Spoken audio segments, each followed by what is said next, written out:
How's everybody doing tonight?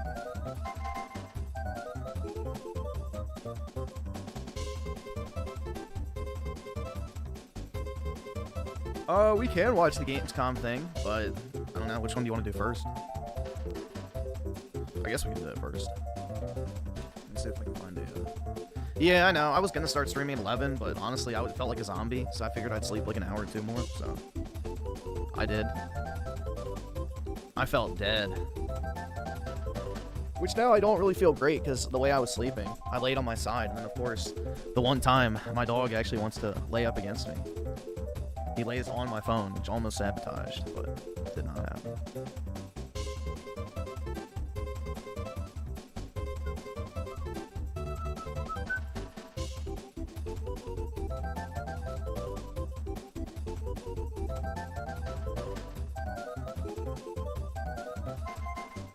Let's see. I'm trying to see if I can find a re-upload for this.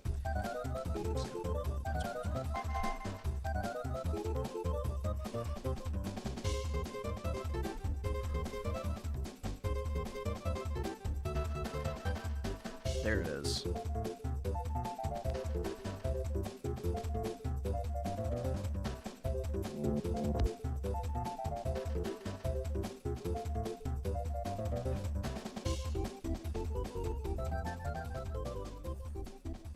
Yeah, we're definitely going to speed this up.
Hold on 1 second. Check something real quick. Just put y'all here.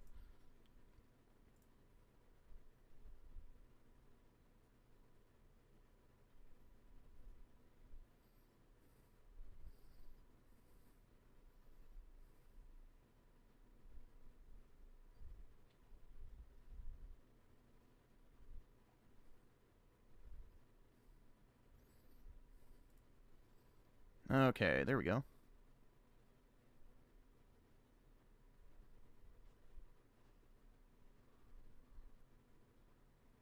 Did I get my package? Well, it wasn't the Indian guy, it was a Mexican guy. The Mexican guy was the guy who was supposed to deliver. The Indian woman was the FedEx support. So, yeah, luckily on... Well, the thing is it was supposed to come Friday. They didn't fucking knock. Then I called them. The Indian woman says it'll be there Monday. It comes on Saturday while I'm out at the gym. So I call the Indian again at FedEx support, which is a different one this time, of course.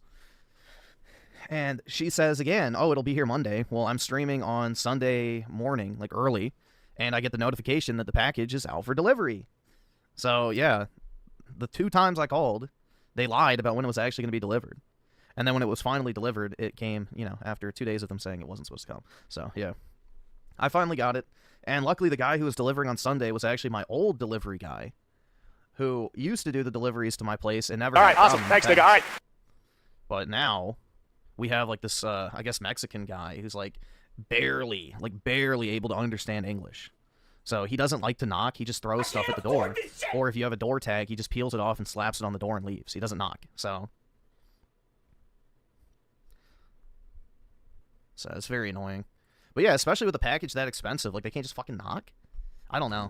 It's irritating as fuck, man. They almost didn't knock with my computer, too. Like, I was waiting for it because I knew it was coming. But they didn't fucking knock for it. The guy just got out of the car, or I guess truck, walked up, and, like, came and knocked, and then he's like, oh, yeah, I have a package. Or I shouldn't say knocked, because I was waiting by the door, so. Because luckily with FedEx, you can track when they're going to get there, kind of. But yeah, he didn't even bring it up with him, for one. So he walked all the way up to my place, didn't knock, and had the door tag in hand. So I'd have to go and pick it up at a FedEx location. So these guys are lazy as fuck, man. I can't afford this shit! But it'd be like that. No, I had to sign for my PC, but they didn't want to have to, like, actually deliver it. They just wanted to drop it off at the FedEx store. It's like, bro, that is a set. Well, I mean, both orders were $7 grand. So it's like, what the fuck, man? How I became rat? No, this is just one of many paper cuts.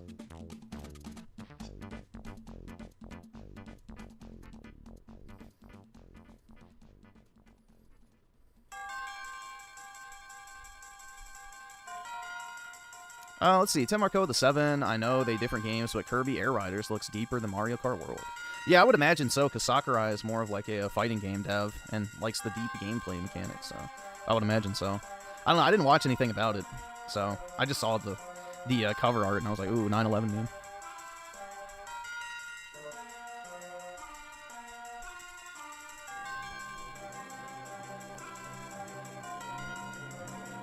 And Daryl's on with the 2. That's insensitive of you to put Kirby on the post. I know, people were literally bitching about that. Like, somebody's like, bro, what about that shooting in fucking Virginia Tech? I'm like, bro, I don't fucking care. Like, bro, people really need to loosen up. Like, 9/11 memes is like literal just normie humor. Nobody actually cares about that shit anymore. And if you do, you need to loosen up.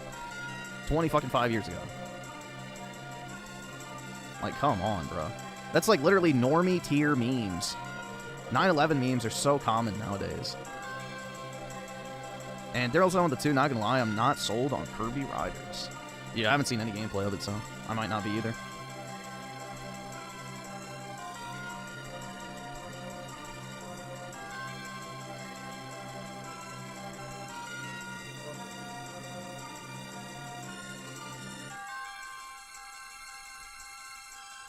Dude, 9/11 has been routinely memed since, like, I would say, like, 2005?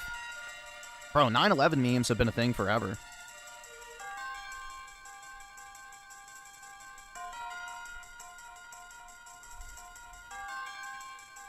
They've been a thing forever at this point.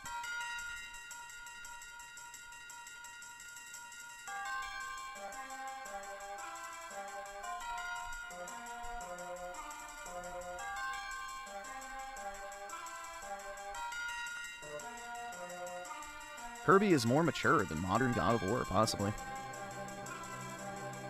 Alright, let me, drag this over. We're gonna skip, should we skip the pre-show? Or should we just suffer? I guess I could speed it up more.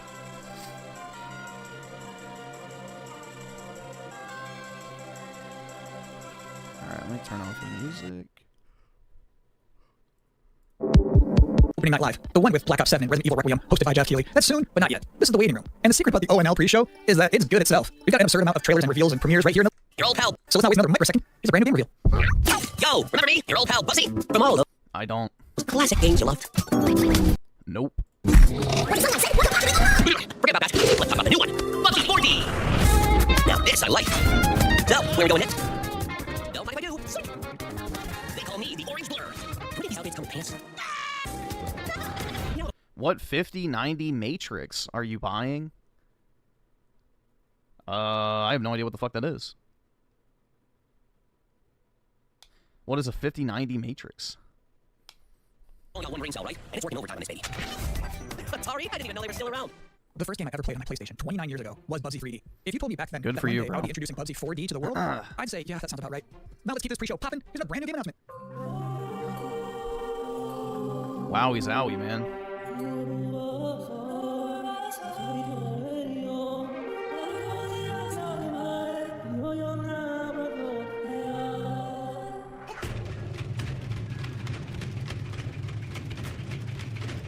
Wow, dude, it looks so good.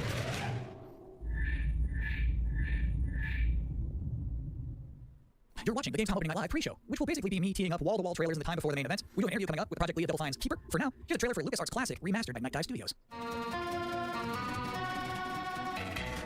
Where are you, Marco? Feel free to die in fear. Keep that fear.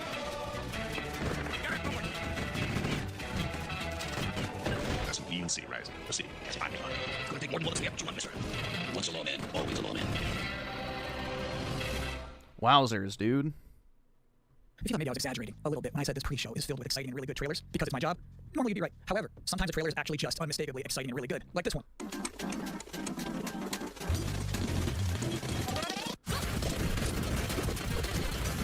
This looks like that yellow taxi goes room game.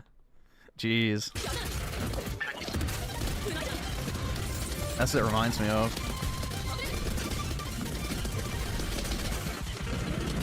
Yeah, it's a game for anime trained autists, I guess.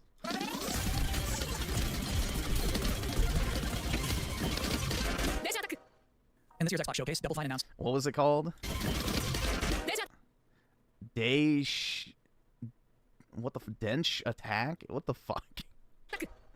And this Yeah, no one's gonna remember that. year's Xbox Showcase, Double Fine announced their first new game since Psychonauts 2. It's called Keeper. And joining us tonight in a recently pre-recorded Yeah, I like trains. interview is the game's project lead, Lee Petty. Hi, everyone. Thanks for having me. I'm so excited to have you here. So you showed a first look at gameplay of Keeper. The game itself is about the lighthouse, but also the bird as well, right? This duo. And I'm curious about whether that was conceptualized first as like imagery, like it's not a cool idea, or if that was conceptualized first on like a gameplay standpoint. I always think about the total experience more than say mechanics and art and story. A lot of the games about this lighthouse waking up after eons of lying dormant and learning to walk, and the bird is part of that, right? So the bird and the lighthouse are perfect companions because they're different. At the same time, the bird is wary of dark spaces, and there's a malevolent presence around the island that the lighthouse can keep at bay. So together, those two set out on the scale, and their ability to complement each other. But also, the bird becomes, I think, kind of the emotional heart of the game. You have an extensive Oh my god, the emotional heart. background as art director, right? I think that's apparent when anybody just looks at Keeper for the first time. So I'm curious about your inspirations. There's so many inspirations for Keeper, and one of the ones that really stuck out was the Dark Crystal. I saw it as a kid, and it was really inspiring to me because it felt like such a different take on a fantasy world that I hadn't seen before, and it was beautiful, but also a bit tragic. It was scary at times, but also really playful and fun. Do the bird and the lighthouse have names? Yeah, well, at least the bird does, and we call her Twig internally because she has a beak that is made of driftwood. But for now, the lighthouse is simply the lighthouse. It's simply the lighthouse, yeah. Lee, thank you so much for joining us here at the pre-show event. People will be able to play Keeper. On October 17th this year, which is coming up really soon, and we can't wait for people to get in there and experience our strange, beautiful world for themselves. Thanks so much for joining us. Thank you. Well, that was a great interview. I thought this pre-show couldn't get any more masculine. Buddy, watch this.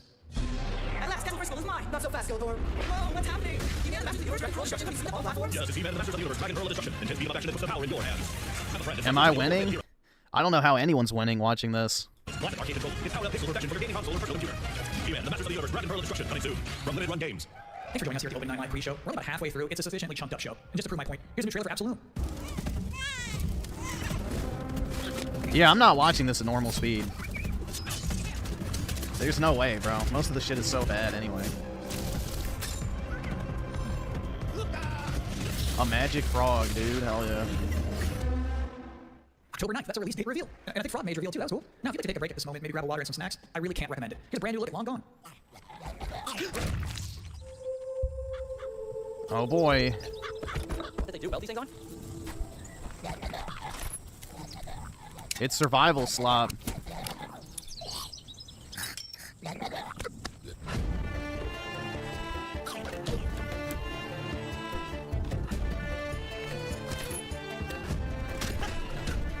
Who are the type of people that are playing this shit? Like, honestly.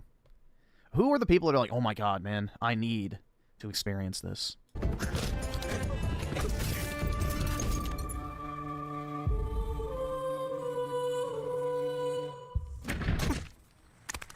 Sometimes, frankly, I'm impressed by the amount of nice worldwide reveals they book for this show. Here's another one. Another Souls-like? This is from the creators of Ghost Runner, which is actually a good game, but who knows?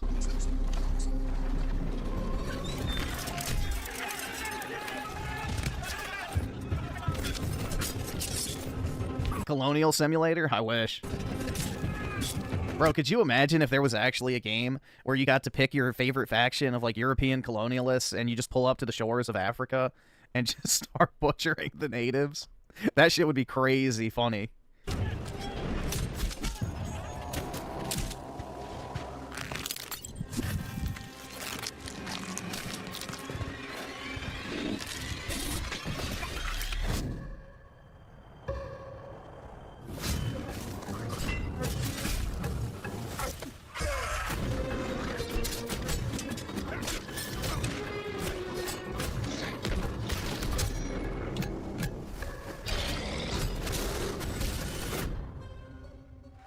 So my sworn I mean, I just wish it wasn't a first-person Souls-like, duty as pre-show host because that's what it looks like. to make people excited about Gamescom opening night live. Thing is, What was it called? Valor Mortis. Yeah, I have no idea. so my sworn duty as pre-show host to make people excited about Gamescom opening night live. Thing is, you can't just tell someone to be excited. You can't just say, y'all excited and expect They people should have made it more like Vermintide. start clapping, you have to give them a reason to be excited. So here they are, the top 10 reasons to be excited for Gamescom Opening Night Live 2025. Number 10, hearing people make noise when someone asks if they're excited. Number 9, a new trailer from The Outer Worlds 2. Number 8, the emotional adventure of seeing a new game for the first time and not knowing if it's free to play or not until the end of the trailer. It's anyone's guess these days. Number 7, Ninja Gaiden 4 is showing up, and every time there's an Azuna drop, someone in the audience always goes, yeah! Number 6, knowing there's no Silk Song, understanding there's no Silk Song, but still thinking, what if there's Silk Song? Number 5, Ghost of Yotei is in this? PlayStation just had a 19-minute gameplay blowout. You have to wonder what they've been saving for Gamescom. Is that Wolf gonna do something crazy? Number 4, Silent Hill F going full freak mode. Number 3, watching game designers develop their public speaking skills in real time. Number 2, the worldwide reveal of Call of Duty Black Ops 7. Now you might be saying, did that already happen a couple months ago? No, that was the teaser. This is the worldwide reveal. And the number 1 reason to be excited about Gamescom Opening Night Live 2025, Resident Evil Requiem. So they just announced this at Summer Game Fest, and then they said, see you at Gamescom. Well, look at the time. It's Gamescom. Or it will be. Did I die? I wish. In a matter of minutes. You're still in the pre-show. But how about a new look at Planeten Verteidigungskanonen Kommandant? Good morning, Commander. The cooperative state has undermined the supervision of your well-being. Any preference speaks for our life, Commander. Glad to see you've not lost your touch. Another chore simulator for the terminally unemployed. Multiple separatist vessels approaching. They wish to eliminate the facility. Destroy them before they do. The days fly by, what do you do? Welcome again to Gamescom Opening Night Live pre-show. If you're just joining us, there's still plenty of time to enjoy some bonus video game trailers before the big show begins. Here's a freaky one.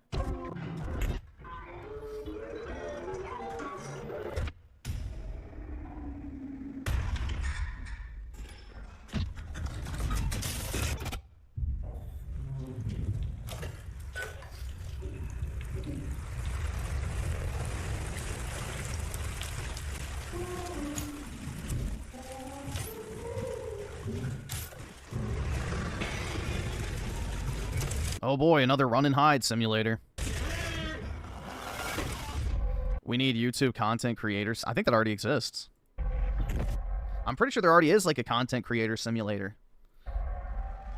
Interesting fact about that game, they actually created that whole environment by 3D scanning the entire bathroom of Jeff Keighley's mansion. Now, we've got 3 more videos and not a lot of time left before ONL begins, so next up, 2 trailers back to back. Millions of souls call into the world every day. You're no different. My lord, he's here. I bid you walk the mortal world once more. Fall in me, Oh boy, another Chinese Souls clone. turn to the root. You shall gather the souls that stray. I've watched over the city for ages, and every day was stolen. Not one of them has quite you. The soul is not in such my fate. I was almost with an artifact and you were slave or not. 可上能出云南 Bruh. I still stand by the fact that Chinese has to be the ugliest language to ever exist. It's just so disgusting. I don't know, bro. It sounds gross when you listen to it.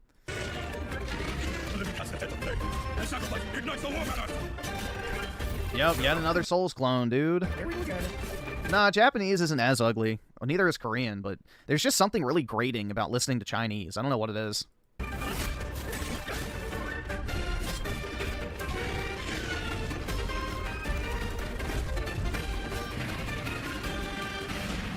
If you know not life, how can you know that?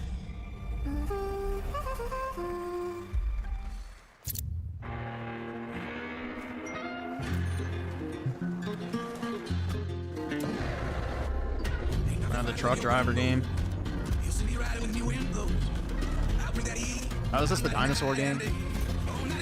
Maybe not. Because I thought Saber was working on that whatever Turok game. I guess this is a truck sim.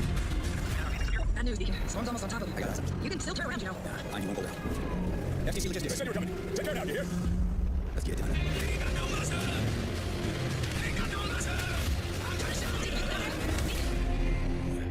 Road Catch Kangs. you right after that. But to be honest with you, that was not the last King of the Road you're going to see in this pre-show. I thought maybe they were going to have the dinosaurs in the truck. I don't know. Like, it was just one of those misleading trailers where you think it's one thing, but then it turns into another, but no, I guess not. They're just making a different game. Got one more trailer for you. A brand new reveal for Sonic Racing Crossroads. Slop.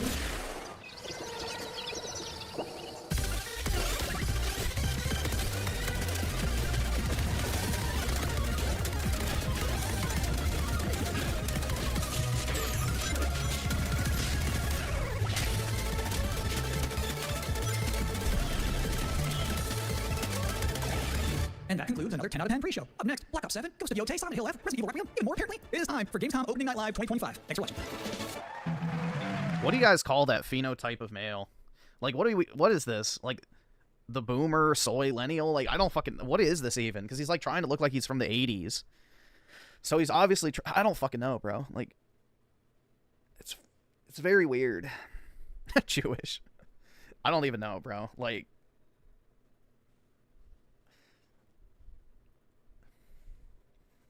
the Griffin phenotype. We'll learn how to spell phenotype, brown boy. But no.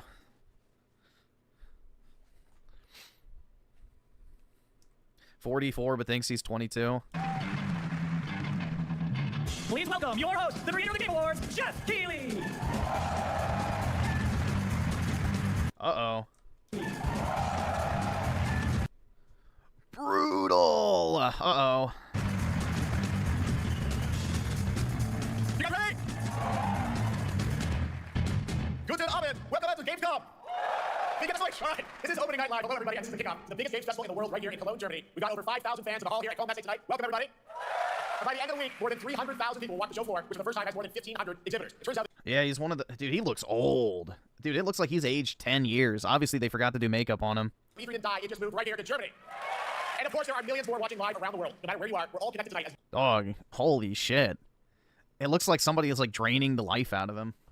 One global community to celebrate the art, creativity, and joy of games. From the boldest indies to the biggest blockbusters. Today, the game industry has never been more dynamic. Clever ideas from small teams are breaking through in huge ways. This summer, Peak, a co-op climbing game created by Aggro Crab and Landfall Games, stormed the charts on Steam, and right now I can announce the first time it has sold over 10 million copies to date. Congratulations to the team. And there's also other fun ones, like you guys probably play Date Everything, a wild dating sim where you can romance a treadmill or a curtain. It's on Steam right now, check it out. It's sold, it estimated 500,000 copies. All these successes prove something important. Small teams with big ideas can change the industry. And that brings us to one game made by a handful of developers. Yeah, I don't know who Jeff was advised by to wear tan shoes with a gray suit, but I feel like that should be, like, some basic-ass knowledge that you shouldn't do. In Australia. For 6 years, Team Cherry has been crafting Hollow Knight silk songs. This man has never worn a good pair of shoes in his entire life. It was OT. Shit. It is highly anticipated and Steam's most wish-listed game. Well, tonight, I can finally definitively tell you that Silksong is 100% actually launching this year. And behind me, you're seeing some brand new Silksong gameplay, the first extended look since the last trailer in 2022. It's starting tomorrow. You guys are games on play. How the fuck did this take so long to develop, bro? Didn't they make, like 100 million or something on the previous one? You're telling me it took them how many years to make a fucking sequel or DLC to this? Like, come on, bro. Demo at the Nintendo and Xbox booth. There's no talent left in gaming anymore. There you go. Silksong is real. And on Thursday, Team Cherry's will be sharing some news. Yeah, isn't it just a 2D Souls-like, basically? A YouTube premiere on their channel, so make sure to check that out. Tonight, we'll give you a first look at this holidays biggest games, like Call of Duty Black Ops 7 and Ghost of Yotei, plus major news on Prime Video's Fallout Season 2 arriving in December. And later, we'll have a special performance of the music of Flare Obscure Expedition 33, one of this year's most... Griffin the Fashion Nova. It's not even that, bro. It's like one of the most basic things you learn as a man when it comes to dressing is you don't, like, mix match your, like, shoes and your, like, I guess pants, primarily. I don't know, but brown with gray never matches. That's, like, I guess, male fashion 101. Celebrate games developed right here in Europe. Plus, a brand new look at Resident Evil Requiem from Capcom, and the world premiere of the opening cinematic from World of Warcraft Midnight from Blizzard. Now, as always, ONL is also about surprises, and we do have multiple brand new AAA game announcements and reveals over the next 2 hours, so stick around right until the end. Dude, I can't get over how, like, dead he looks. He looks like a corpse. Live we've ever done, but let's not waste another second. It all begins with the... I guess he ran out of soul to sell. Yes.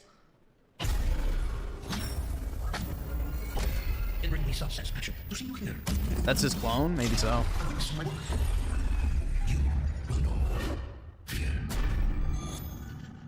They won't be afraid. Fear makes it easier to control. It's time to wake up. Your streets to once again run red with your blood.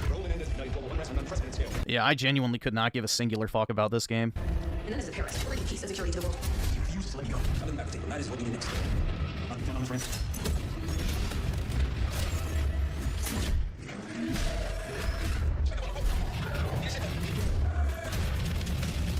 This is real.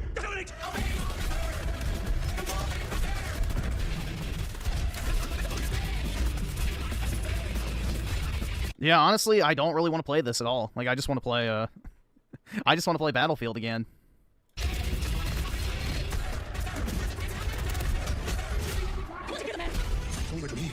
Men have a lot easier getting the idea. You're never gonna have to get me. No more games. This ends now. There's no challenge now. You pre-order now.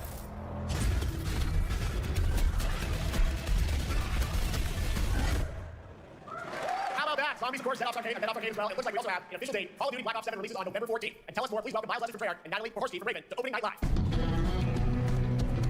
Why are they moving it all the way back to mid-November again? I guess they're afraid of Battlefield.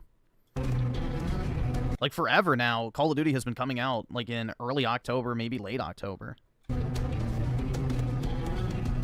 Hello, guys. Congratulations on the reveal. Welcome, Miles, Natalie, Opening Night Live. Thanks for having us. We're very excited to finally talk about this game. Yeah, excited. Let's get into it. All right, well, that trailer was obviously intense. Black Ops is back. Like, twisted world of Black Ops as always. Looks like you're pushing out the again. Absolutely, Jeff. It's been a long road, and we're thrilled to finally be sharing what we've been building. Black Ops 7's got a bold vision of the future. We're diving into 2035, and it's a future that feels real, just out of reach, but it's twisted in only the ways Black Ops could. And you come to expect what you got there. The world of fear. The shadows are gone. Nothing is what it seems. Yeah, 2035 setting. So the question is, we're wondering how does this all fit in the Black Ops timeline? Yeah, so we're pulling threads from Black Ops 2 and Black Ops 6, but don't worry, don't get it twisted. This is a beast of its own. Black Ops 7. We're stepping into a world spiraling from the return of Raul Menendez and consequences of the past. All right, well, I'm curious who the protagonist is. You can also step into the light of this game. Yeah, David Mason returns, but he is not the same. He's carrying deep scars. Some you can see, some you can't. And he's got a new game with him, and every mission, every move is a test. Now, we're also introducing the Guild. Yes. Important to mention, a global tech force that claims to be humanity's last line of defense against this mysterious threat. And their CEO, Emma Kagan, is a visionary leader with a clear mission, but how she chooses to confront this crisis is often at odds with David and his team. So it's not a battle of good versus evil, it's a clash of philosophies. What kind of future are we building, and who gets to decide? All right, so some deep thoughts there. So yeah, tell us about how does the story stand apart this time? It's a character. I wish I could care. And we crafted this cast like pieces of a puzzle. She looked better before the zoom in. Many such cases, man. But you can see the tattoos before, so it was already a no-go. A reason to be there, and each one brings something unique to the table. And we've also got our central city of Avalon, which is more than just a backdrop. It's a living, breathing space that evolves with the player. And it's also where our story roots take hold. All right, well, one thing we're talking about is gameplay, and I understand you're doing a co-op campaign for this one? That's right, from the yeah, Battlefield 6 is going to kill this game. Solo or up to 4 players. It's a shared experience. Battlefield 6 is already superior. Pacing, gameplay location. You're going to be running on the rooftops of Japan, exploring the Mediterranean coast, and then diving deep into the human psyche. All of it has been crafted to really add clues to the story and offer their own gameplay focus. Wow, so wild story, co-op campaign, you are definitely pushing boundaries with that. Yes, we are. Black Ops 7 is all about innovation across the entire game, and not just in gameplay, but in how we tell stories, how we connect players, and how we build worlds. And this is just the beginning. There's more to come at Call of Duty Next, including multiplayer and zombies. But for now, we hope you guys are excited to step into something new and experience something truly unforgettable. Amazing. All right, Call of Duty Black Ops 7, thanks so much, guys. And now, here's behind the scenes look for the rest of the Call of Duty development team. Black Ops 7 brings an all-new way to play the Call of Duty campaign. Dude, I genuinely fucking hate the way Microsoft does these trailers. I don't fucking care what your office looks like. Also, they fired most of these people. This time, you're not going in alone. You have the option this year to play solo or up to a 4-player co-op start to finish. You can bring your friends, you can make some new ones, and there's a whole bunch of adventure even after the story. For solo players, we really make sure that they can engage in the campaign the way they want to and feel like they're truly playing a Black Ops story. What's going to be fun is having each player in squad gravitate towards their own playstyle and then really playing off each other. We've crafted this as an inherently social mode that features the amazing linear Call of Duty missions that our community loves. Mission variety is at the core of the Black Ops 7 campaign. The pacing shifts between high-intensity combat, stealth-driven objectives, and deeply psychological sequences that challenge your perception of reality. AKA walking sim segments like in Black Ops 6. Avalon serves as the narrative's anchor throughout, but the campaign stretches far beyond its borders, both geographically and thematically. It's dynamic. This sounds like a copy of Black Ops 6. This literally sounds like a fucking carbon copy of Black Ops 6. You have your fucking shitty hub area. You have your psychological sequences. Like, bro. This is literally Black Ops 6 again. Full of opportunities to explore, experiment, and experience the story in ways. And in the culmination of the co-op campaign, we're unleashing something bold, the endgame. It's a proving ground to put everything you've mastered throughout the campaign to the test. The endgame is a brand new PvE social experience where you and your squad need to survive overwhelming odds, adapt under pressure, and break the rules that you thought a campaign to be. Each run is a new step in your power journey as you build personalized abilities and face unexpected challenges. And here, all Avalon. A roguelike! No, it gives us a lot of freedom to have some fun. Gameplay mechanics, player movement, players really can turn the map into their playground. This is your chance to explore the world beyond the mission. That's just a quick look at what's to come with the campaign. Every mode of this game is built with the intention to deliver the best possible experience to our players. So whether you're a Call of Duty veteran or new blood, there's something for you in Black Ops 7. All right, for much more on Call of Duty Black Ops 7, make sure to watch the full-length Black Ops 7 Direct and tune in Call of Duty Next on September 30th. Still to come, we'll have news on Fallout Season 2 and the announcement of a brand new game for adventure game legend Ron Gilbert. I grew up playing his games. I can't wait to show you his next unexpected creation a little bit later. All right, who's ready for our first brand new game announcement of the night? I figured you feel that way. Well, do the honors. Please welcome back to ONL, one of the most respected and recognizable hosts in esports. She's my co-host, Chucks. Who? Another roasty. Hi everyone, thank you so much, Jeff. It is so great to be back here at Gamescom and ONL. I just had so much fun last year that I had to run it back. And let me just say, we have an unbelievable show for you tonight. And now without further ado, it's time for our first new game announcement at ONL. Please enjoy. Our gods have forsaken us for fear of the coming darkness. Consume us all but you, Lambearer. Something stirred within you, something ancient, powerful, hungry. So I ask you, will you harness this darkness within and deliver unto our so-called lords retribution?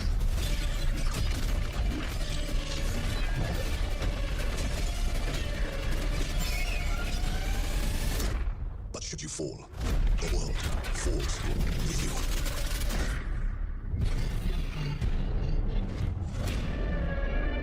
Lord of the Fallen 2, wishlist now. Wishlist now. All right, Lord of the Fallen 2 is official set 100 years after the last game. As a fragile veil between the living and the dead begins to tear, CI game promises a sequel that's bloodier, faster, and more brutal than ever, with more aggressive combat and new boss battles. Your first look at gameplay will arrive later this year. All right, now for something completely different. Yeah, Bobby Kotick knew how to treat the women of Activision. Phil Spencer has big shoes to fill. This next game won Game of the Year at the Game Awards and comes from one of the most celebrated studios on the planet. Next year, it's making the leap to become a major anime. And tonight, we're breaking the news with your exclusive first look. Anime. Samurai.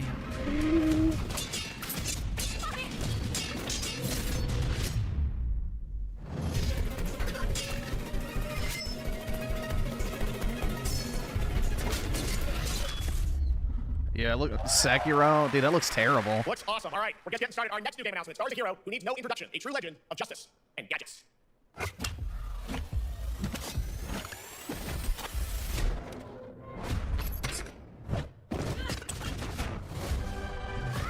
I need to become more than a man. I need to become a symbol. What did you recognize? beating up minorities. Base. Who are you? I'm Batman. Why so serious? Allergic nuts? Electric nuts. I'm allergic to nuts. Who's the man behind the mask?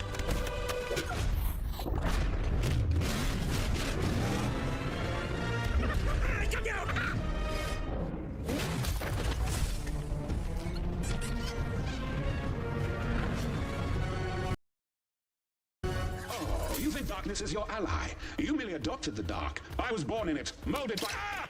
Who put that there? I could have really hurt myself. Sorry, guys. I just had to let out my saved up Reddit chuckle. The Bat is back. Please welcome the head of LEGO Batman development team, Jonathan Smith.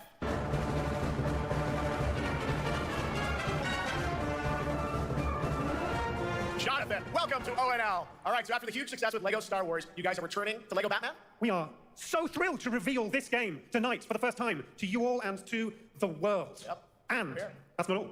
At Gamescom, you will be able to play LEGO Batman Legacy of the Dark Knight. Wow.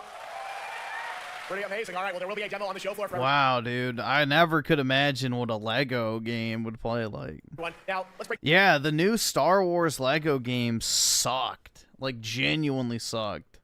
down that trailer because we see so many fan favorite references to films and things like that. So what is the story of this game? This is the definitive, essential Batman story. We take you on Bruce Wayne's epic journey from origin to legend. You'll train with the League of Shadows. You'll fight crime on the streets of Gotham. And as the years go by, you'll establish your ultimate legacy as the Dark Knight. We've incorporated iconic moments and deep-cut references from decades of Batman movies, TV shows, comics, and games, all brought together and brought to life in our unique Lego world. Well, we cannot wait for it.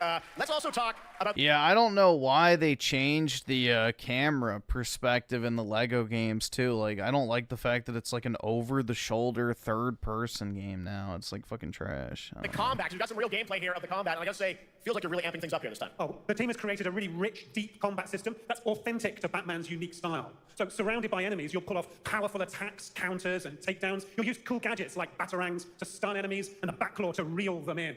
For the first time, we've added difficulty levels, Caped Crusader and Dark Knight mode for those who want an extra challenge. And you'll build a new Bat family of allies as you're joined by playable partner characters like Jim Gordon, Catwoman, Robin, Batgirl, each with their own gear, which you'll need as you take on a rogues gallery of villains from Joker, Penguin, and many more, including the mighty Bane, as you saw in the trailer, voiced by the incredible Matt Berry. Oh my god, I cannot wait to see what you're packing into this game. It also looks like you have a bit of an open world Gotham, is that fair to say? Sure, that's right. Gotham is a playground, a Lego playground where you're free to explore. You can grapple from rooftop to rooftop, glide over the streets, or cruise around in your choice of Batmobile. This game has it all.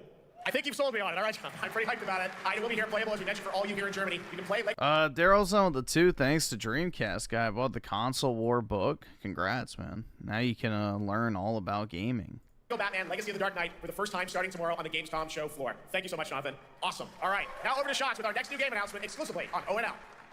Thank you so much, Jeff. Indeed, I find myself here in the audience. There we go. I find myself here in the audience. Thank you so much, Jeff. And some of the best fans at ONL. So is everybody having fun?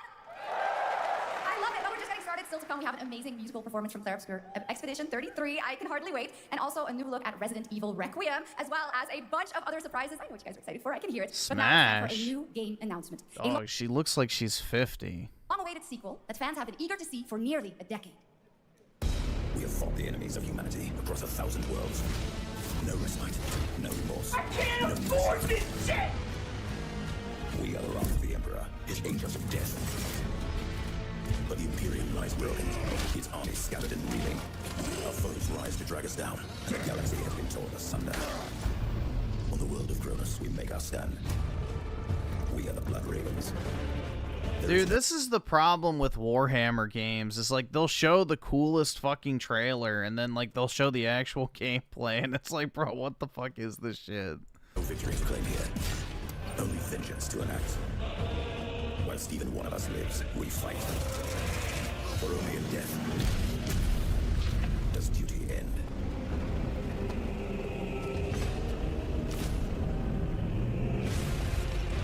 Yo, there it is. It's like, bro, how do you go from lay epic trailer to fucking early 2000s PC game?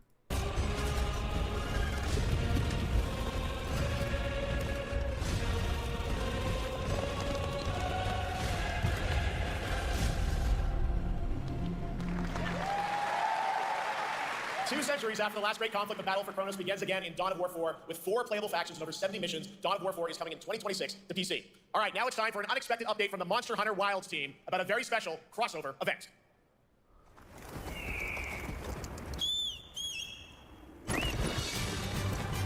Ooh. I'm literally soying out, dude!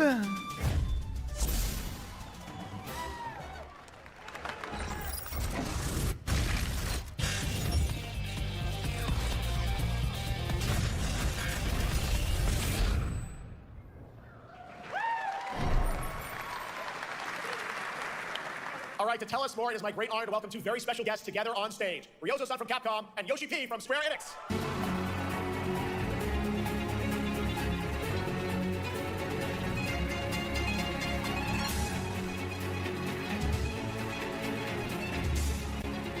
Iman will translate for us. Well, guys, it's great to have you both together here at Gamescom. Ryozo-san, what can you tell us about this collaboration? Just a tip for all the short kangs out there. The baggier your pants, the shorter you look. He looks like a literal child out there. はい、Thank you, Jeff. ドイツの皆さん、配信のご覧の皆さん、こんにちは。今日ですね、このファイナルファンタジー14との特別なコラボレーションを発表できたことを本当に嬉しく思っています。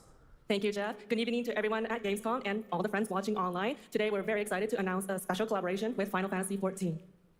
ですね、モンスターハンターワールドの時にもコラボさせてもらったんですけど、その時もですね、吉田さんとまたちょっと機会あったらどっかでやれたらいいですねみたいな話をしてたんですけど、今回それが実現しました。今日お見せした映像は Bro, does he have on the Richard Millie? 来月皆さんにお伝えできると思いますので、そちらの方を注目していただけたらと思います。あとですね、今回もですね、吉田さんとスクエアエニックスのスタッフの皆さん、本当に全面協力していただいたことをですね、感謝してます。吉田さんありがとうございます。はい、でここからですね、ぜひ吉田さんにバトンタッチして感想をいただけたらと思っております。After our collaboration in Monster Hunter World, I remember talking to Yoshida-san and discussing how much we wanted to do it again, and now we're very thrilled to make it happen. What we showed you is just a little glimpse of what's to come, so please look out for more information that's coming next month. But of course, Yoshida-san and the Square Enix team have been working just as hard with us on this special collaboration, so I'd like to not only thank him, but turn it over to him to share some thoughts. Because Jeff wears his suit with his like sneakers because he thinks it's like fashion forward. It's like Phil Spencer wearing his shitty fucking graphic t-shirt with a fucking, you know, jacket. It's like basically West Coast homo fashion where they like try and, you know, casualize formal wear. I don't know. It just looks like shit.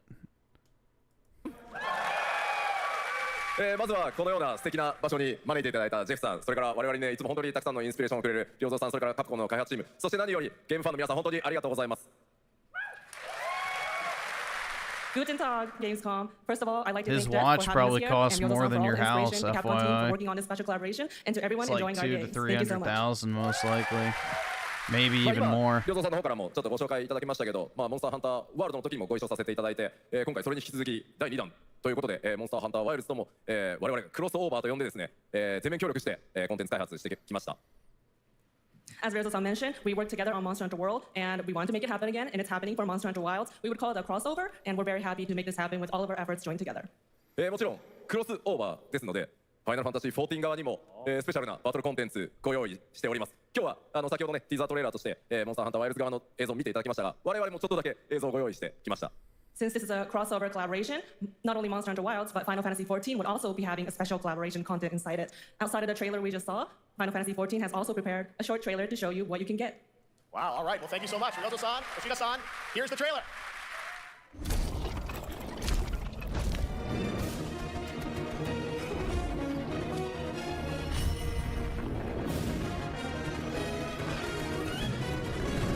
I wish I had time for Final Fantasy XIV. I'd probably like it.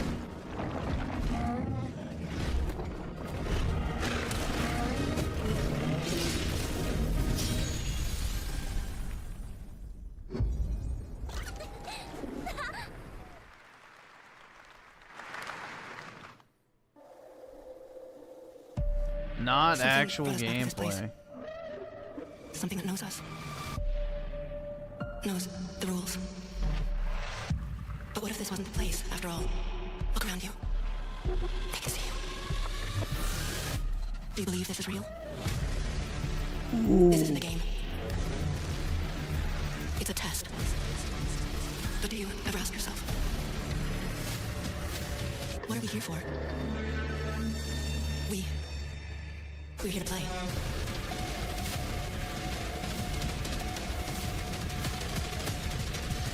Are you ready to play? No. Welcome to the world's biggest gaming playground. Game on. 500,000 people, 1,500 exhibitors, endless games to explore right here in Cologne. Discover rising stars at Gamescom awesome indies. Step into the cosplay universe, on-site or online. Watch, join, become the hero. Experience live shows, esports battles, and creator events in the Gamescom event arena. Not in Cologne? Go to Gamescom.global. Stream the highlights on Gamescom now. Vote in the Gamescom Award. Or dive into our Gamescom studio on Twitch and YouTube. And of course, we're here to play. Join the fun in our community RPG, Gamescom Epics. Loot awaits. We care. Gamescom runs on 100% renewable energy and puts accessibility first. We run on 100% renewable energy and we put accessibility first. That's right, wheelchair retards. You can fucking know that your whatever, the little scooters are being charged by fucking solar panels. Holy fuck, bro. The whole city joins in at the Gamescom City Festival. It doesn't stop there. The whole world comes together, not only here in Cologne, but also at Gamescom Latin, Gamescom Asia, and beyond. Welcome to Cologne. Welcome to Gamescom.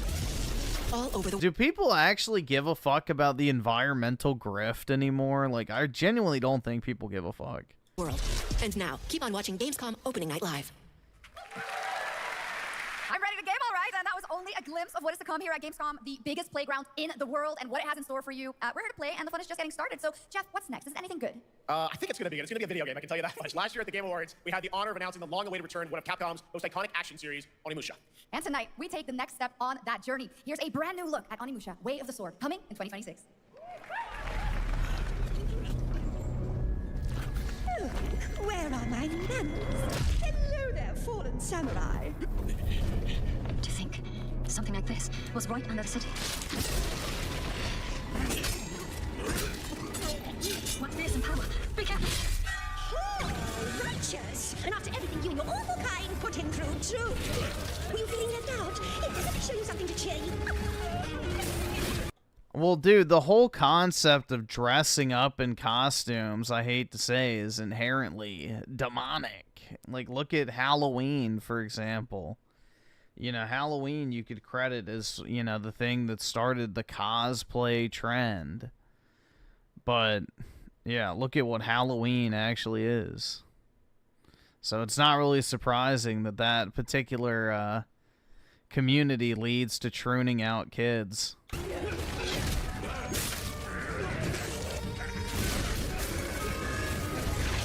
Controlling this lightning.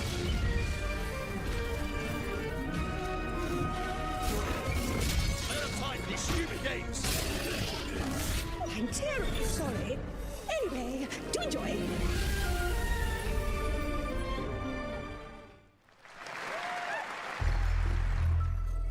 The automated industry complex will be the link, connecting and uniting every fragment of this shattered world. Is this anime Death Stranding? This is the driving force that will keep us going. Continuous improvement is essential Yes. for keeping pace with advancements in technology. And we don't simply talk about our dreams. We do what we can to make them a reality. All operators accounted for. The team is ready for the mission.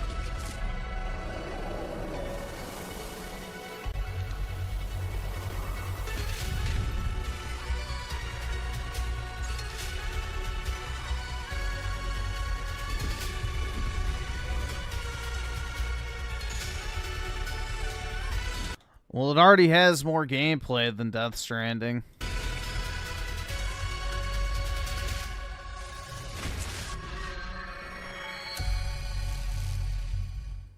Yeah, zero interest.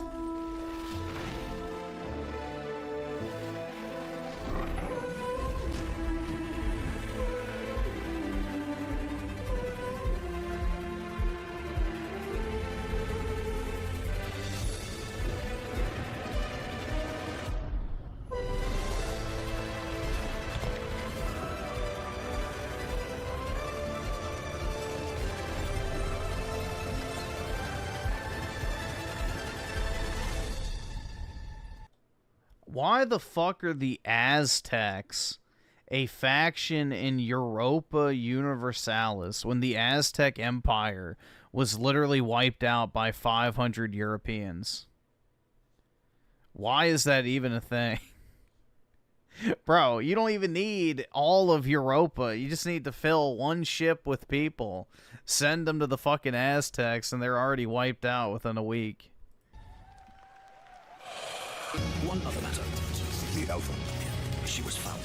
This will truly be the birth of a new world. A world where we are the one and only human race. I'm afraid your friends came far too late. I see the years haven't been kind. Wait, the enemy is talking about the one human race?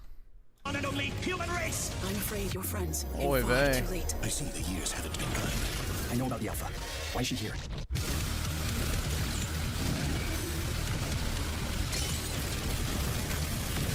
Yeah, I still need to play the first game in this. Apparently it's good, so. You tore my heart out when you took it from me. Now it's Daryl said the 2 cosplays also used for people coming out as gay. True. your time to suffer. Stay on the go. Hand over the Alpha and let us end this war. Like all the Astolfo cross-dressing homos. Oh, Mother. Thank you. Reddit chuckles. No.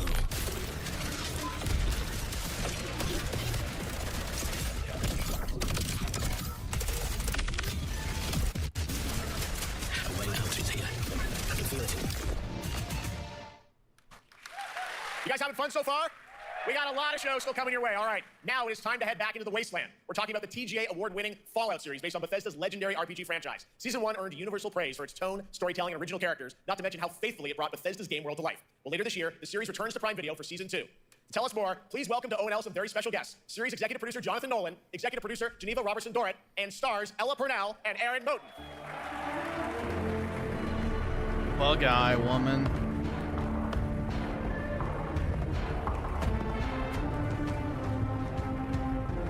Hi, everybody. Great to see you all. Welcome to Cologne and Gamescom. Jonah, you know, we've got 5,000 Fallout fans here in the hall tonight, millions more watching online, and we can't wait to hear about the new season. Yeah, we're very excited. We literally just wrapped, jumped on a plane and came out to see you guys. Gamescom is actually really kind of where it started for us in the journey on this show. It was 2 years ago. We asked Todd Howard to come here and show the very first footage that anyone had seen anywhere of the first season. We didn't come because we figured if the reception was negative, we just blamed it on Todd. So we're back, and given that history is that much more disappointing that we didn't bring any footage to show you guys.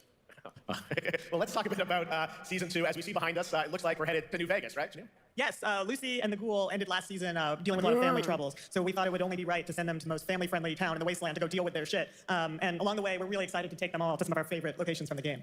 Oh my God, yeah, it's such a classic game. Pride We're very excited to see what you have in voice. store for us for Season 2. Ella, it's great to see you again. Thanks for coming out to Cologne. Hello. Last time we saw you was at Game Awards when Fallout won Best Adaptation. You were up against yourself in Arcane, and you won for Fallout. Congratulations. We want to talk about Lucy's journey in Season 2. You know, how do you think her exposure to the wasteland is going to sort of affect her vulture sensibilities this time? Yes, the question is, what is she going to do when she finds her dad? Is she going to bring him back to her vault and give him justice, or is she going to give him wasteland justice, which is the ghouls' justice? Dude, look at these nasty ass bitches with their tattoos, bro. Like, what the fuck is this crap? Like, yeah, let me pay for a bunch of random people to scribble all over my body in permanent ink. These hoes are lost, bro. A central question of the season is whether Lucy will transform the ghoul, or whether the ghoul will transform Lucy, and how much they will influence These hoes are beyond saving. each other. Okay, I like it. Aaron, let's talk a bit about Maximus. He went through quite an evolution last season. Now that Lucy and Ghoul are kind of heading to New Vegas, tell us about Maximus. How does he get deeper into the Brotherhood of Steel this season? So deep. Yes. So Tell us deep. more. Yeah, when we first met Maximus, all he wanted was to be a knight. And now, in very Fallout fashion, it's a little bit of a careful what you wish for moment. So here he is now with his newfound status, trying to make the world a better place in extremely, or I guess deeply, flawed society. Yes. Yeah. All right, well, we cannot wait to see what you guys have in store for Season 2. Let's talk a bit about Ghoul. Can we expect more sort of Cooper Howard flashbacks as well in Season 2? Yes, absolutely. Cooper Howard and the Ghoul, played by the amazing Walton Goggins, definitely coming back. We have so much more to do. Obviously, we ended the last season with Cooper Howard dealing with, I think, a very common marriage problem. What do you do when you find out your spouse is planning nuclear war? And so he's going to figure that out. And as he does, he's going to uncover a greater conspiracy with huge implications for the wasteland. All right, well, we'll look forward to seeing how that unravels. Now, Season 1, of course, was known for amazing original characters that you guys built in the Fallout world. We thought that was so cool. But now that you're diving a little more directly into New Vegas, I think the fans here want to know, are we going to see any more direct ties to the video game and characters, locations in the season? Well, we're super proud of the original story that Geneva and Graham are telling, but there was one character in particular from New Vegas that I was really excited at the possibility of seeing a little bit more from. We're writers, we're no good at describing this stuff. Maybe we should, pictures worth 1,000 words? Oh. I think so. Okay, all right. Well, it sounds like then we might get to hear a little bit more Steel of Season 2. Is that possible tonight? Well, I don't know, Jeff. I heard you like world premieres. We like those, right, guys? Right, Gamescom? Gamescom. All right, Gamescom. here's a world premiere of our teaser trailer for Season 2 of Fallout, streaming this December on Fallout Prime Video all over the world. Amazing. All right, let's check it out. Thanks so much, guys. Here we go. I'm looking for someone. Common story around here. Someone you care about or someone you hate? Oh, what a great question. What say you, Miss McLean?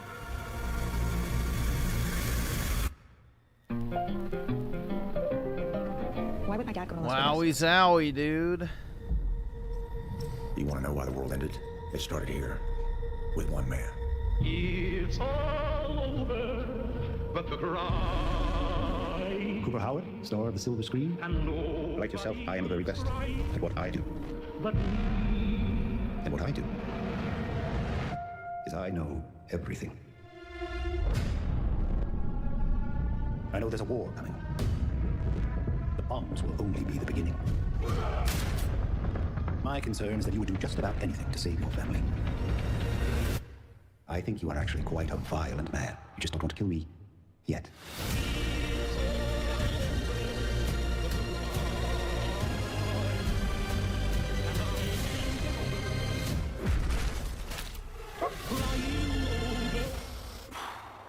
Let's get lucky, shall we?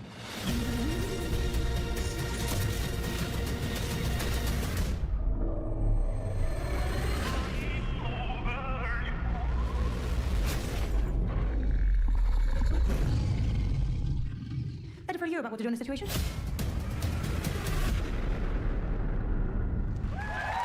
Oh boy. How about that? That looks incredible. Deathclaw, of course, in our first look at the new season, and Robert House's Jonathan Tees, played by Justin Theroux. It is an amazing Gamescom exclusive, and we've got another one for you. The first drop of the all-new Season 2 posters. We cannot wait to see what Lucy, Maximus, and the Ghoul have in store for us when Fallout Season 2 begins December 17th, with new episodes premiering weekly on Prime Video. All right, now back to you, Shox. Thank you so much. That looks so awesome. I can't wait. But last year, Indiana Jones and the Great Circle was acclaimed for its incredible gameplay and Oh story. my And next month, the god, adventure dude, continues with snooze the Order of fest Giants. The after story expansion with new snooze puzzles and clues. fest. Here is your first look at the gameplay and a special announcement.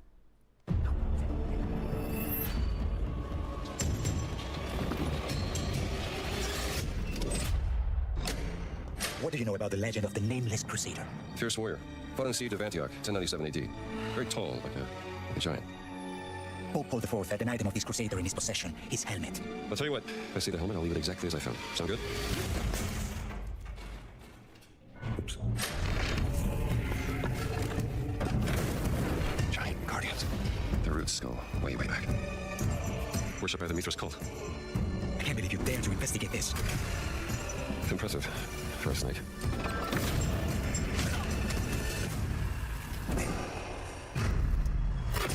It says Semper Vivus. Always living. Not dead. He's not in a tomb.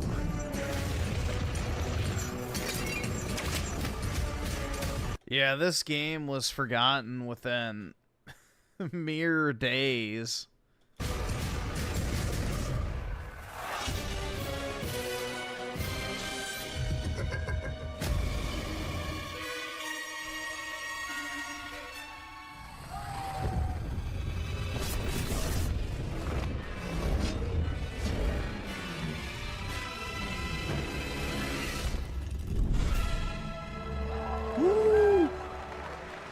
Oh my god. Indiana Jones and the Order of Giants is Yeah, the sales were really low. coming on September 4th. And as we just announced, it will also be released on Nintendo Switch 2 in 2026. Yeah, you can clap, of course. Now, let's step into the world of Deadpool. First announced at Summer Game Fest, here is the latest trailer for Deadpool VR, which reveals more of the villains and the release date. My massive, galaxy-spanning streaming network is expanding. Nice imagery. To score eyeballs, I need talent. Now that is efficient exposition.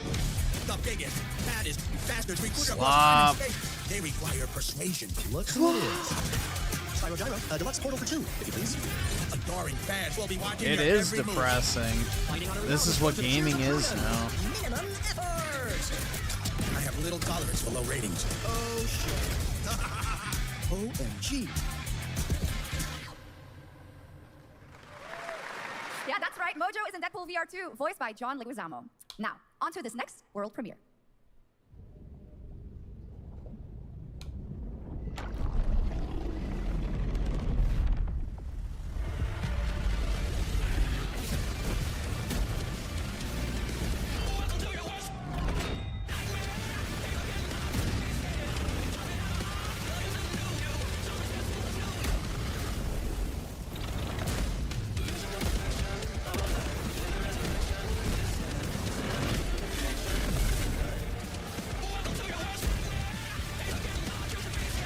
Why are... Okay, finally, someone hit somebody.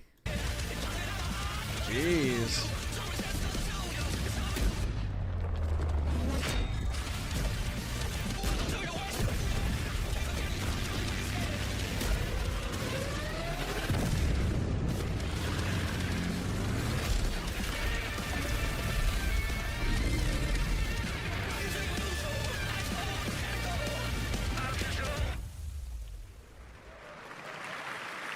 APAC. World of Tanks Update 2.0 lands September 3rd. This is the Oy biggest update in the vey. game's history, featuring 16 tier 11 tanks and tons of new and upgraded features. Absolutely. All right, next. Saber and Focus delivered Space Marine 2, one of the most fun action games of the generation. Well, next year, they're set to do it again in John Carpenter's Toxic Commando. This FPS action game combines classic 80s action horror with over-the-top humor. Well, here is the world gameplay premiere of John Carpenter's Toxic Commando.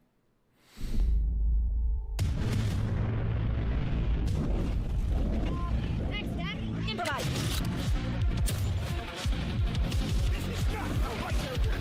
You see my new toy?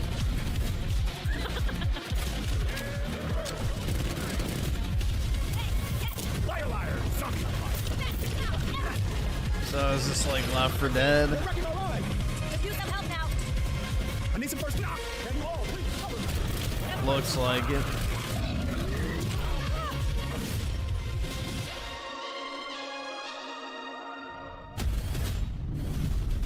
Yeah, I won't like it because it requires co-op. Super fun. All right, our next reveal comes from a true legend of game design, Ron Gilbert, the mind behind Monkey Island, Maniac Mansion, so many other classic games that defined the golden age of point-and-click adventure games in the 80s and 90s. I love those games growing up. Well, now Ron is back with something completely new and completely unexpected. It's called Death by Scrolling, a roguelike, vertically scrolling RPG set in Purgatory where you'll battle waves of enemies, hoard gold, and do everything you can to stay one step ahead of the Grim Reaper herself. Here's the first ever look.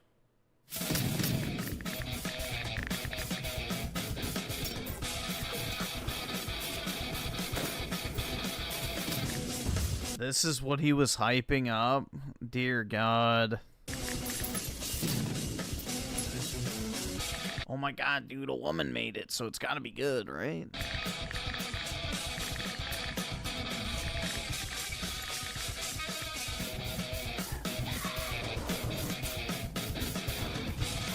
Or was this a woman? I don't fucking know. I wasn't paying attention. I heard her or something.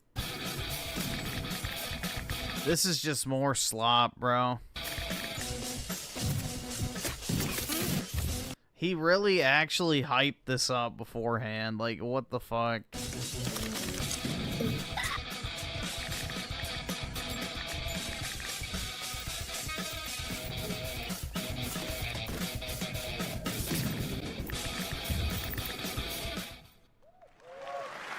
It's very fun. I've actually been playing this game over the past few weeks, and trust me, it is dangerously addictive. The screen, as you can see, never stops moving, so you're constantly on the move fighting to stay alive. A really fun game. Make sure to check it out. All right, now onto a studio known for its unforgettable storytelling. Back in 2019, the groundbreaking RPG Disco Elysium took home 4 Game Awards. Since then, Zaum, the studio behind it, has been through a host of changes, but tonight, 6 years later, those who now make up the studio are ready to give the world the very first look at their next CRPG. It's a dive into the shadowy world of espionage, where the truth can be stranger than fiction, and every failure isn't the end, but the start of a new path. I once knew a spy. Brilliant, relentless, magnetic. Her name was Herschel. Dark gold hair, a well-worn life beneath. A dandelion puff, waiting to be blown. She tried to look out for me. For us. But it mattered in the end. Everything she touched rippled into failure.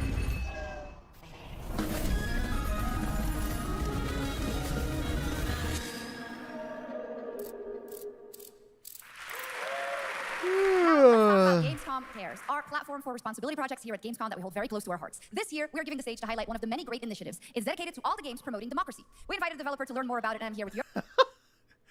The game's promoting democracy. Holy fuck, dude. This is how you know that democracy is now a leftist dog whistle. Like, they're now using democracy as a replacement for diversity.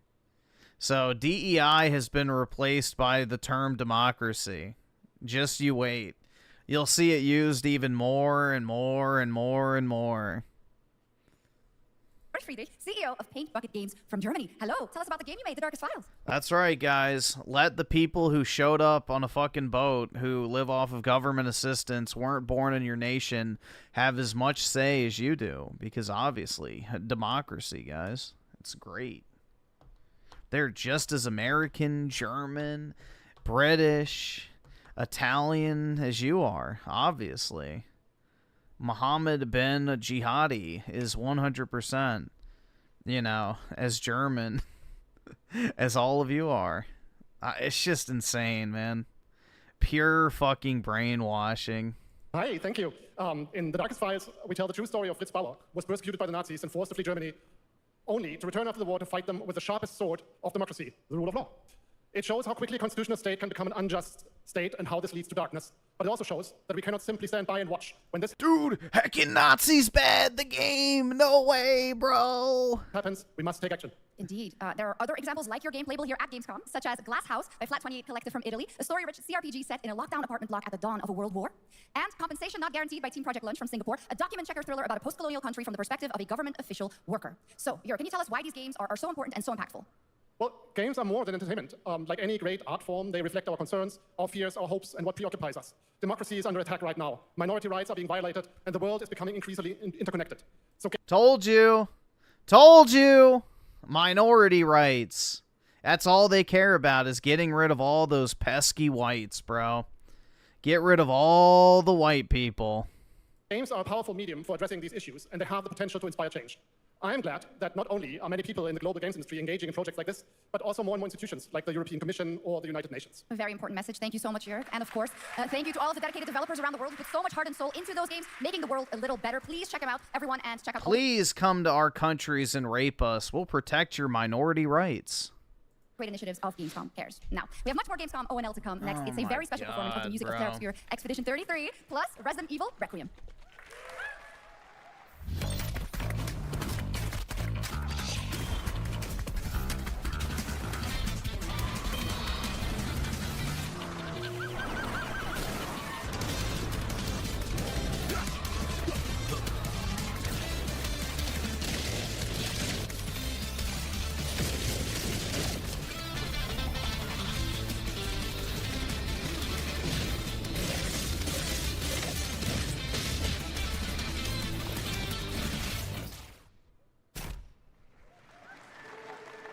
You're just a part of my life, and you're just a part of my... Bro, what is this dog shit? And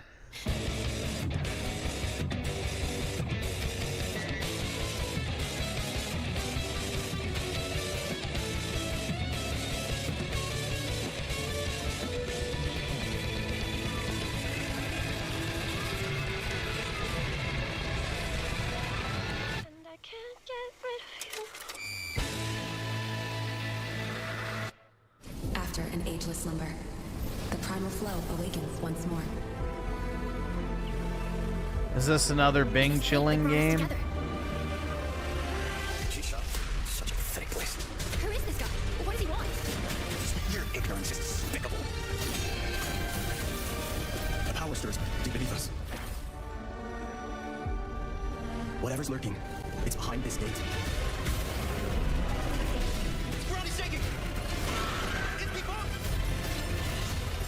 B-Fang, yeah. It's definitely China Slop.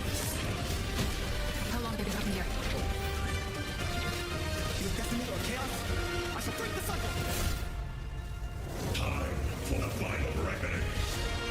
You don't like the thumbnail? What's wrong with it?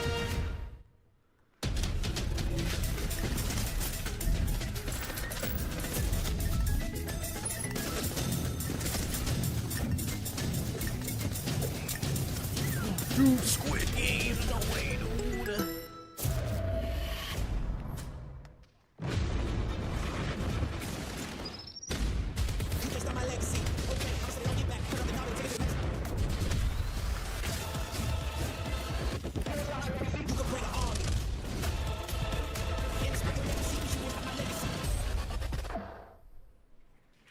You just got a fresh look at Delta Force, which launches today on PS5 and Xbox, and the best part, it is free to play. Now it is time for something truly special, and one of the most requested moments from our community this year. Earlier in 2025, Clair Obscur Expedition 33, the debut title from French indie studio Sandfall Interactive, captured hearts with its stunning Belle Époque-inspired world and unforgettable style. Absolutely. This is a very special game, and tonight, we wanted to bring that world to life right here on stage at ONL with a special acoustic performance from the game's soundtrack. Please join me in welcoming, for their first big live performance ever, the composer of the game, Lauriane Testard, and vocalist Alice Dupont-Pissier, performing Alicia from Clair Obscur Expedition 33. Hold on, guys. Let me jerk off.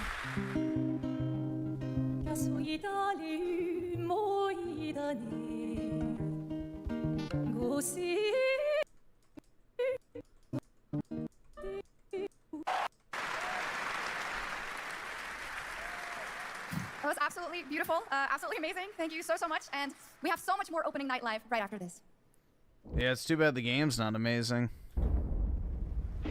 Since ancient times, the Hayabusa and Raven ninja clans have fought to keep peace, with the Hayabusa clan in the spotlight.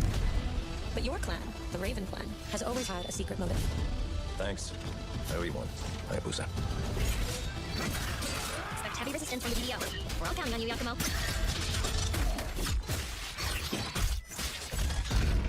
Yakumo, just focus on the hostiles for now. Understood. Stop this madness. Stay away from the Dark Dragon Seal. Go back home to your little raven nest. Or die here.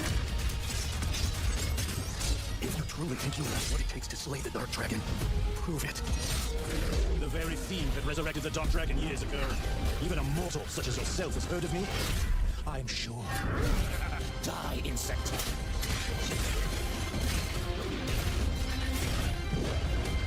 Please, don't kill him. The whole world's at stake.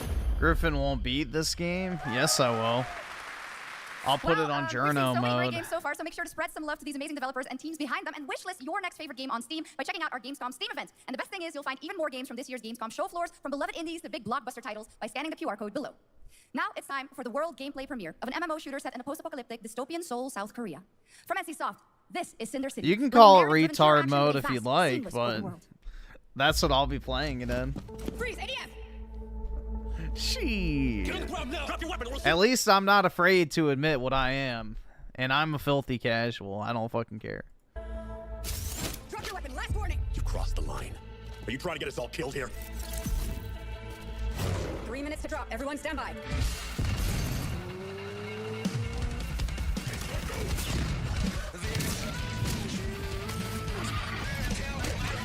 Baby easy mode. Yup.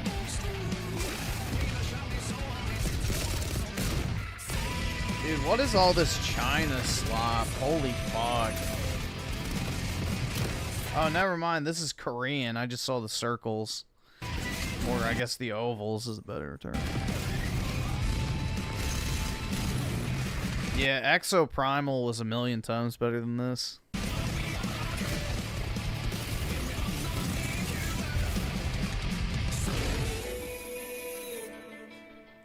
Whoa, dude, a kid in a hospital. No way. But that's not all. We've now got a second brand new game from NCSoft. Time Takers is a competitive team-based survival shooter where the ultimate prize isn't points, it's time itself. Here's your first ever look at the gameplay. I floated in an alien-induced stupor. A ghost of my former glory. Until one day when I was stabbed. So the game is better because it's... Yeah, I would rather support the Koreans than the Chinese, personally, but I'm not going to play that game anyway. I thought I died. Instead, I was given a second chance in a strange world, alongside rogues from across the timescape. Who is this fucking music for? Transitioning chill? Like, bro, this is fucking horrid. We were promised to fix our past. This literally sounds like Trooncore music. I guess that's what we're here to do.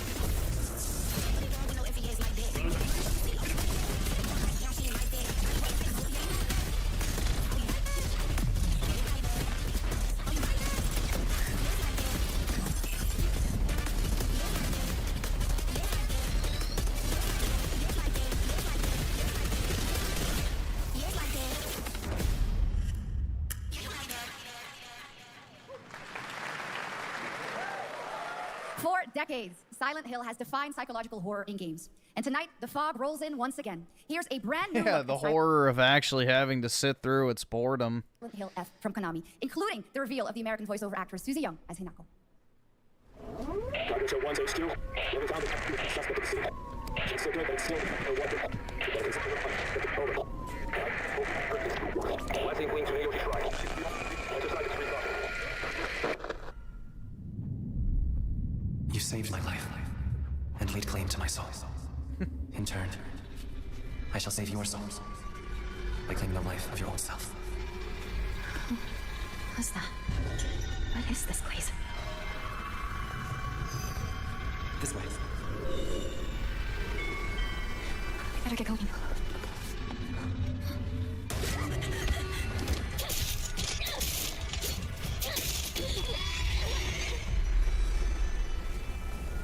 A good day is always an extraordinary day. An extraordinary day isn't always good. With that in mind, today's a bit too extraordinary. So this is where you are. I wondered where you had gone. You need to start getting ready. It's time to say your goodbyes. You're going to kill them with your own hands. What's going on? It's got my home too.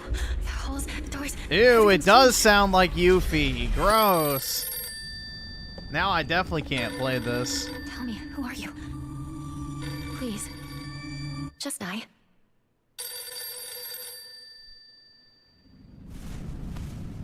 It must be hard for you to bid farewell to childhood friends. Yes.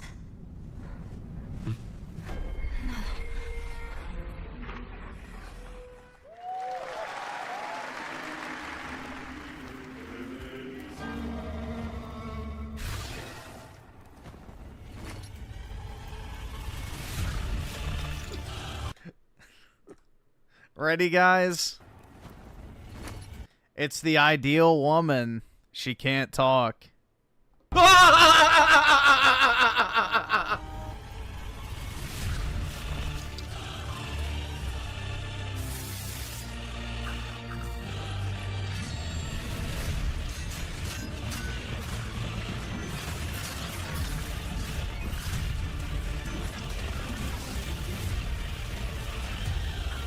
Yet another Souls game, dude. Wowie zowie.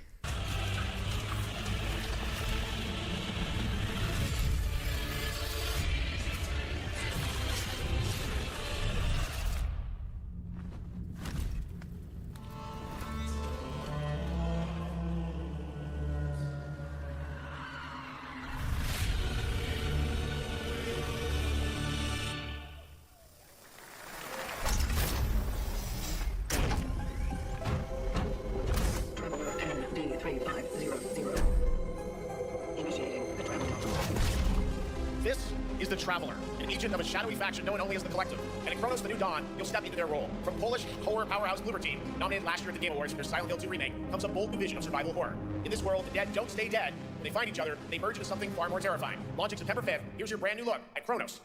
Dude, it looks like they ripped off the Emil face from Nier Automata. I guess just Nier in general, but yeah. It literally just looks like they took Emil and flipped him sideways. The New Dawn.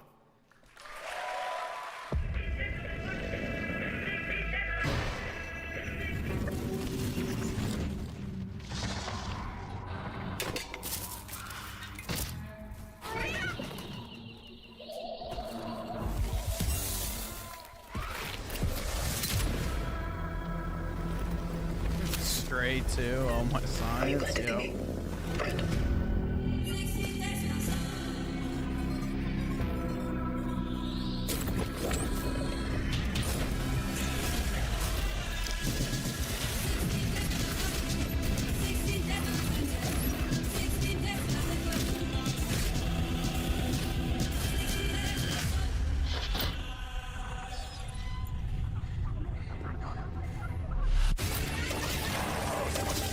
Stay calm.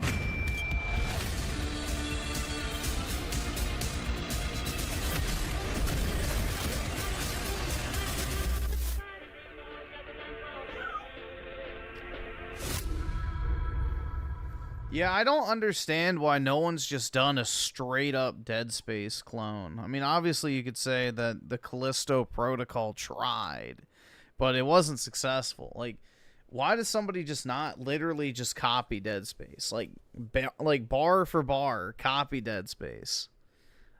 nobody will fucking care that it's a ripoff because they're not going to make another one. And, you know, enough time has passed, I feel like. Stop trying to, like, pussyfoot around copying Dead Space. Just straight up copy it. All right, for our next trailer, let's turn it over to the head of sequels at Obsidian Entertainment. Guten Tag, Gamescom. Look at this. Tens of thousands of Europeans packed into one building in the dead of... Of course this guy works on the Outer World. Dude, that has got to be the ugliest fucking mascot logo of all time. Summer with absolutely no air conditioning. This is the type of dystopia we here at Obsidian Entertainment absolutely respect. Who's this? Who's going to make a Dead Space clone? The Callisto Protocol, whatever this Chronos game is. There's a lot of people that have made Dead Space clones. Am I experiencing Schadenfreude right now? I may have messed up the pronunciation, but you knew the idea. How are you? My name is Mark. I am the head of sequels here at Obsidian Entertainment, and I've got big news. I am going to drop a brand new trailer for The Outer Worlds 2. What are you going to get? More planets, more chaos, and an actual release date now that GTA 6 got pushed to the spring. So, strap on in. Stock up on some gummy bears, stock up on your favorite pretzels. Get ready. Here comes The Outer Worlds 2 trailer. Roll it, Jeff. It's got to be Jeff that's rolling it, right? And now, a trailer for the part of the game you'll remember more than the ending. The Companions. Let's get diplomacy. Is there a single white one? Chemically enhancing your statistically unsafe lifestyle. This might sting a lot. Service breath.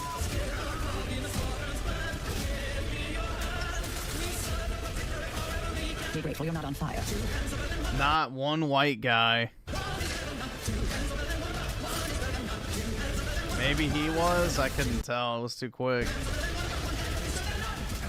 And no, you can't. All right, there was one white guy. Sleep with them. He'll probably be gay.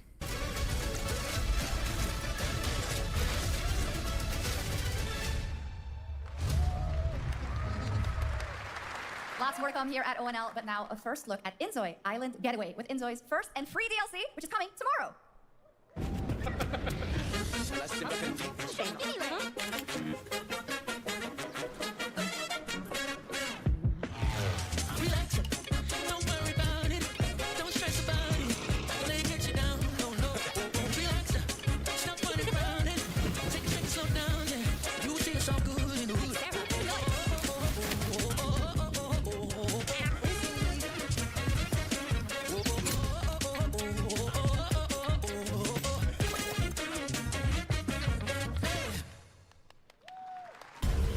Where calamity began, this trial shall end. Awakeners, prepare for the final confrontation.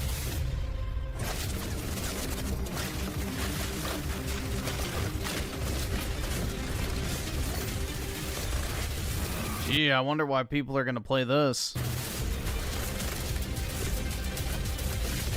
Or gotcha, slob.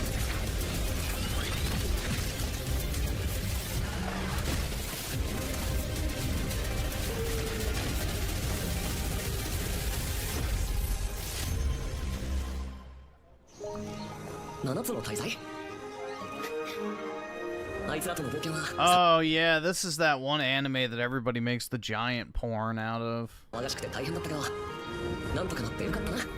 Yup. 俺たちにまた一つ面白い運命が待ち受けてる気がするんだ。ただ楽な冒険じゃないだろうな。この広い世界にはたくさんの試練もあるはずだ。だけど俺たちが力を合わせれば乗り越えられるさ。何ぼーっとしてんだよ。やることが山ほどあるんだ。早く出発するぞ。さてさてさて CBT 募集が始まるんだよ。 Yeah, it's 4 betas, more like closeted beta test. 絶対参加してくれよな。Shit.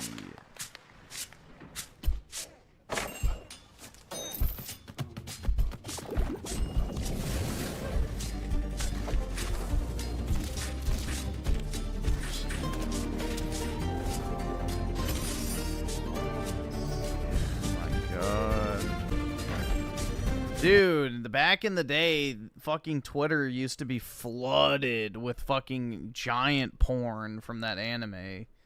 The 7 Deadly Sins, like the chick in like the orange jumpsuit or whatever. Yeah, it was a big deal back in the day. People loved that shit, and yeah, of course, with anything anime, there was fucking, you know, lots and lots of porn.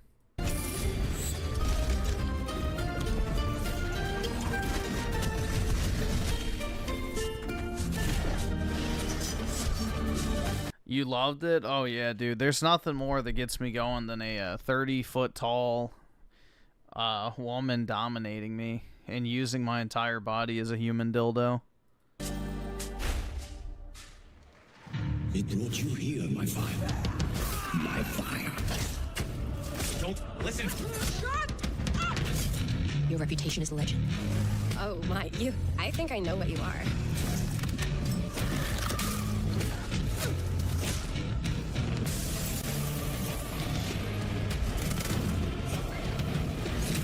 So weary is the wanderer, that treads on fertile soil.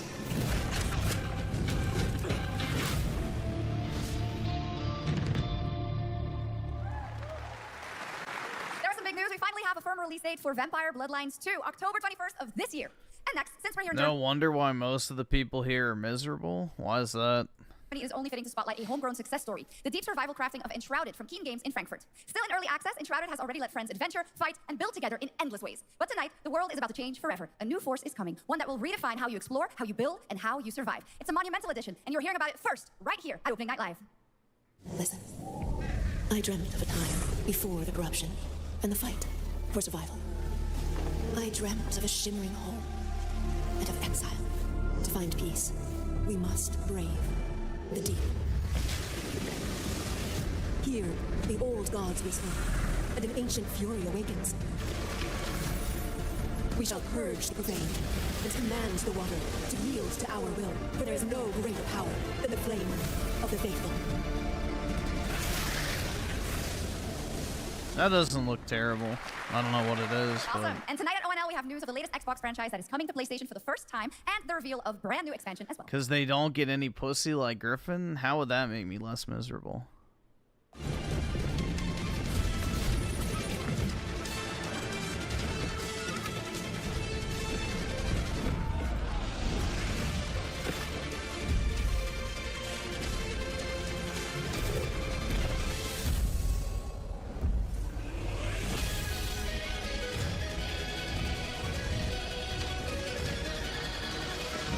Eventually?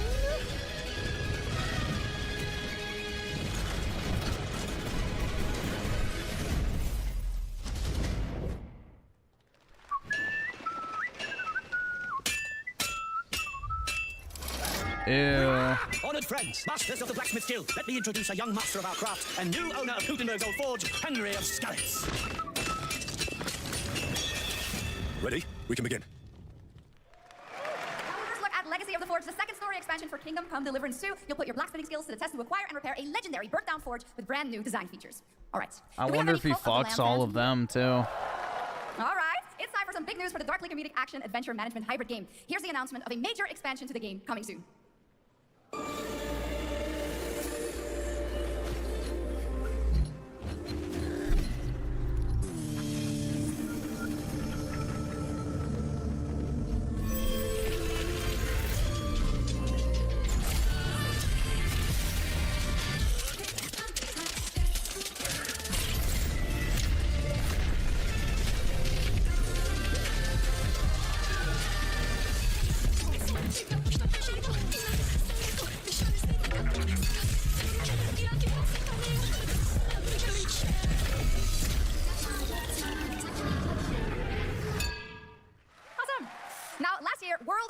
Celebrated its 20th anniversary and kicked off its 3 expansion 20 years too many. Here to tell us more about what's to come is executive producer Holly Lawndale. It's an indie gem. I haven't ever played it, so I wouldn't know.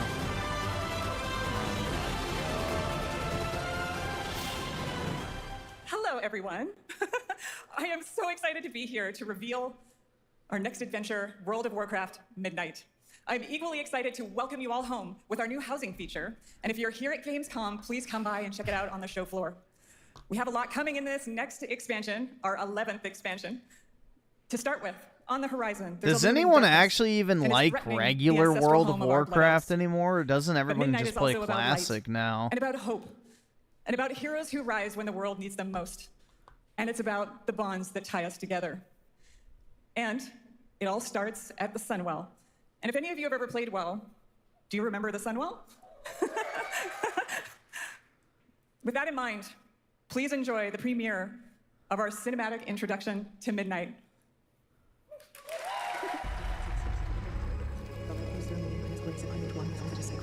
The light guides my steps and illuminates my path. The light flows through me, and by its grace, and I make one with all that is sacred. The light. Leandre, it has begun. I need you with me on the wall. The void will envelop us soon. Only the light can save us now. No, the time for prayer has passed. The sun will not fall. Not while I draw breath.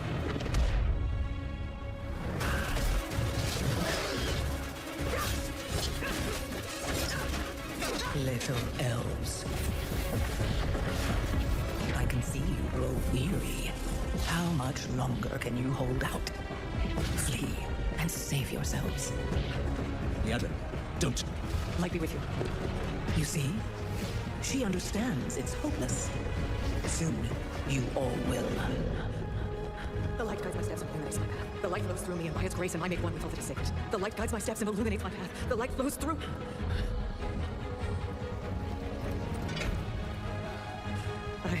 I know that I am unworthy. I don't know if I deserve your help, but I know my people do. Please give them strength. I admire your spirit, but that will not save you. Soon, I will break your world. You can't even break one elf. I don't even think the cutscene's that good. It's just more feminist, power, girl boss, fucking, you know, modern slop, bro. This darkness comes to devour It's literally just more girl boss cringe. everything. And when it is finished, there will be no more light. Without your aid, we will perish. I beg you, help us.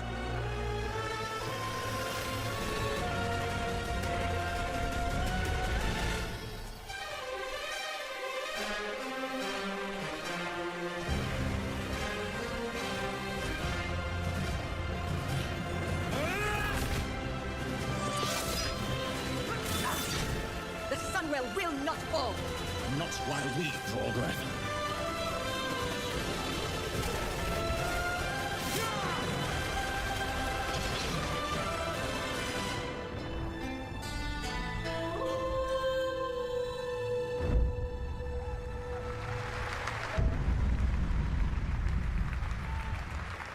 Yeah, like, hold on real quick. Just compare it to this. This is old Blizzard. Well, not really old, but you get the point. Dude, why is this thing so slow to load everything? And strictly forbids us from interfering with the mortal world. Yet you have done Like, this so. shit was so much All I am cooler guilty of back here in is the day. bringing justice, while you hide, cowering behind your throne. Silence! You will now answer for your transgressions. Like, this shit was cool, bro.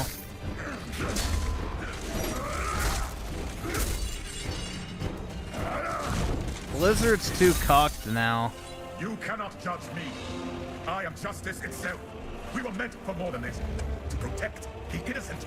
But if our precious laws bind you all to inaction, then I will no longer stand as your brother. You chose. Yeah. To be one of On us. her knees where she... yeah. I don't know, bro. It's just... The tonal shift is so obvious. It's so fucking obvious. What a great cinematic. Nobody does those better than Blizzard, and hope you guys enjoyed that. All right, next is the global announcement of a new project from Diablo 3 was not ass. I like Diablo 3. Team J, the dev team behind Delta Force. Project Yeah, Spectrum the Phil Spencer effect, baby. is a tactical shooter for the fearless. It is a physiological horror PvEVP game. That's right, where you battle against monsters, other players, and your own sanity as widespread anomalies twist around the world. Face the horror, or become the horror itself. Can you describe the sound in the recording? Sorry. Let's go back to the start. I remember the wind, strong wind. What the hell happened here?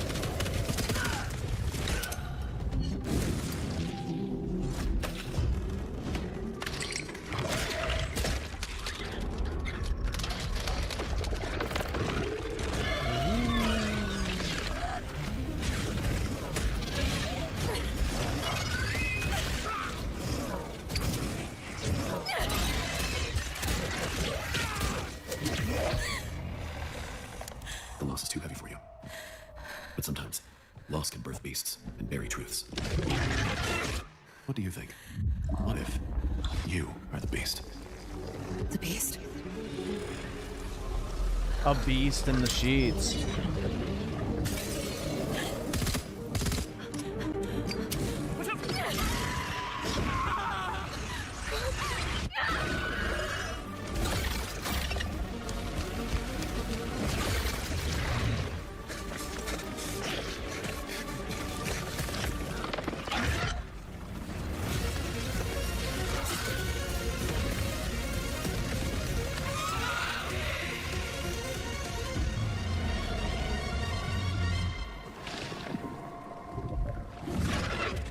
Project Spectrum.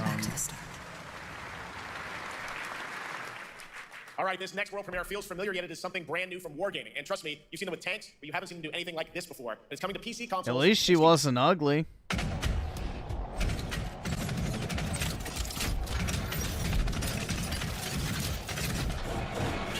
I just like, there's nothing to get excited about, man. I just want Battlefield 6 to come out now. That's it.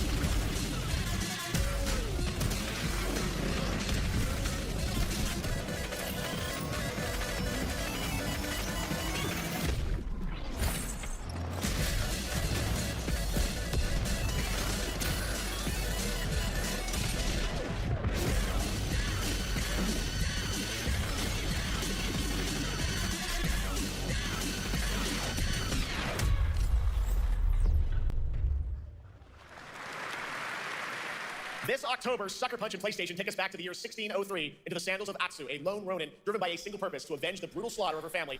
God, when you think it can't get any fucking worse, it's Ghost of Sushi now. At the hands of the ruthless Yotei 6. Tonight, we have a new look at the deadly, beautiful world. I don't fucking care about the slop, bro.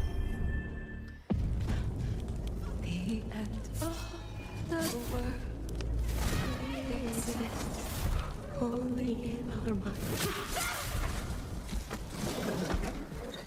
Ghost of Activist, yeah, just... The first game was deadly boring. Swordsmith's daughter. I watched that tree burn. How did you escape? Same way. I survived every battle. Thought of killing you.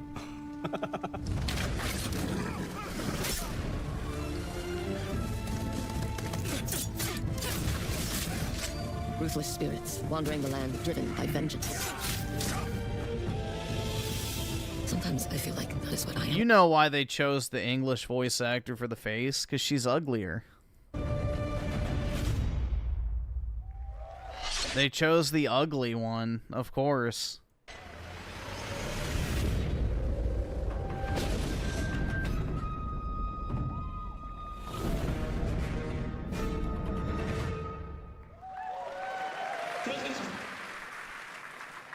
There you have it, an amazing new look at Ghost of Yotei out October 2nd for PS5, and confirmed today on ONL, it's also getting a Legends co-op multiplayer DLC in 2026 with fantastical supernatural story and survival missions, all free if you own the base game. For nearly 3 decades, Resident Evil has terrified, thrilled, and defined the survival horror genre. Now, a new chapter rises from the shadows. Back in June at Summer Game Fest, we gave you the first glimpse at Resident Evil Requiem, and tonight, we are diving deeper with a brand new look that explores the haunting backstory of the game's protagonist, Grace Ashcroft, and why she may be the key to surviving what's coming.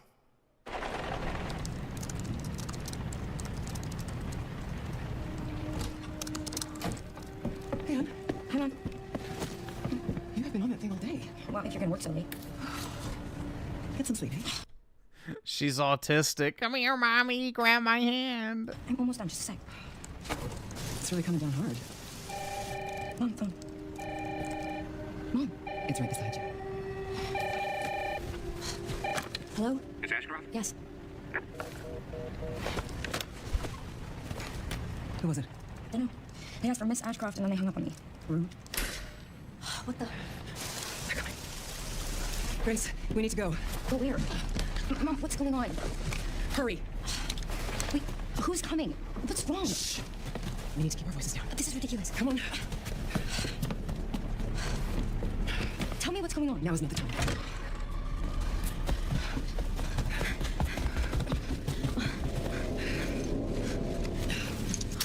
I'm already bored. wait. Grace, keep moving.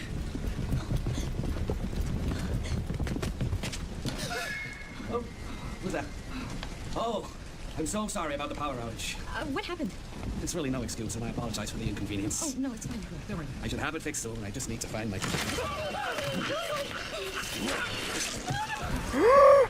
Oh my god, no! Grace, look at me. Grab my hands. Okay, look at me. Look at me. In and out. Breathe in. Grace, I promise you, I will explain this all to you one of these days. Grace, please know that you are my hope. Never forget that. What are you talking about? Just, I love you. I love you too. Okay. Mom, I'm scared. No, we need to find a way out of here. But we don't have any of our stuff. We can come back for it later, Grace.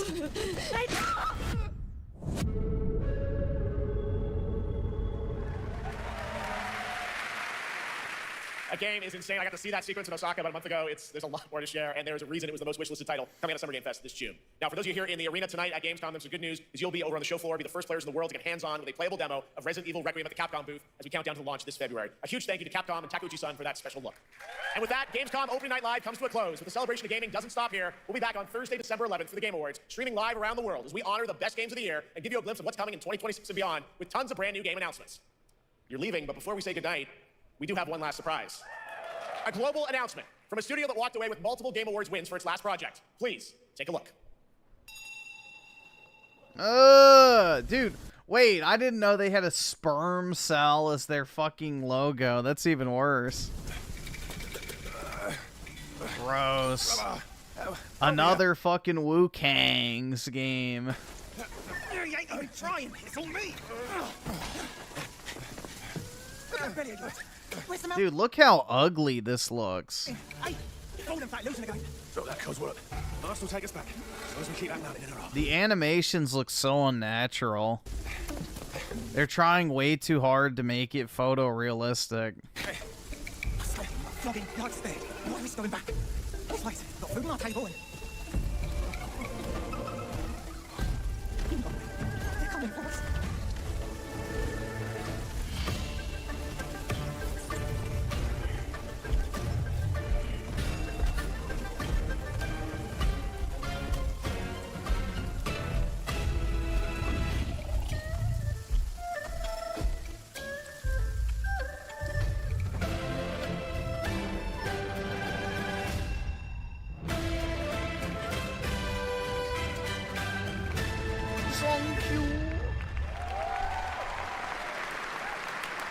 There's a special announcement. Game Science has announced and kicked off development of the second title in the Black Myth series, this time starring Zhong Kui, the ghost-catching god who wanders between hell and earth. This will once again be a single-player ARPG rooted in ancient... That's right, you Chinese shill.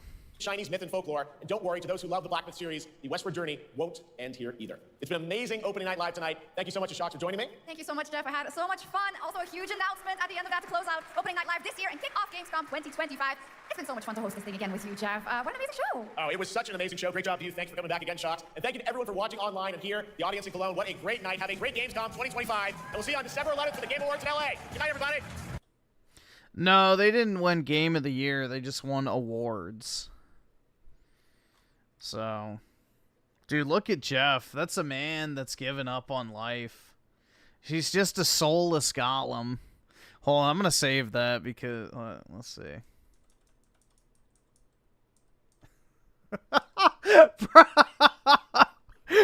Oh, no.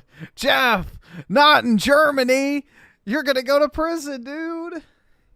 Oh, my God. Yeah, I'm going to save that. That's a good still. All right, let me just save it real quick.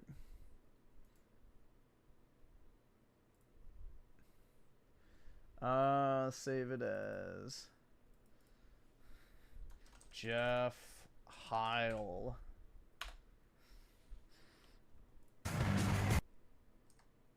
All right, there we go.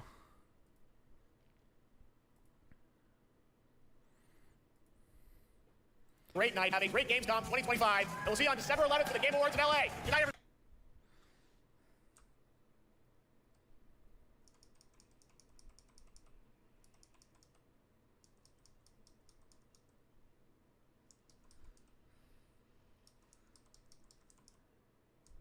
Where was it? Dude, he just looks so soulless.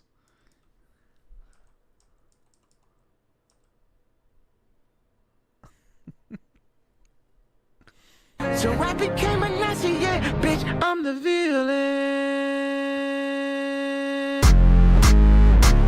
Nigga, how here with... Like, bruh.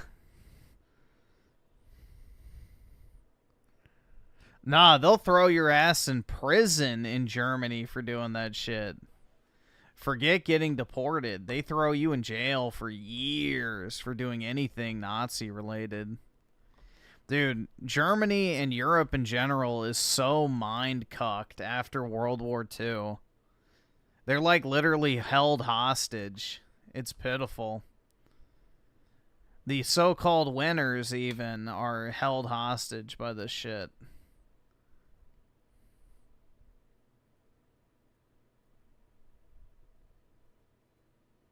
Yeah, in Australia. Yup.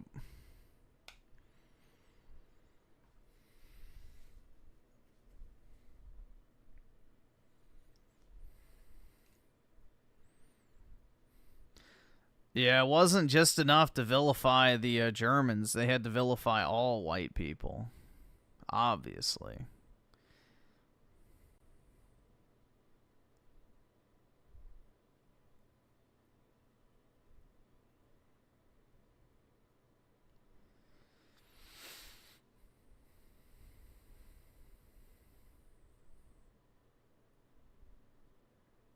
I think in the UK you can go to jail for it too. I know in France you can. Pretty much all of Europe is, you know, cucked in that aspect.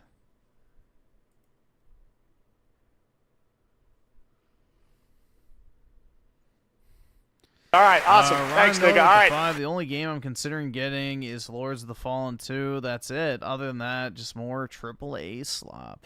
Yeah, there genuinely was not anything that I saw in that entire thing that was like, oh, that's kind of interesting. It's like, just...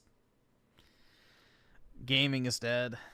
Bro, I used to watch E3, and I would walk away. Like, I used to write down the names of the games I was interested in. Because this was, like, before wish listing was a thing on, like, consoles and stuff. So I used to, like, write down all the names of the games I was interested in. And, like, I would walk away with, like, 30, 40 games sometimes. Like, it's hard for me to find 3. It just sucks. It truly does suck. I can't even find, like, 3 games that I'm interested in after watching something like this.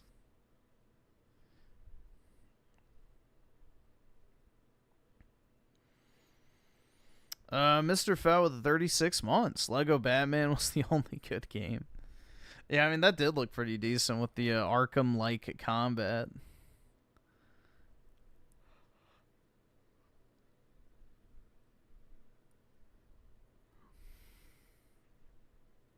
E3 never had 30 or 40 good games? Bro. That is not true at all. Did you never watch E3 during the 360 generation?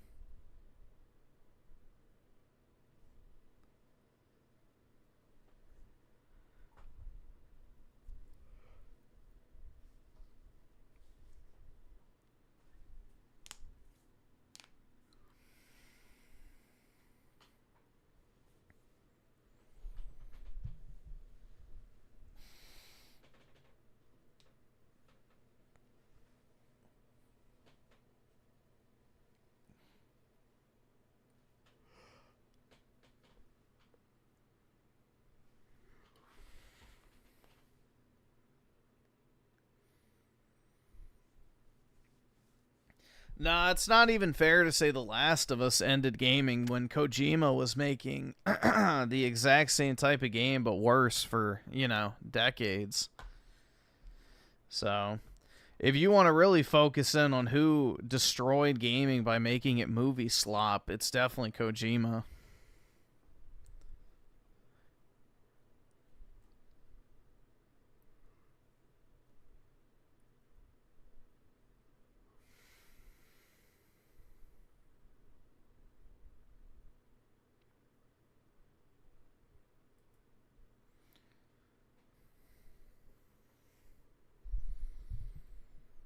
Griffin would have exploded if he could have played as Aerith in Monster Hunter. Exactly.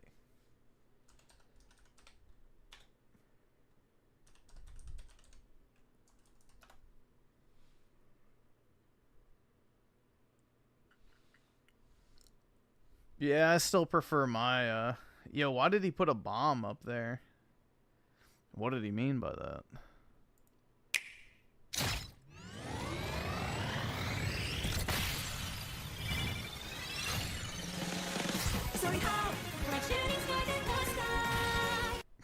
What the fuck?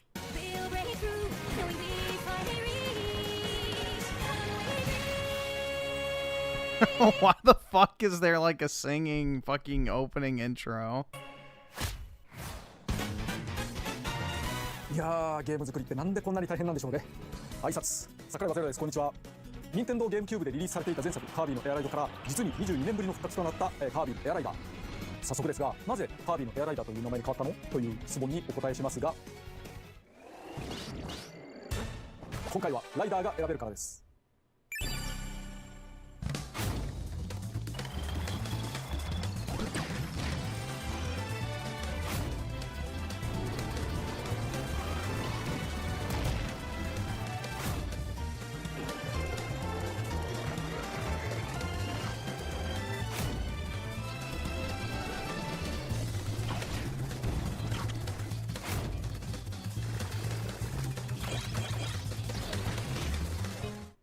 前作では番外の2名がいたものの、ライダーは基本的にカービィのみでした。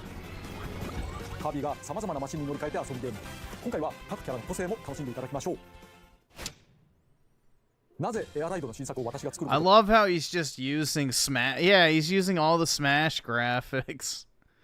It's like, you know, triggering the fucking, I guess, latent autism of the Smash community to buy it. なったのかというと、任天堂のソフト開発責任者である高橋さんと当時のハル研究所社長の三原さんにぜひともと強くお願いされたからです。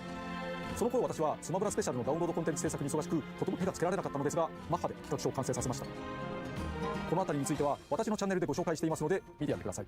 開発担当はバンダイナムコスタジオ、ハル研究所ではないのですね。私こと空とバンダイナムコスタジオはスマブラ4やスマブラスペシャルと同じタッグということになります。それでは本題です。カービィのエアライドとは、つまりカービィを使ったレースゲームですと。こりゃマリオカートで良いですね。キャラモノのレースでユニークなコースを走ったり戦ったりすると。これは完全にマリオカートで良いでしょう。私も話を受けた時にそう言った。それでもやるの？だけど何よりファンが知っています。このゲームの訴求点はレースではないと。とりあえずゲーム画面を初公開します。こんな感じです。3、2、1、スタート。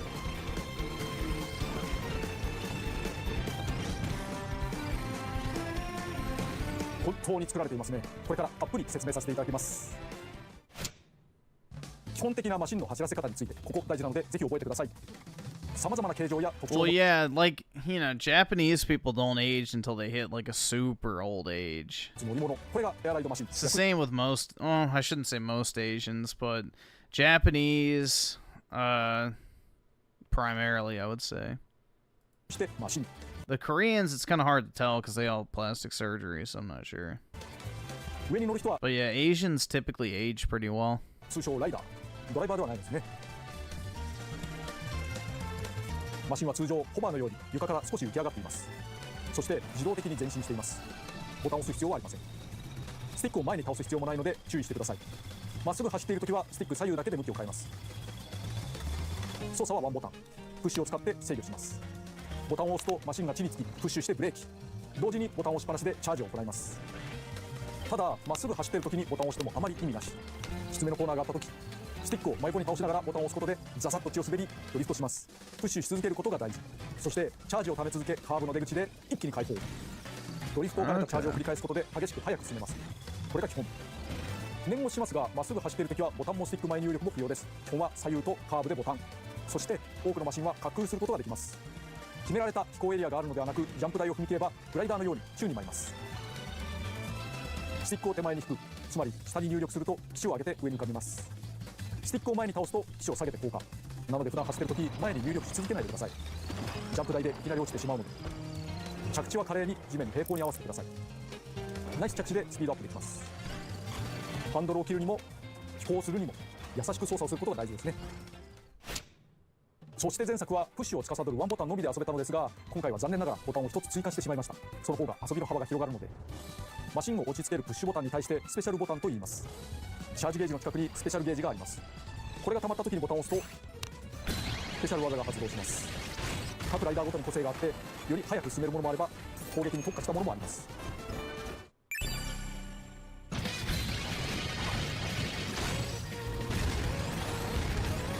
Sakurai just makes fun or games for the fun of it. I don't know about the other dude here. Kojima makes video games because he's desperate to become a movie director. That's it.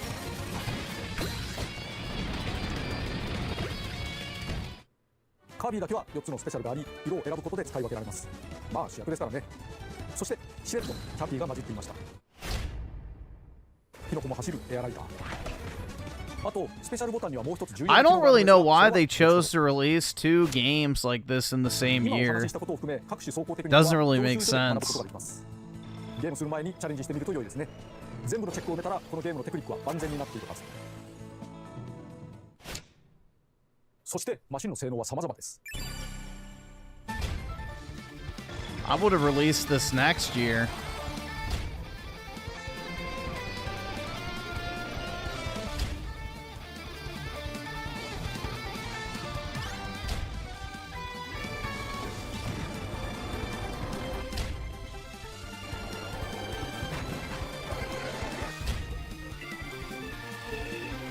You're not marketing experts, that's right. 速いとか小回りが利くといった基本性能だけではなく仕様が変わります。例えばヘビースターはチャージをため、それを燃料として走ります。リンズスターは走りと止まりしかありません。プッシュすると止まるのでプッシュして向きを変えて飛び出すという。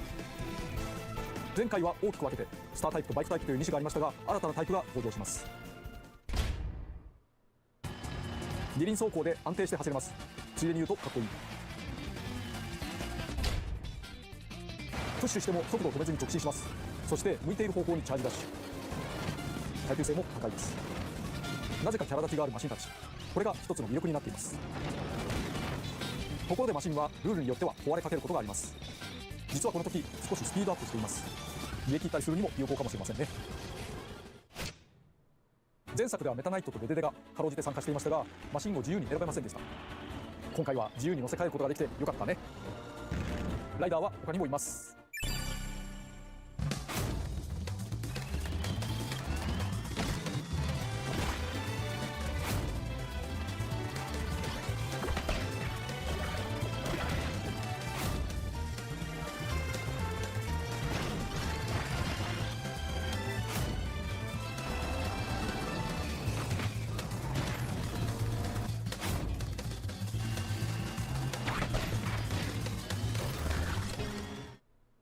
ライダーは軽さや大きさでマシンの性能に影響を与えます。同じワゴンスターでも If they port Smash Melee into online store, I'll buy a Switch right now. I don't think they're going to do that. I don't think Nintendo wants anything to do with Smash Melee. 例えばデデデやメタナイトは近接攻撃ができます。敵に近寄るだけで自動打撃。キャピーは帽子がシールドになっていて打撃に少し耐えます。マシンも特徴深いですから、それに合うライダーを探せると良いですね。もちろんコースやルールでも相性が生きると思います。だからエアライドではコースを選んでからマシンライダーを選ぶことになります。しかしライダーが選べるとなると気になること、コピー能力はカービィしか使えないのでは。カービィシリーズですから敵キャラクターから様々なコピー能力を奪います。それはカービィの専売特許。他のライダーに対して有利というか楽しさに差が出すぎますよね。そこでいろんなライダーがコピー能力を使えるようにしてしまいました。なんと全てのライダーにコピー防止付き。そこまでやるか。やります。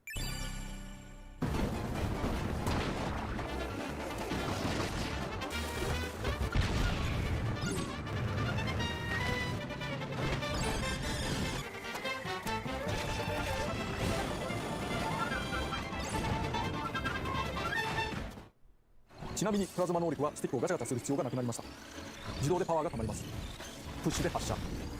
コピー能力は単に攻撃するだけではなくスピードを上げるためのものもあります。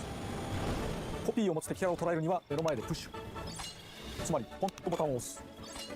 カービィは吸い込みですが Yeah, I would much rather play this than the Sonic racing game. 奥川崎はオタまで捉えるなどちょっと特殊な人もいます。コピー能力を持っていない相手を捉えたら星型弾に It already looks better than that. なおコースを徘徊する敵キャラを倒すと砕けた星を得て加速します。敵を倒した方が有利。キャプチャーによる星型弾やコピー能力などを駆使してガンガン倒すと良いでしょう。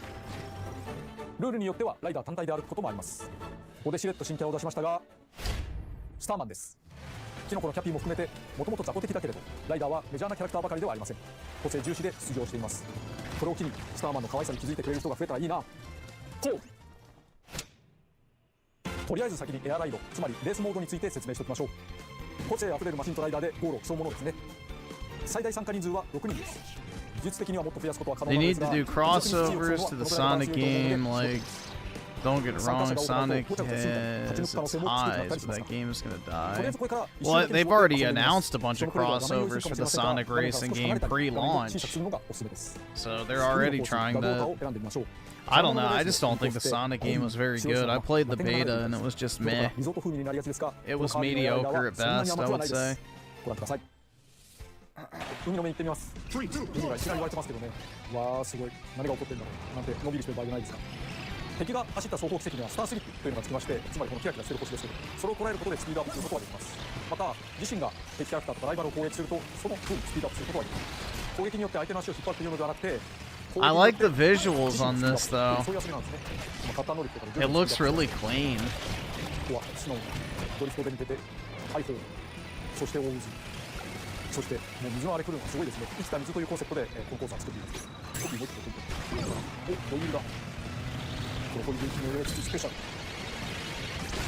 これでどうかな。このまま巻いてっちゃおう。よし、はい、フィニッシュ。ああ、これは気持ちのいいやつですね。気持ちのいいゲームですね。というふうに攻撃行動はいろいろあるけれど、それによってスピードアップをしていくという遊びが見てこれたのではないかと思います。あと海の面ダイナミックですね。Yeah, very fast paced. よく作られていると思います。同じようなところがあまりなく、くるくる展開が変わり I ます。 love the visual effects too. Looks cool.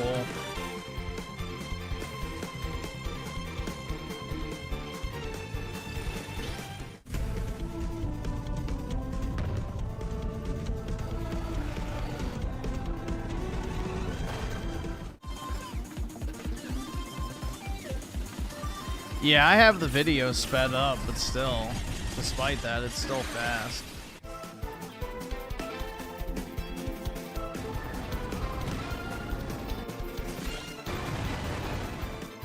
先頃のプレイでも使っていましたが、勝つために大事なテクニックをご紹介しておきます。まずはスタースリップ。マシンは星をまき散らかしながら走りますが、その星を得ることでスピードアップできます。つまり後続有利。ライバルが走った軌跡を捉えていきましょう。そしてライバルや敵キャラへの攻撃、ヒット時に出てくる星屑を受けてスピードアップできます。星屑はマシンのパワーである。いろんな攻撃アクションができるゲームですが、先行者の邪魔をしたり足を引っ張ることが主体ではありません。やられた時のダメージリアクションも低めです。後ろにつくことにより、また攻撃により自身もスピードアップさせて競う遊びです。なおゴールした後、オンラインでフレンドではない誰かと遊んでいる時にはフィニッシュ後さっさと次のセッションを探します。他の人のゴールを待っている必要はないのですね。次々と遊んでください。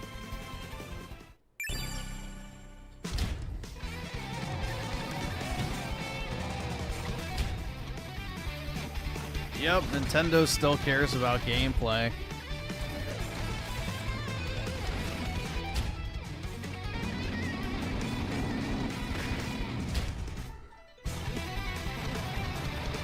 Oh yeah, it's gonna be absolutely insanely エアライドは sweaty. 周回数などのルールを設定できるのですが、その中にはゲーム速度をスローにする項目があります。これは初心者の方にうってつけ。今作は前作より平均巡航速度が少し上がっていますから、ゲームスピードが速いと思ったらお試しください。エアライドは通常マシンを壊せることはないのですが、ルールでマシン破壊ありにもできます。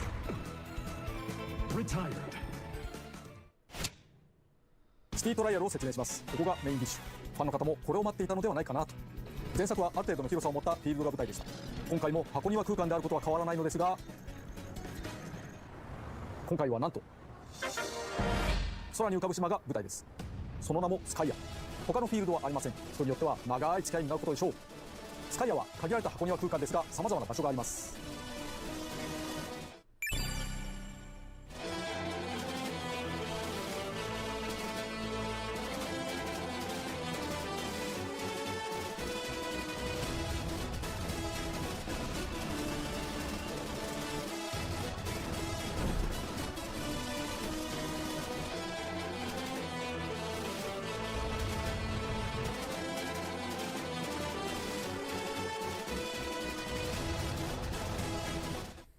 ゲームの流れをざっくりご紹介します。 Kirby just hit the second tower. マシンを見つけて乗り換え、あちこちに落ちているパープを拾い集めます。制限時間は5分間。するとそのままスタジアムへ。尖ったマシンとさまざまな特性のスタジアム1つで決着をつけます。簡単に言うとこんなゲームですが、まずは対戦人数について。前作は画面分割で4人プレイまで対応でしたが、今回は最大で16人参加できるようになりました。もちろんオンライン対応ですし、仲間とスイッチ2を持ち寄っても楽しめます。なおローカル通信の場合はプレイヤーは8人まで、 CP と含めて16人にはできます。対応人数が増えた分、フィールドは前作より広めになっています。同時対戦できる人は増えましたが、1人で遊んでも面白いので CP を好きな数だけ入れて延々と試すのも良いと思います。与えられた5分で戦うスカイアの遊びについて、ゲームの流れとともに少し説明しておきます。まずライダーを1人選びます。 I like how the Japanese design games much Spirit of the Wild. Yeah, I mean, for the most part, the Japanese still make games first. They don't make movies, or they're not worried about hyper-realistic visuals. But yeah, I mean, this feels and looks like an actual video game. ライトスタート自身のマシンが壊れかけている場合に限り、空車にただぶつかるだけでも乗り換えられます。前作はいちいち降りる必要があったので進歩したもんですね。なお降車もスペシャルボタン長押しでできます。また相手の壊れかけマシンを奪うこともできます。そしてパワーアップを行います。パワーアップには種類があり、加速、最高速、旋回、効力、攻撃力、防御力など自身を有利にするものが落ちています。コンテナがあったらクイックスピンなどで壊しましょう。クイックスピンはいわゆるレバーガチャ、スティックをガチャガチャすることで発動します。攻撃アイテムでライバルを攻撃し、パワーアップを落とさせて奪うこともできます。もしもマシンが壊れたらライダー単体で歩いたりジャンプすることができます。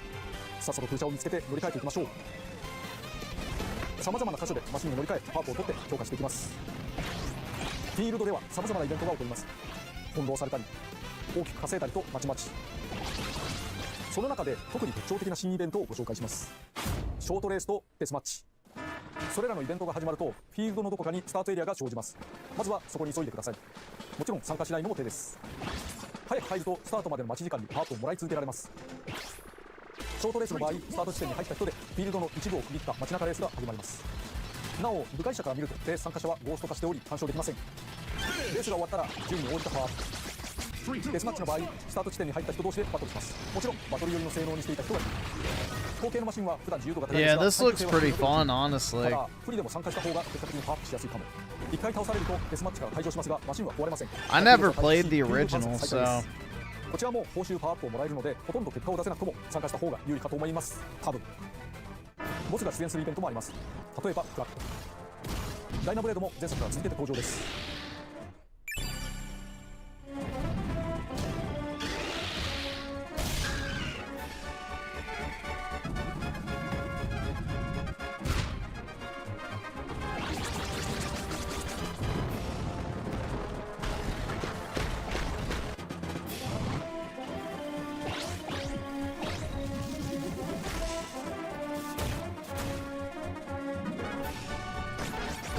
It's kind of sad because like most game devs would never dream of doing this shit, of like having the actual developers sit down and like show off the game, because none of them actually fucking made it.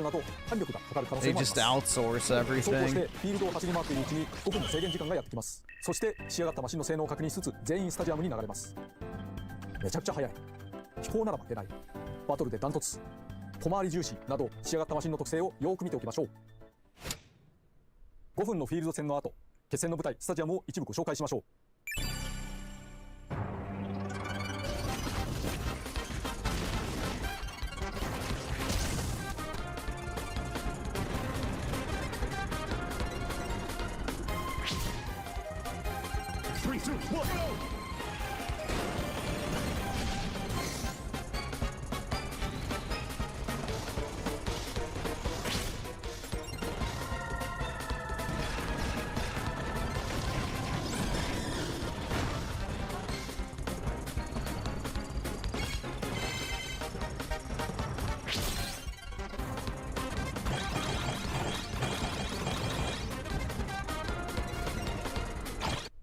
はあ、いろんな競技種があるんですね。もちろん育てたマシンに有利不利が生まれます。基本的にはスタジアム種は多くの中からランダムで選ばれます。 Yeah, it potentially could be better than Mario Kart. I don't know. I've never played this series before, so. 中には100人で But yeah, it looks really good, honestly. あんまり勝ち目がないのも厳しい。それにせっかく育てたマシンがスタジアムのランダムによって勝ち目が一切ないというのもそのいい加減さが面白さかな。アバウトで適当だからこその良さもあります。まあしかしどんなマシンでもある程度奮戦できそうな手を考えました。今回はスタジアム種をランダムで出てくる4つの中から選べるようにしました。マシンやパワーアップの方向性に応じて好きなスタジアムを選んでください。スタジアムの傾向はばらつくようにしています。成長結果などによりおすすめマークがついているので迷ったらここに入りましょう。16人の参加者は同じく提示された4つのスタジアムのどこかに入ることになりますが、どこに誰が入ったのかはスタートするまで分からず、ここから駆け引きが始まっています。自分が飛行型マシンだからと飛行系競技を選ぶのも手ですが、誰かがより突出した飛行マシンを完成させていたと見たら対戦を避けてスピード系や障害物系に行くのもありですね。もちろんその裏を書いて突出した飛行マシンが飛行競技ではなくスピード競技に入るのもありです。なるほど、これは面白いですね。ではシティトライアルを CP 相手にワンプレイしてみましょう。 CP を11人で12人戦で試してみます。とにかく毎回展開がコロコロ変わるので取れ高が高いものになると良いのですけれども、観光重視で行ってきます。はい、始めます。最初のライトスターは弱いのでよく見て近くのマシンに乗り換えを行う必要がありますね。ウィングスター、それ乗り換えは簡単で Y ボタンをポンと押すだけですぐにできます。最初のライトスターだったら特にボタンを外して、ぶつかるだけで乗り換えることができます。そして当面はコンテナを見つけて、それを破壊して中身を得るというのがいいですね。こう野良で落ちているようなものも見つけつつ、あ、そこに飛んでもらう。イベントが起こるんですけど、今空を飛びやすくなったみたいです。飛びやすくなったからこれだったらプーッと結構初期能力なのに上の方まで行けそうですね。なかなかいいかもしれない。ちょっと地下街とか見てみましょうか。空飛びやすくなったのにしかも氷がありますね。うわ、浮いてしまう。なかなか浮いてしまうので、まあ邪魔な時なんですけど、良いことも悪いことも起こるのがイベントなので、そしてこれはゴルボール投げるとボン、自分の邪魔してどうするんだっていう感じです。 How many players? 12. スカイアが空を浮しまっていることがよくわかりますね。 Or no, I think they said what? 16. 環状線も紹介しておきますけれども、駅をつなぐ環状線がこうやってあるんですね。外側を回っています。そして横の方に入力をしておくと左にこう次赤い線になって途中下車ができるというような要素もあります。お、レアコンテナ珍しい。お、と言ってる間にデスマッチが始まってしまった。ウィングスターだとめちゃくちゃ不利だから、ここはワゴンスターに乗り換えておきますね。まあワゴンでもよくはないけどウィングよりはいい。そしてデスマッチはこの中に入場してきた人たちで戦い合うわけですけれども、相手を倒した時の報酬と、自分の順位より報酬の2つがある。 Yeah, it definitely looks like a GameCube game, but in a good way. It just feels very video gamey. It doesn't feel like, you know, they're trying to make anything other than just a fun game. It just has that, like, aesthetic of, like, that era. すんごい儲かった。儲かったおかげでだいぶスピードも速くなってまいりました。1位です。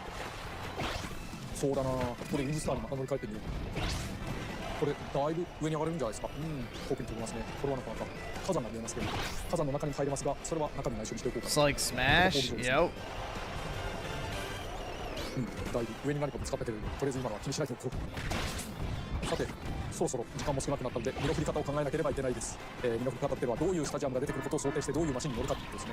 お、これはゴールドが降ってきた。なんだろう、この悪夢のような光景は。でも自分は飛べるからで、みんな頑張って。ああ、こんなにすごいゲームなんでしょうね、空飛ぶ島がこんなたくさんのトゲトゲウニウニに支配されるっていうゲームってあんまないですよね。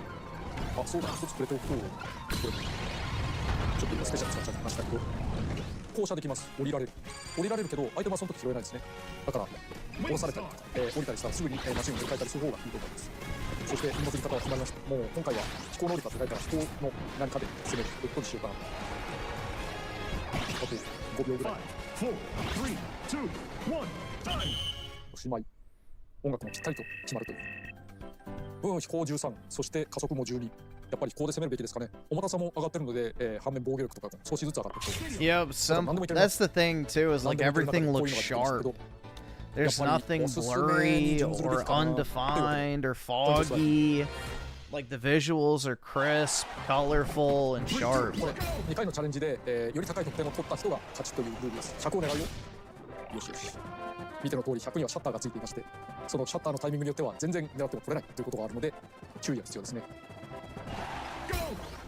他の人たちの様子を見てみようとしたら、いや、いいよ。また100を狙う。もちろん先に取られ、まずいね、このタイミング。危ない。今ギリでしたけど、ほらギリだった。そして下の方カービィがチコチコ走ってますね。はい、1位。 Kirby's practicing target practice for when he has to aim at the real thing. はい、お疲れ様でした。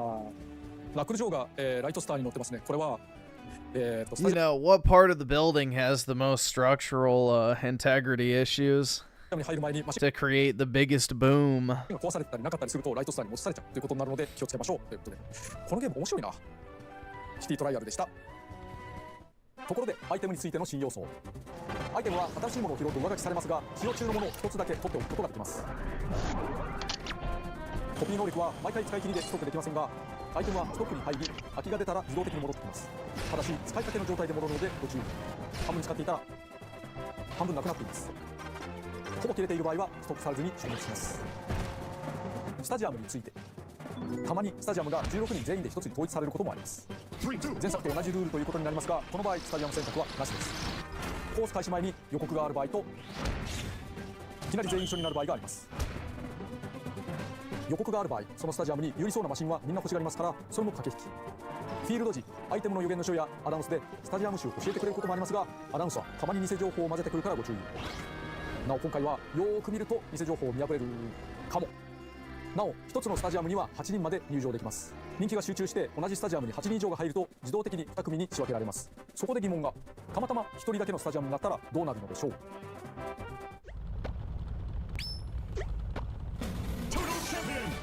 あなたに敵はいなかった。大勝利です。一応その後、その時のライバルと性能を持った CD と遊ぶこともできます。これに勝っても負けても優勝になりますけれども、オンラインで誰かと遊んでいる場合、自身が終わったらさっさと次のセッションにつなぐのはエアライブと同じです。好きなだけ遊んでやってください。参加人数が少ない時の対戦時は投票によってスタジアムを抽選することもできます。前作同様、完全ランダムにもできますのでルールをいじってみてください。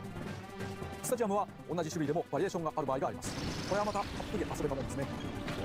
ファンに長年愛されたシティトライアル、ここに来て新作を遊べるようになりました。令和ですけど、ぜひお楽しみください。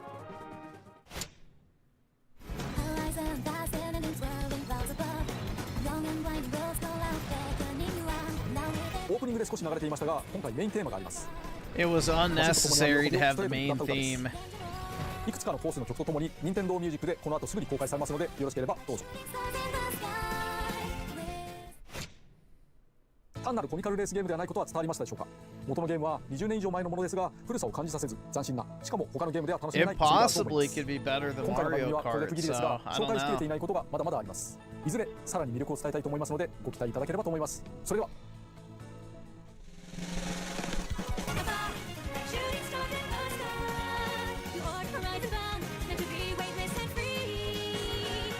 I mean, it's all just gameplay, so that's how a gaming show should be. Uh-oh, dude.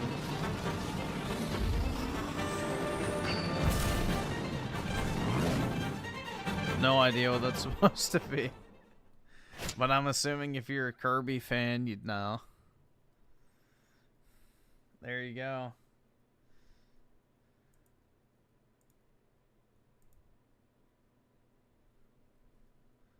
But yeah, that's how gaming shows should be, is just show the actual game, God forbid. You know?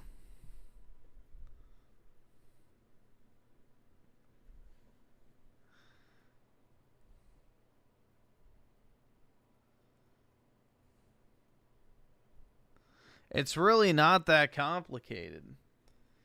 We're here to buy games, show the actual gameplay.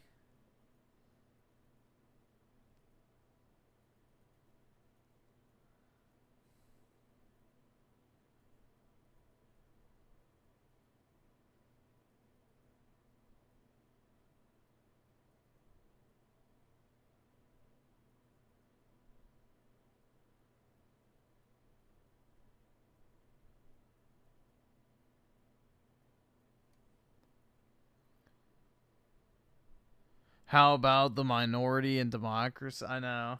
We need games that are, you know, glorifying democracy. Ugh. That's going to be the new leftist buzzword. You know, to replace all buzzwords. Democracy. Down with democracy.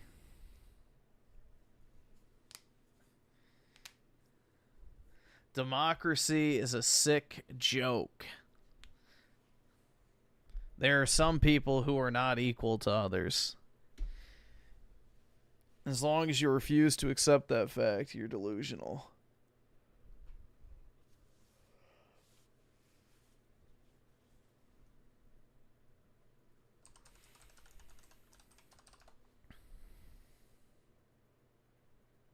Oh my god.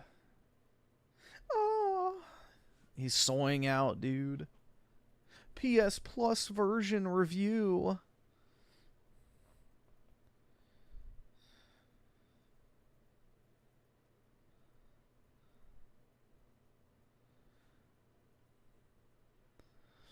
I guess we'll just watch this one. Hey there, Gamers Dreamcast guy. I'm not watching a Resident Evil video. Here, and today we're talking about Opening Night Live, the presentation that Jeff Keighley puts on that basically starts and kicks off the bigness of Gamescom. And I feel like there's a thing I want to call the Keighley curse, which is that in everything he does, whether it is the Game Awards or Summer Games Fest or a lot of these big presentations, a lot of times there's like 20 or 30 minutes of absolute 10 out of 10 bangers. You know, Never. Absolutely. Bro, there is never 20 to 30 minutes of absolute bangers at any of Jeff Keighley's show. There is never 30 minutes of bangers at a Jeff Keighley show. Of maybe banging your head against the fucking desk because you're so goddamn bored of all the fucking mobile and gacha game slop that he shovels down your throat constantly. But, yeah.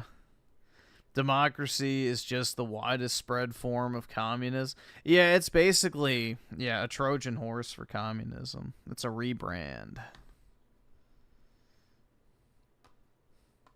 Basically. I mean, if you think about it, male voters got suffrage, in the late 80s. I forgot when it was exactly. The late 1800s, doesn't really matter. And then women got the right to vote in the early 1900s. So it was right around that time of the invention of Marxism that the concept of everyone gets a vote came into play. So I don't think that's a coincidence at all. Because in the United States, for the first 100+ years, most men couldn't even vote. So it was a qualified democratic republic. So you had to meet certain qualifications in order to vote. And in the late 1800s, men got the right to vote blanketly. And then in the early 1900s, women got the right to vote. And right around that time prior is when Karl Marx started, entering the scene. So I don't really think that's a coincidence.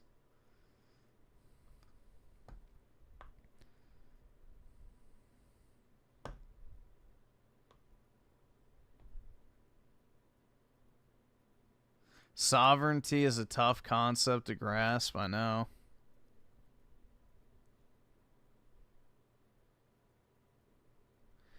Sorry to step on your theory, Griffin, but democracy has existed for thousands of years. I'm talking about in the West, bro. Democracy only ever existed in its actual form in Athens, Greece. That's it. There's no other real democratic society that ever existed. Like, the Roman Republic was not a democracy. It was nobility, acting as the Senate. So, yes, it was a republic system, but you didn't actually get to vote. That was more of just a formality. So, no, there's never been like an actual democratic society aside from Athens, Greece. And we saw how that turned out. It was a disaster because they could never come up with a decision when they needed to. It basically crippled them.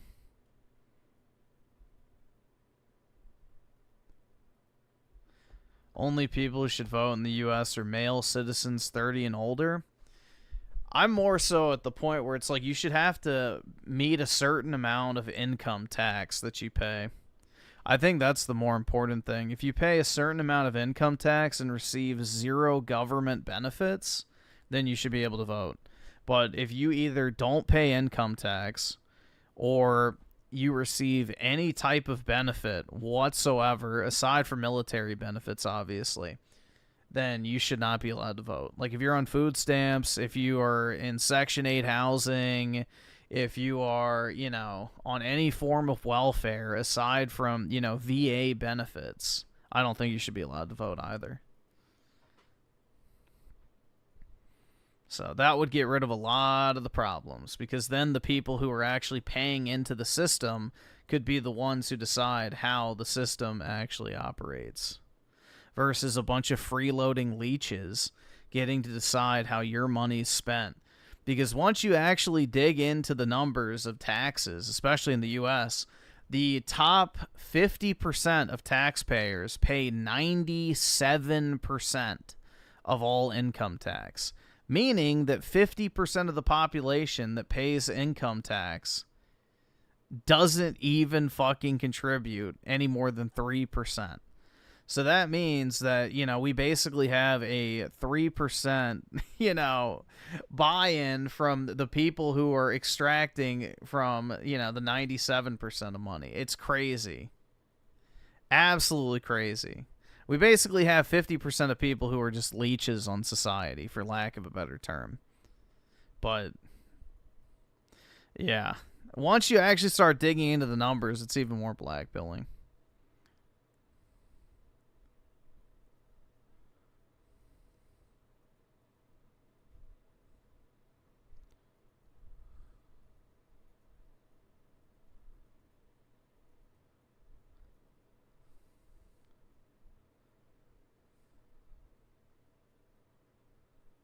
What about the broke vets? Should they be allowed to vote? No. So that's the thing. If you're not paying income tax, then you wouldn't be allowed to vote. But if you were paying income tax as a veteran, but you were also receiving VA benefits, then yes, you would be allowed to vote. The people who pay into the system should be the ones who get to determine how that money's being spent. That'd be like if I walked up to the Walmart board of directors meeting and demanded that my, you know, my issues and my, I guess, ideas for the company were prioritized over everybody else's who actually owned a large portion of it. Like, imagine you own a company and somebody shows up and starts demanding that you run the company a certain way. What would you do to that person? You'd tell them to fucking kick rocks and sit the fuck down. Well, the same thing should happen with, you know, the government. Unless you're paying in to the government's coffers, why should you have any say in how the government is run? It's idiotic to think that people who just extract money from others should have any say in the matter on how that money is extracted and then spent. So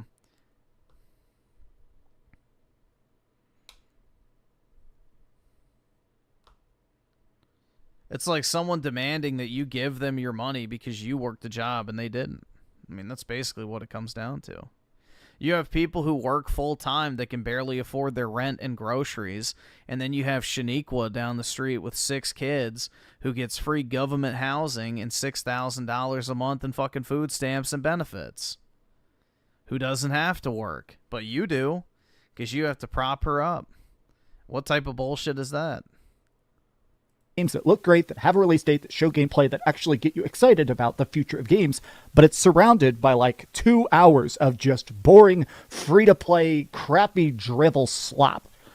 So what we're going to do in this video is we're going to talk about the goods and the bads. We're going to talk about this entire presentation because, honestly, there is stuff that got me hyped. I think the trailer for Resident Evil Requiem, 10 out of 10 fantastic. A lot of the stuff they showed today, Silent Hill F, 10 out of 10 fantastic. But my problem is 10 out of 10 fantastic.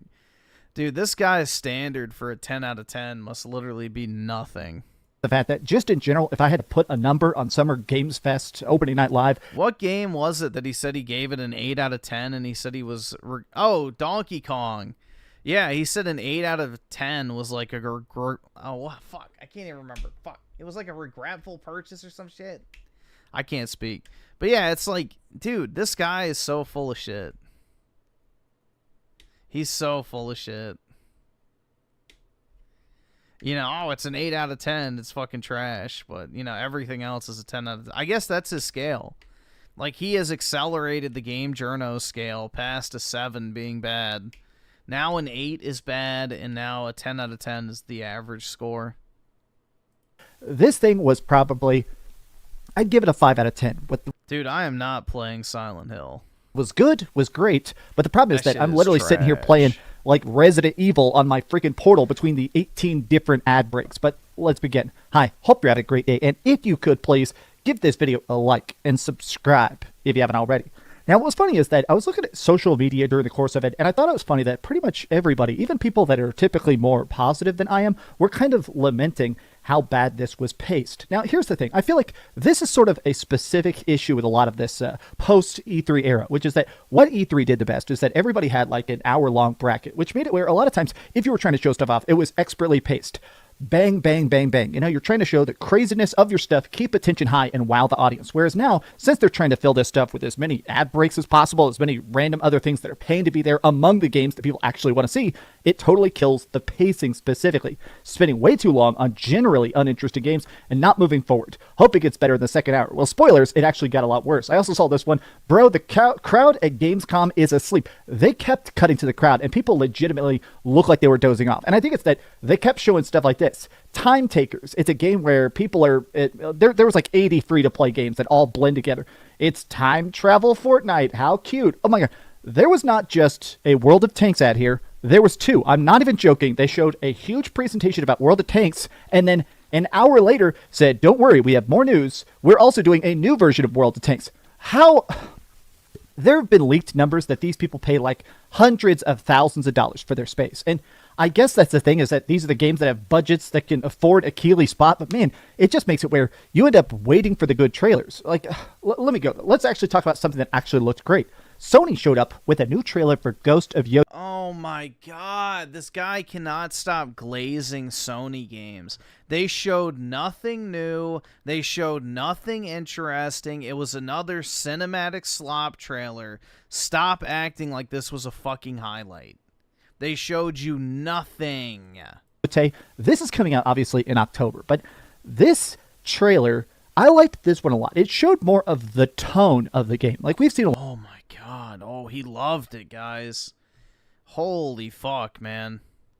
This guy 100% has a modded DualShock controller that he has like modified to have the vibration motor on at full blast constantly, and he just shoves the fucking knobby end of it up his ass before he sits down. I'm convinced, bro. Like, what the fuck? He's glazing a shitty 1 minute long cinematic slop trailer? Really?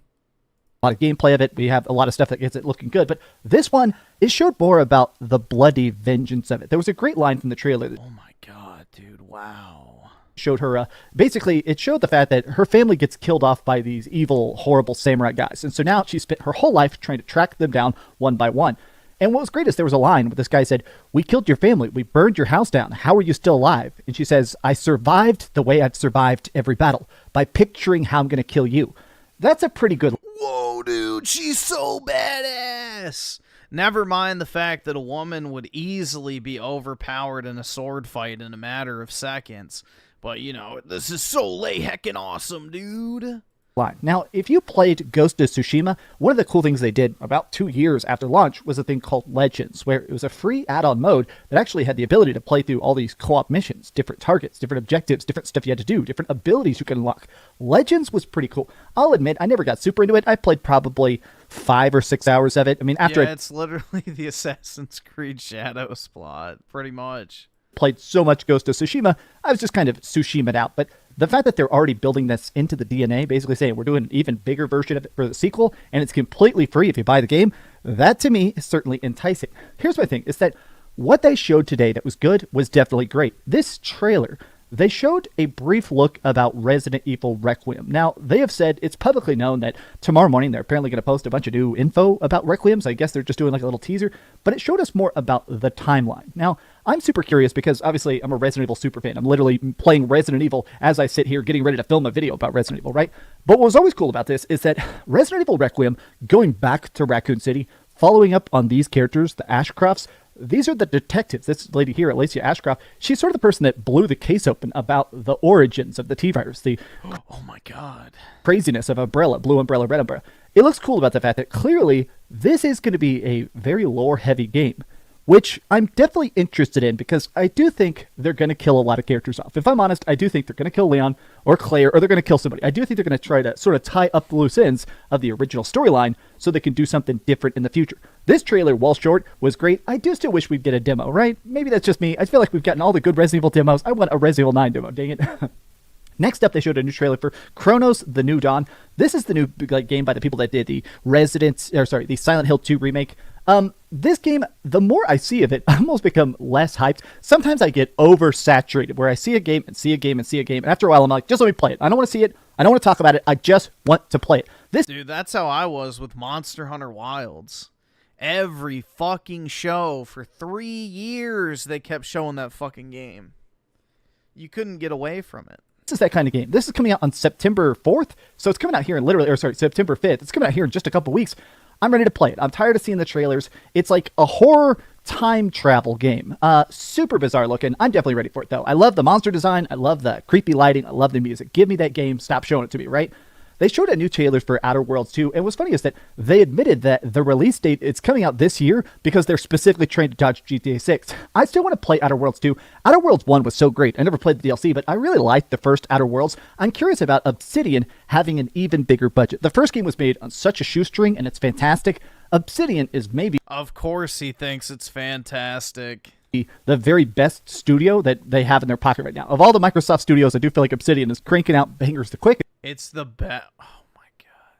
What banger has Obsidian put out? Fucking Honey, I Shrunk the Kids, Pentiment, Avowed. Like, dog, what is he talking about? They have not put out anything good. I really want to play this game. This trailer, though, didn't show a ton of new stuff. It did show nice flashes, though, of combat and skill trees and stuff. I'm definitely very interested in playing this, for sure. I guess it does its job, right? I'm ready to pre-order it or get it on Game Pass. Now, this new look about Silent Hill F, it's strange. I feel like I'm very open-minded about Silent Hill F. I think a lot of people are open-minded about Silent Hill F, but it's very obvious that this is going to be a big departure from classic Silent Hill because... well, I mean, it's not in the United States. It's not in Silent Hill. In fact, it's taking place in Japan. But I'm still curious about this game, as fun as it looks, as messed up, as dark, as macabre, as weird as the monster design is. I am still in a spot where I'm hoping it somehow ties back to classic Silent Hill. I mean, it has to, right? Like, if you read the Silent Hill comics and stuff, there are a lot of stories that don't really take place in Silent Hill or connect directly to Silent Hill. But in this case, Silent Hill F, I'm curious how you can have a story so far in the past, so far away.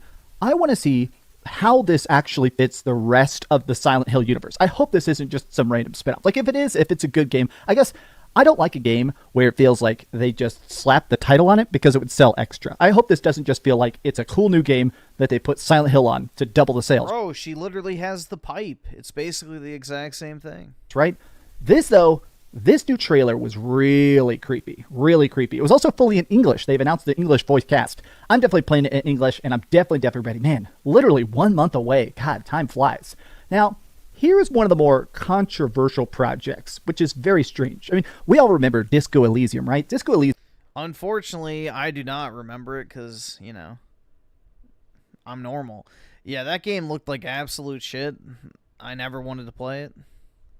But, yeah.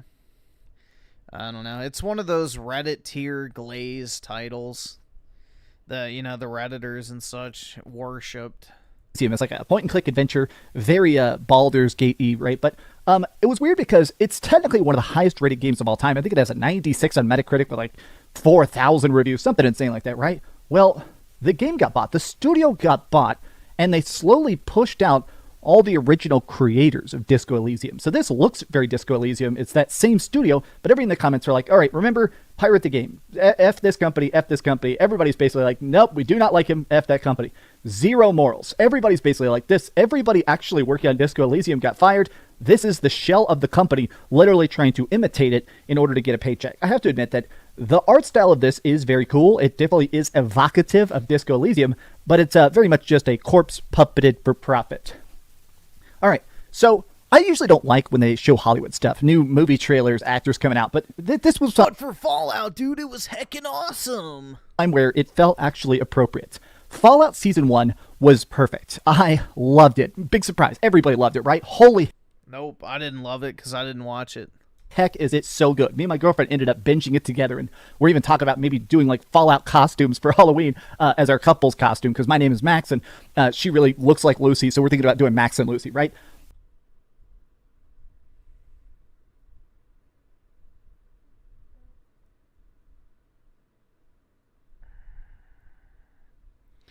This is a 40-year-old man.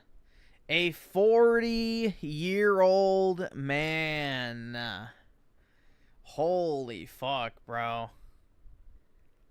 This trailer, though, this looks great. The fact that it's coming out in December, man.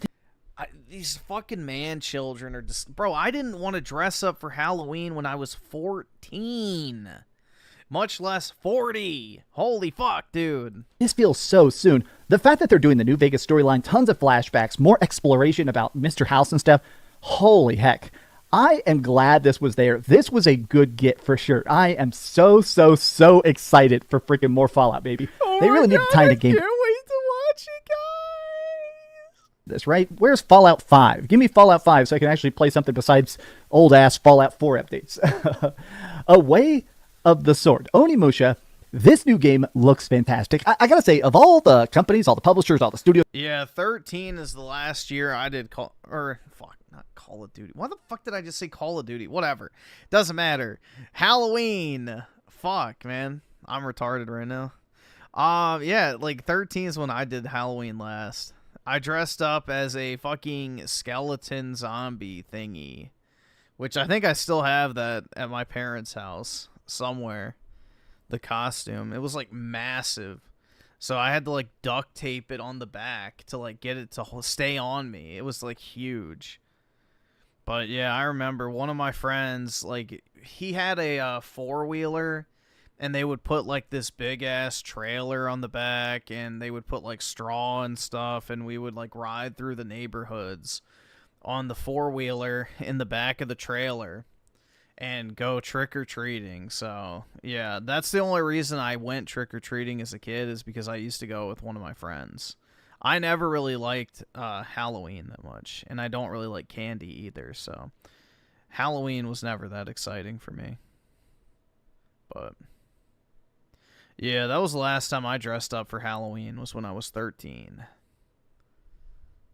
Right now that are just, in my opinion, doing the best work overall, net profit, is got to be Capcom. Capcom is just killing it. From Monster Hunter to Resident Evil to Devil May Cry. But the fact that they're bringing back Onimusha, I like the fact that... No, do you know what I'm really jealous of? Not his Spider-Man shirt, bro.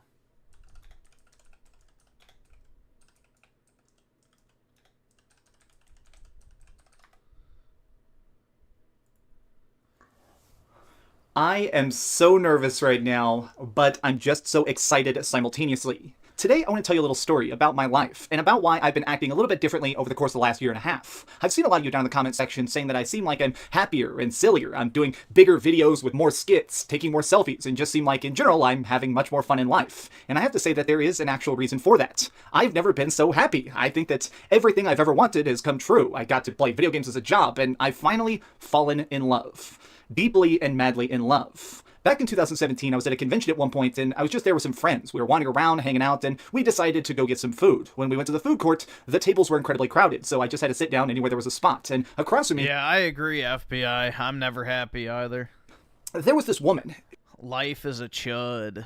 She was painted completely in like this bluish purple paint because she was basically cosplaying Raven from Teen Titans, but something about her was just different. I mean, a lot of people don't believe in the concept of love at first sight, but that's definitely what this was. As soon as I saw her, it seemed like just time stopped. It seemed like nothing else in the world would ever matter. I just needed to try and get one more word out of this girl. I just wanted to talk to her, to learn about her, to figure out how we could hang out. And so I decided to get her contact information, and we actually took this selfie. This is literally just minutes after we first met.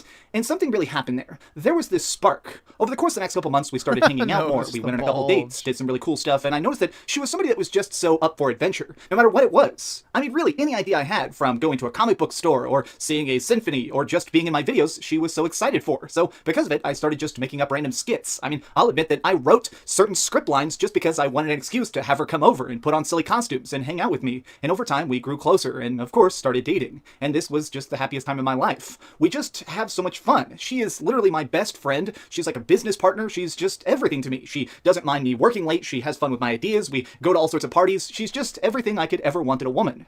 And now I actually want to take it to the next level. Recently, Until I realized she didn't have 7 inches?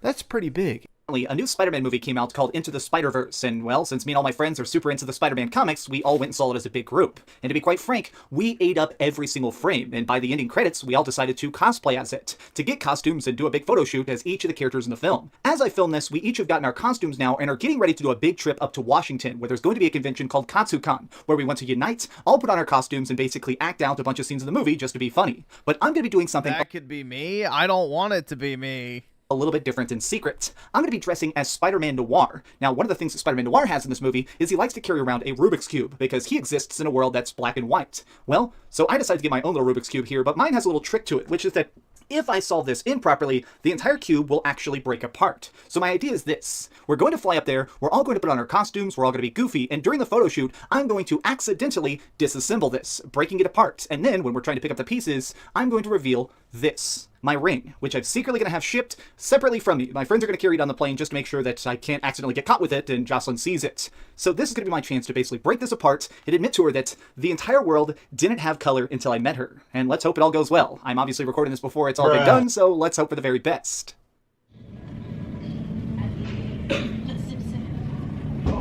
We made it to DC. Bro, little did I know that this was like happening mere miles from me.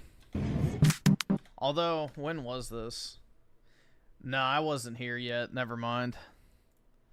Scratch that.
The music makes it even worse, man.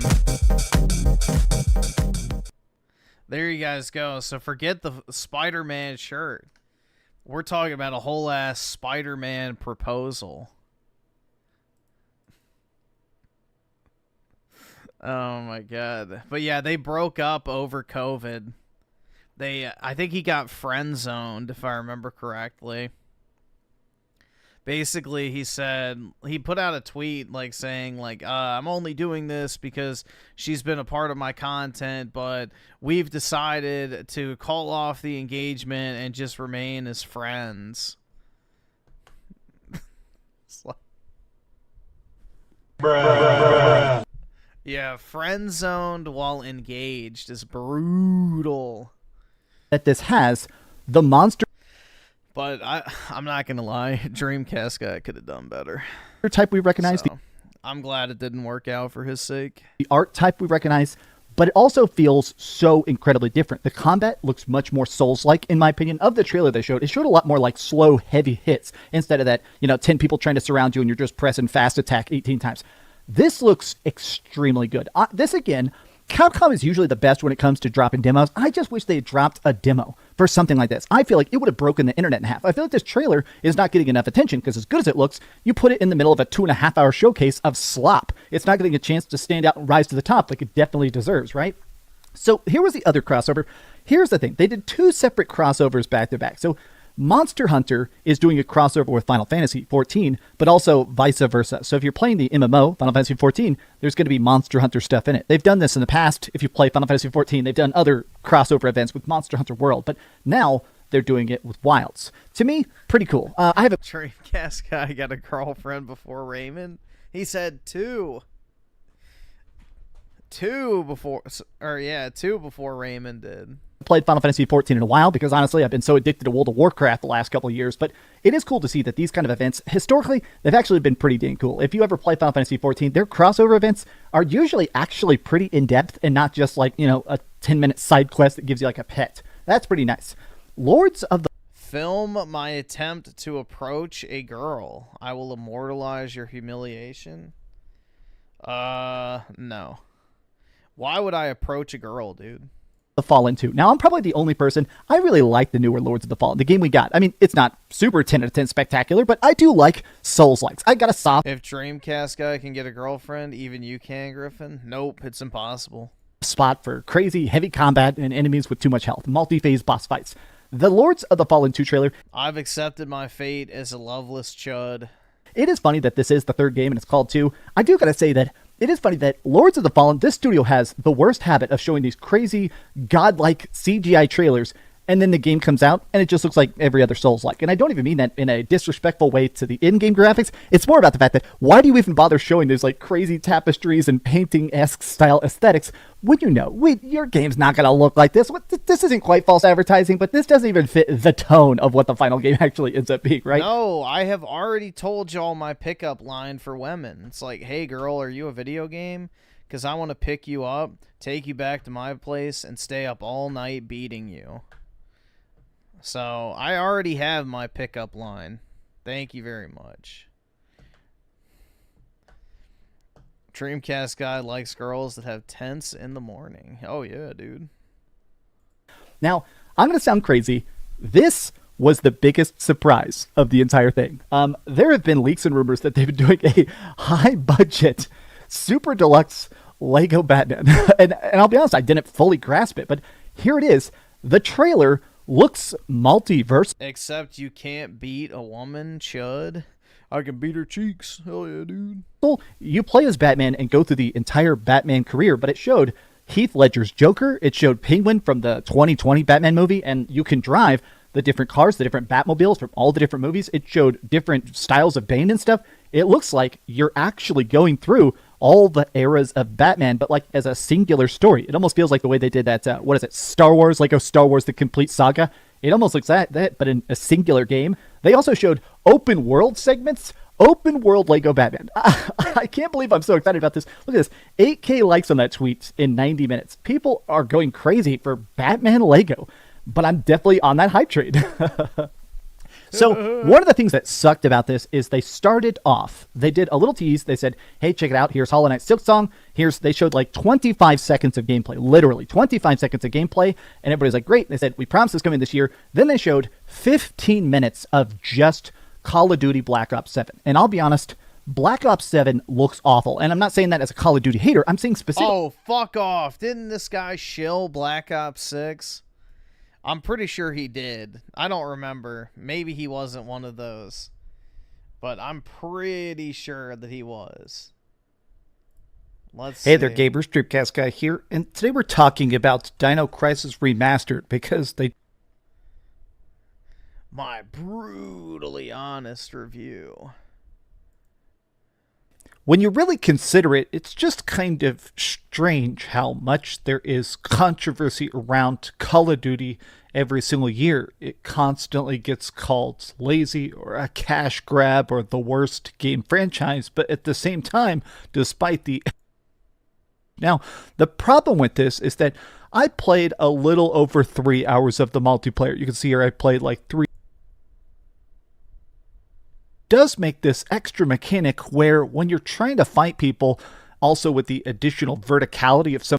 Wait, why does he have this time stamped as campaign and he's showing... And that this year's Call of Duty, this campaign, I've friends that actually beat it. Apparently the campaign this year is about 10 hours long, and it's a spy thriller. So in a lot of missions, there is deep optional stealth where you're trying to creep into areas or take targets out. Now, there is very little mandatory stealth. You can choose to, whenever you want, start throwing grenades or... Let's talk about the multiplayer, and let's talk about... Alright, well, I'm not going to dig through the whole thing. Yeah, spy thriller is not even remotely correct. Griffin invites girls over to see his moth collection. What the fuck? I don't even know what that would... Like, the fucking... The guys that, like, pin, like, the moths to, like, a board and then frame them? Nah, I don't think so.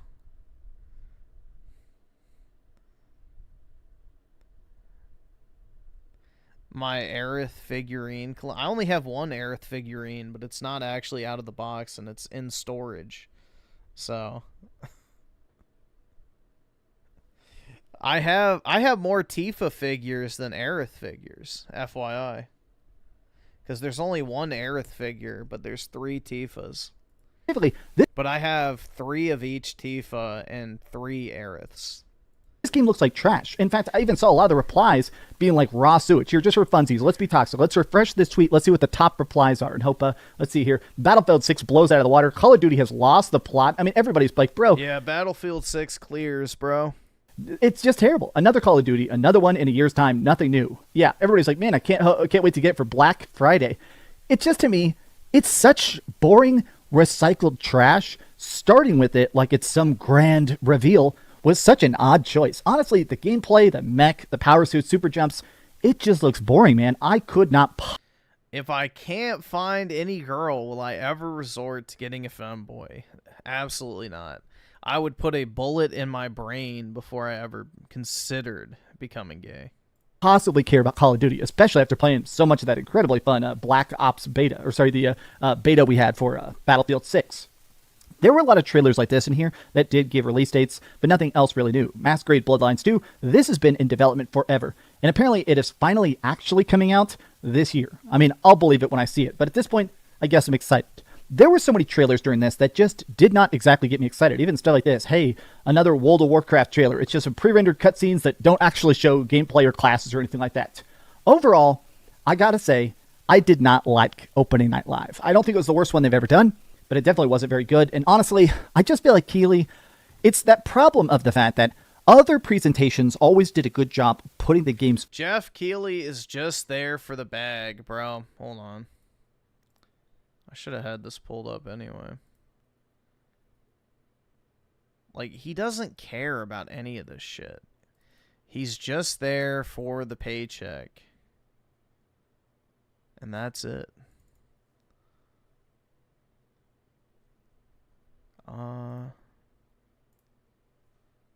Like, look at him, bro. He looks old. He looks drained. The soul has been sucked out of him. He's taking his natural posture, too. He's looking like Chuck Schumer nowadays. You know, before we know it, he's going to start rubbing his hands together in front of him. If he didn't have to hold the microphone. Like, look at that, dude.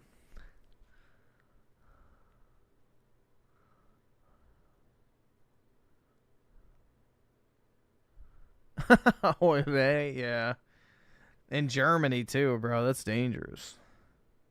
You can go to jail for that. But yeah, he's just... Look at him.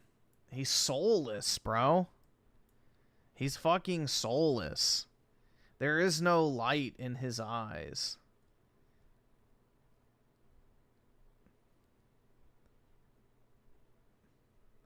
So... He just wants his advertising shekels. He probably doesn't even give a fuck about games at all anymore. First. Other than his Kojima slop. And now it definitely doesn't feel that way. It definitely feels like there's this concerted effort to space out the ad breaks instead of just making a fun show to watch. It's not made for gamers. It's made for the advertisers.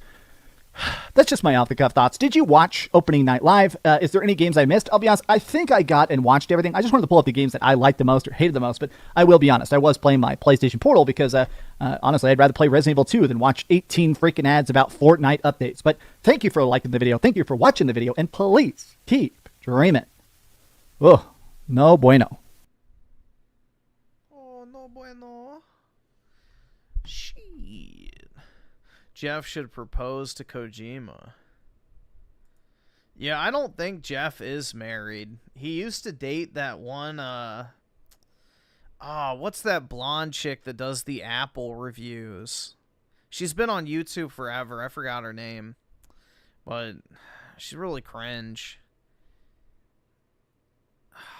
Fuck, why can I not think of it? I don't know. It's the blonde chick that... Yeah, Justine. That's it. Yeah, he used to date her, if I remember correctly. But I don't know whatever happened with that. She probably got turned off by his soulless nature. They fucked? Yeah, apparently so.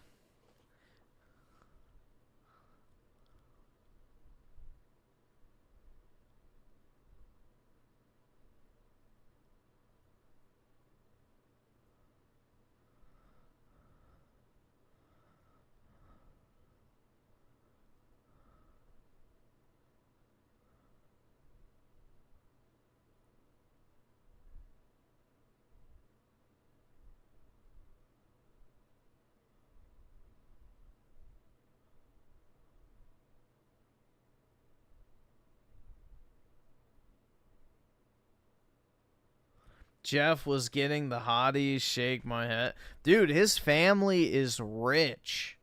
Like, his parents own IMAX.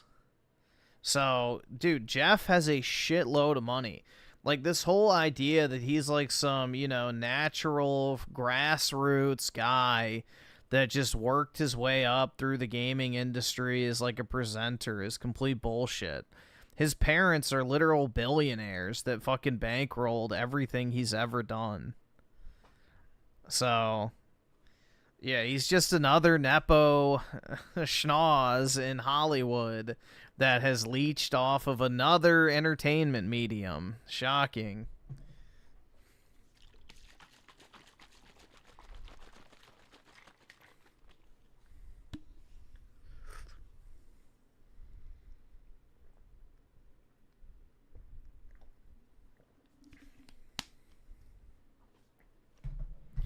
He fucked Melanie Mac. I don't know if that's a flex or not, bro. I mean, yeah, she was alright back in the day, but the voice. I imagine her like, like, ugh. Imagine her granny moans. What? Nope.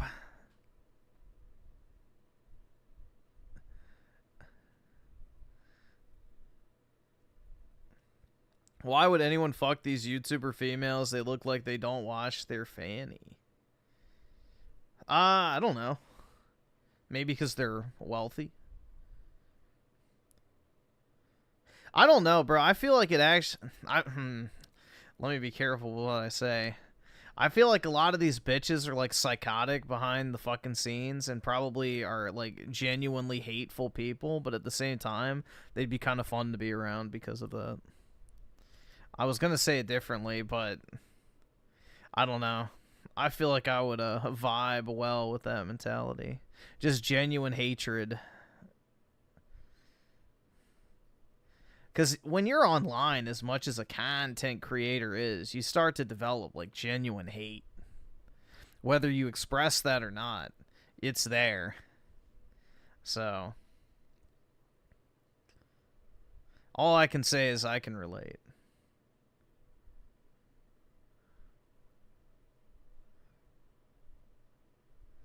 Yes, I used to hear Melanie's voice in GameStop back in the day. Yup. Unfortunately. Yeah, she used to do GameStop TV.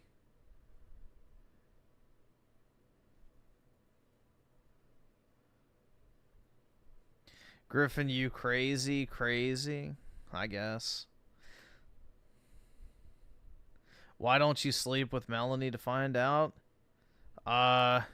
She's broke. She's eggless. She's old. There you go. There's my 3 reasons. And tattooed. And ugly. Somebody just accepted my offer. Oops.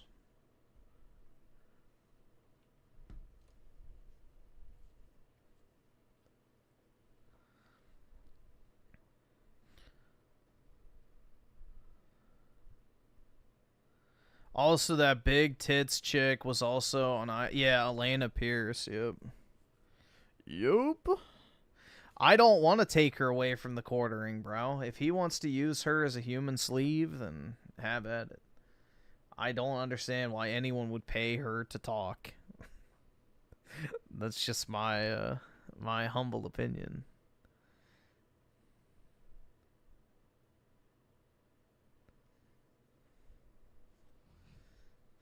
You know?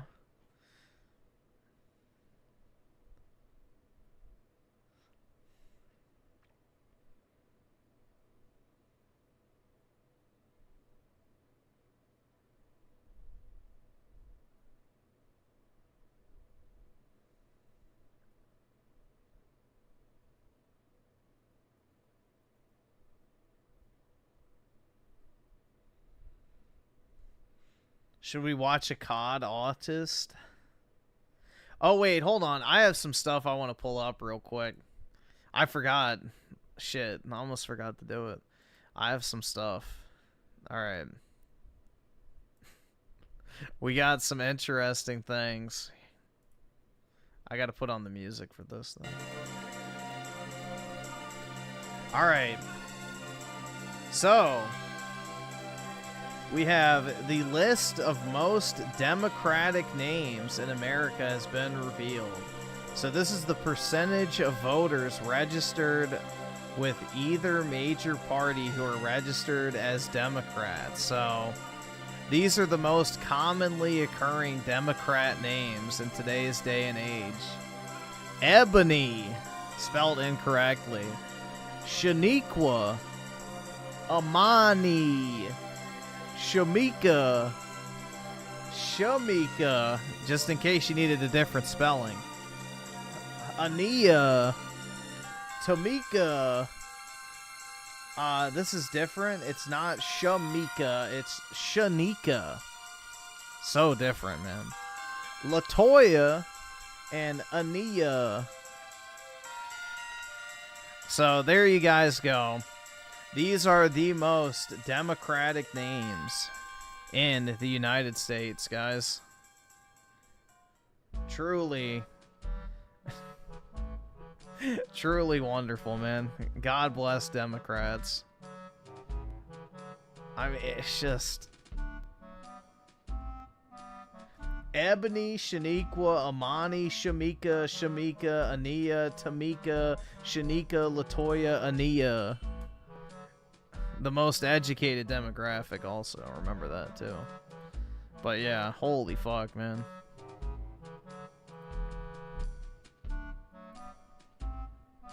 What is this?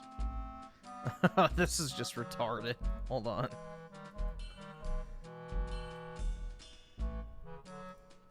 There you go. Just something to look at real quick.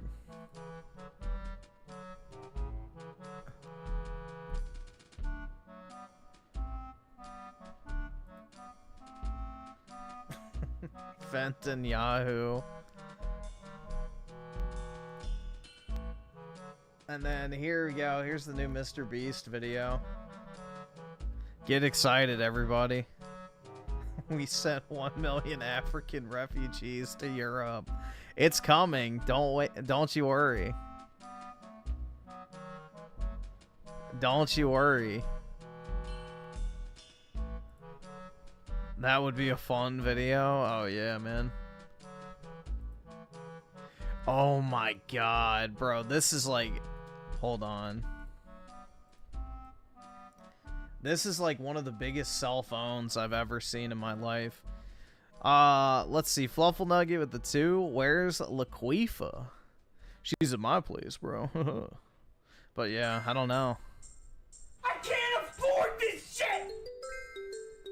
So yeah, here we go. A message to the racist. Some reminders for you racists. 67% of black men have never been convicted of a felony. 58% of blacks are not on welfare. 52% of black women don't have genital herpes. Yikes. 51% of black men aged 23 have never been arrested. 23% of black children are born to married parents. And this guy unironically replies to this tweet saying, the only time when racist Twitter doesn't like stats. LOL.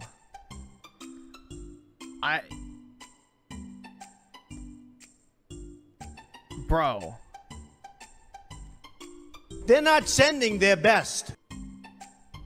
A very low IQ person. How the fuck do you read that and come to the conclusion that these stats are owning the racists? Like, what? I don't... You think that 77% of black children being born to single moms is a good thing? 49% of black men aged 23 have been arrested? It's just... Holy... But yeah, they couldn't invert the fucking statistics in their head.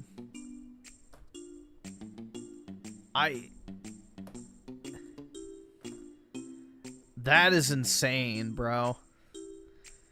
That is like one of the biggest just self-exposed retard moments of all time.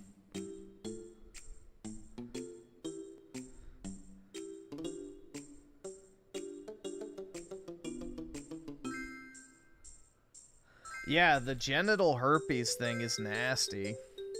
Yuck.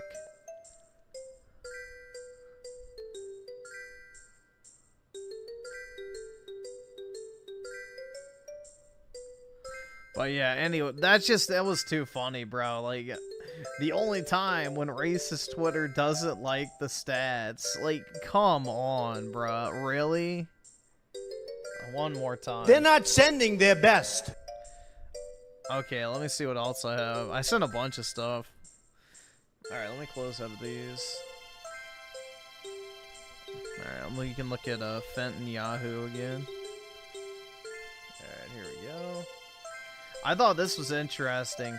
70+% of Indian women cheat on their husbands per study. There is a real high chance most Indians have no idea who their real father is. All of their white women are easy comments are just projection and cope because they know what their mothers and wives are up to. So yeah, a study claims 7 out of 10 Indian wives cheat on their husbands out of boredom. Also because it's arranged marriages and they hate their husbands. But yeah, that shit's wild, bro. 70+%. That's like the highest infidelity rate in the world. Like, by a lot.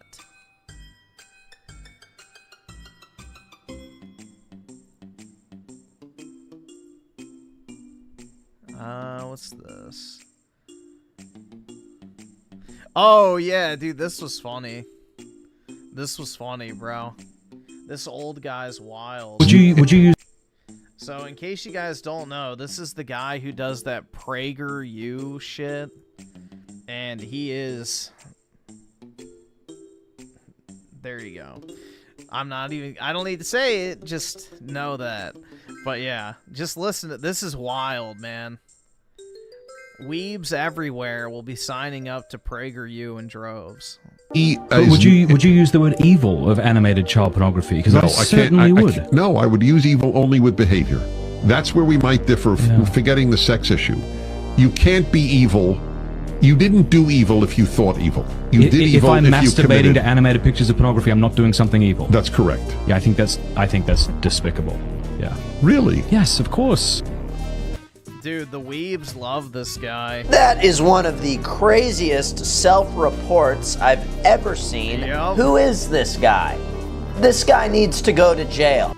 But would you use the word evil of animated child pornography? Because I certainly would. No, I would use evil only with behavior. That's where we might differ, forgetting the sex issue. You can't be evil. You didn't do evil if you thought evil. You did evil if I'm if you masturbating committed. to animated pictures of pornography, I'm not doing something evil. That's correct. Yeah. Bruh. We know what his favorite tag is on his, go-to hentai site. That's for fucking sure. Holy fuck, man. Wowie zowie. The old man is fiending for his hentai. Jeez. But yeah, I guess PragerU is now the official website of weebs everywhere. That's wild, bruh. Animated child porn is not evil. Yeah, absolutely fucking not. That shit is a vile, disgusting, evil filth. But yeah. Typical, though, to defend the industry. Oh, yeah, this was funny. Bruh, this is wild. Look at this shit. This guy's in the fucking hospital. And this bitch is stealing his watch and his cash. How we doing today? Leaving work with some merchandise? No. Can I help you, officer? I was just watching some very interesting video footage from your work. Mind if I search you? Empty your pockets right now. Can I have some sort of warrant? You're making this way harder than it has to Check. be. Huh. What do you know? That looks just like the Rolex that was stolen from the nursing home that you work at. Yep. I don't... There's the money. Are you happy? Can I go now? Absolutely not. Would you care to explain this? Explain what? Where did these come from? Does that matter? We both know where it comes from. You often steal from your job and where you work? Turn around, hands behind your back. Can we please just talk about this? I think this is a bit dramatic to be arrested. What footage? Can I see the footage? Absolutely. You'll see it in court. You think it's a good idea to steal? They're not gonna miss it. Well, he's basically dead. You don't think they're going to want to pass that watch down to his son? This is bullshit! Give me ow! I don't deserve it. It's mine. Not happening.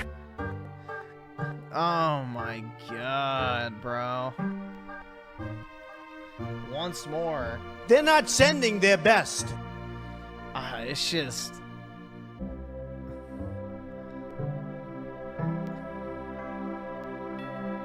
the usual. Yep, the usual suspect. That's right, guys. Don't have kids, so that can be your future when you get old.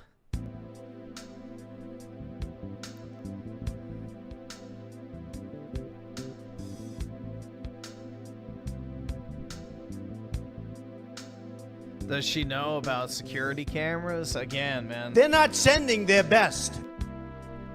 The most educated demographic, though. Keep that in mind.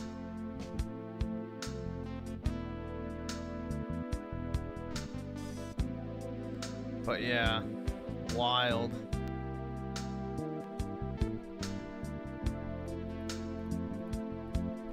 Alright, let me close out of that. I figured we'd watch this too.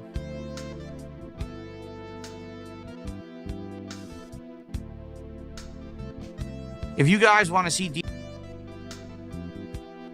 Usually the dick stroking Phil vlogs are good. After he gets $200 in chargebacks. So I figured this one might be a pretty good one. Usually the chargeback escapades are pretty entertaining. Stealing from an old man, I hate. Yeah, dude. That should be death penalty shit, honestly. Until we make stealing actually a, capital offense, it's going to keep happening. Like, everybody goes, why does Dubai not have problems with crime? It's like, because they actually fucking punish people. They actually fucking punish people. No one is afraid to break the law in the United States. We need to make people literally afraid at even the thought of committing a crime. So, until that happens, people will continue to fucking steal. People will continue to fucking do other shit, too. So, we need to make people genuinely afraid of what happens to them if they commit a crime. Otherwise, they're going to keep doing it. And people don't want to admit that. It's like, why do you stop at a red light? Think about it. When you're driving your car, why do you stop at a red light? Is it because you have respect for other people? Is it because it's the right thing to do? No, you're afraid that if you run the red light, you're going to get a ticket. Fear is what prevents you from doing that act because you don't want to pay the $500 fucking traffic ticket or some shit.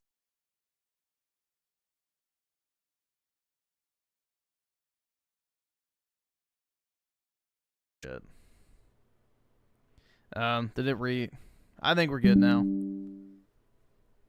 OBS just lost connection, but I think we're good. But yeah, it's like, you don't actually go and do that shit because it's like the right thing to do. You do it because you're afraid of what's going to happen if you don't do it. Like paying your taxes. You don't pay your taxes because, oh, I just want to help out people less fortunate than me and I want to fund the government. It's like, no, you're doing it because you're afraid of going to jail if you don't pay your taxes. So fear is the motivator that gets people to act a certain way. And if that is not present, then laws are worthless because they're quite literally just paper. So it has to be something that you're afraid of happening to you. And going to jail for a few days is not a fearful outcome for people who resort to theft in the first place because it's like nothing. They don't give a fuck. You know? Like, if you're some bum who just lives at home doing nothing, you know, cashing your welfare checks and shit, and, you know, you can go and make $900 by going and stealing shit and not facing any repercussions, why wouldn't you? You know? Why not? You got nothing going for you in life anyway. Worst case is you go to jail for a night or two. It's not really anything you would even care about at that point. But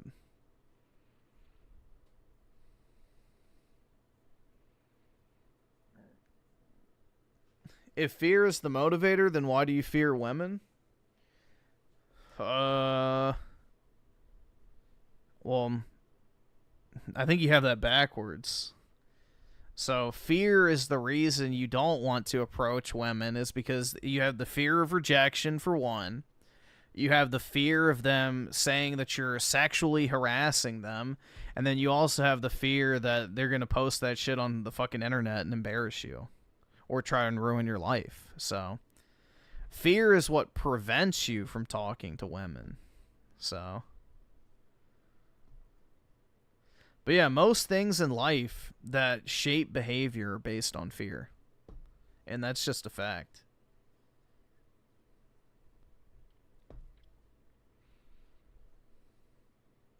Nah, Griffin upholds the law. That's right, I'm gonna start cracking skulls.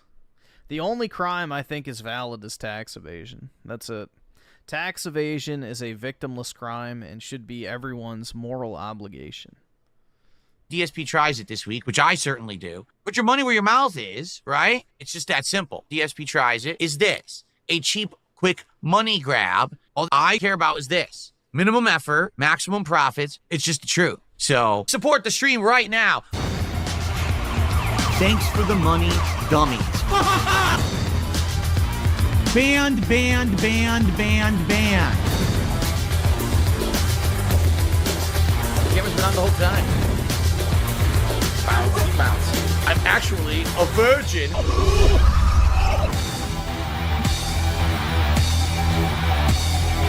See this fucking piece of garbage disc?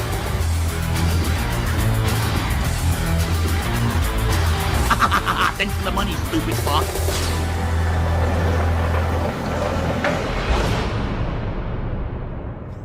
appropriate for all ages. Good evening, everyone. Phil here, and welcome to the Daily Wrap. My first day back of the week. This is a 5-day streaming week, so a shorter week for me. And that means that this week has a particular focus, money. So let's talk about what happened today, shall we? Okay? So first off, on the Level 1 podcast, we actually determined that the next DSP Tries It is going to be the adult Happy Meal from McDonald's. We got to figure...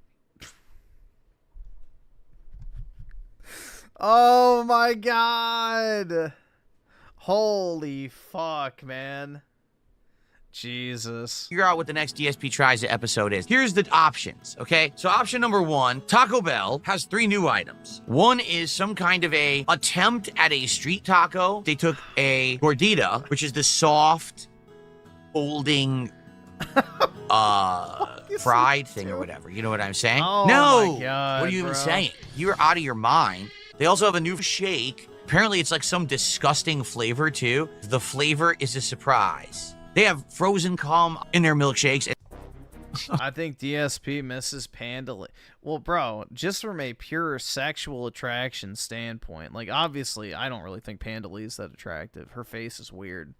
But compared to what he has now, it's like, yeah. But apparently, you know, she was like a psycho bitch, so he may not miss her too much. That's incredibly disturbing. I'd like cum. I want to make this abundantly clear. It's unique. It's a satisfying... Bro, what the... Alright, I'll read this, but... Jesus. Horny posting in the chat. Okay, Griffin, Pokimane will sleep with you, but you have to go on a date with extra Emily... Ugh. And Amiru, but once you're done, you get to smash Pokey.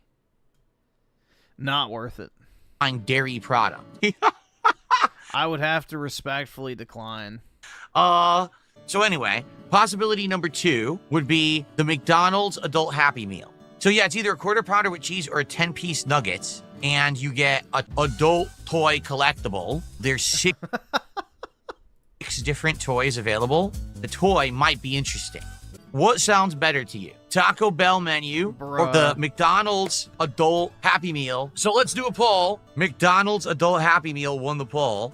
Quite frankly, I'm really gonna crave a delicious buffet of 17 kids meals. What?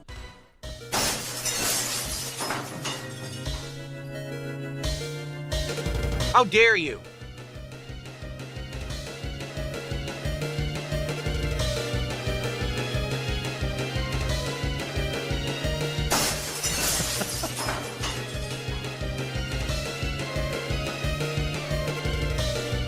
You'd smash Amiru, but never admit.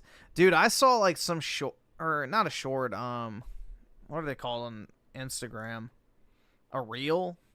But yeah, it doesn't matter. There was like some video of her working out on the fucking like Discover page on Instagram. Bro, her arms are like literal toothpicks. Like anorexic level toothpicks. I don't know about that one, man.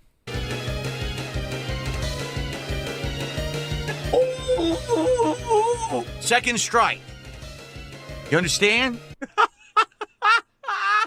My goal is to hit 20 goals of support by the end of this streaming week. 5 days. That's 10 streams. We need 8 goals between now and the end of the week to do DSP Tries It this week. Can we do it?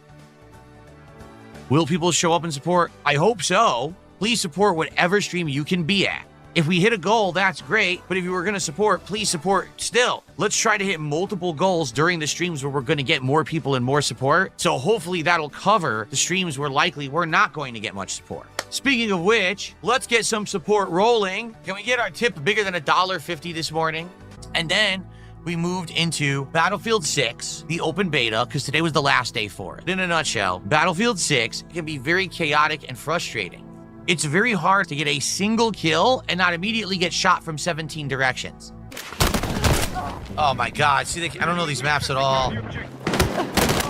Oh my god, what?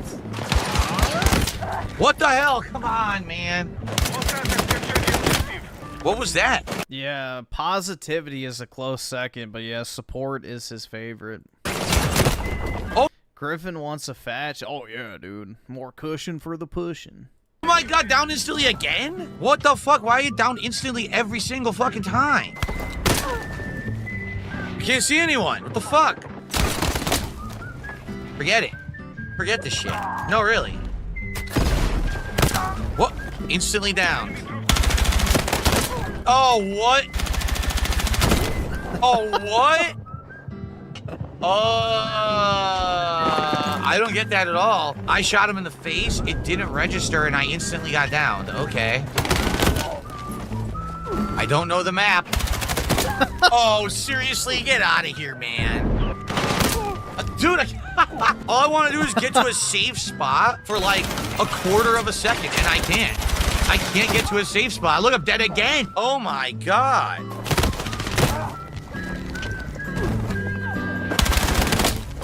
I swear I shot him first, but whatever you say. Oh? Oh? My gun cut through him. How did it not hurt him? I tried. How I instantly down by a bullet, but my bullets don't do anything to him. Oh. Oh? As soon as I saw him, I fired. How did I get down?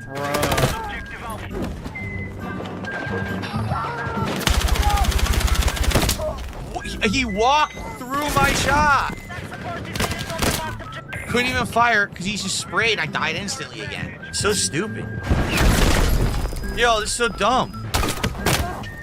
Can't see anyone. Fuck this. Great.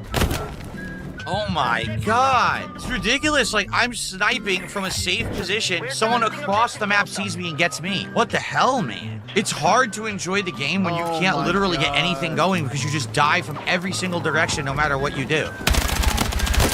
I shot him and it was full auto. You did not. He missed completely. He was shooting like past his right hip. And for some reason, my bullets had no effect. Dude, come on.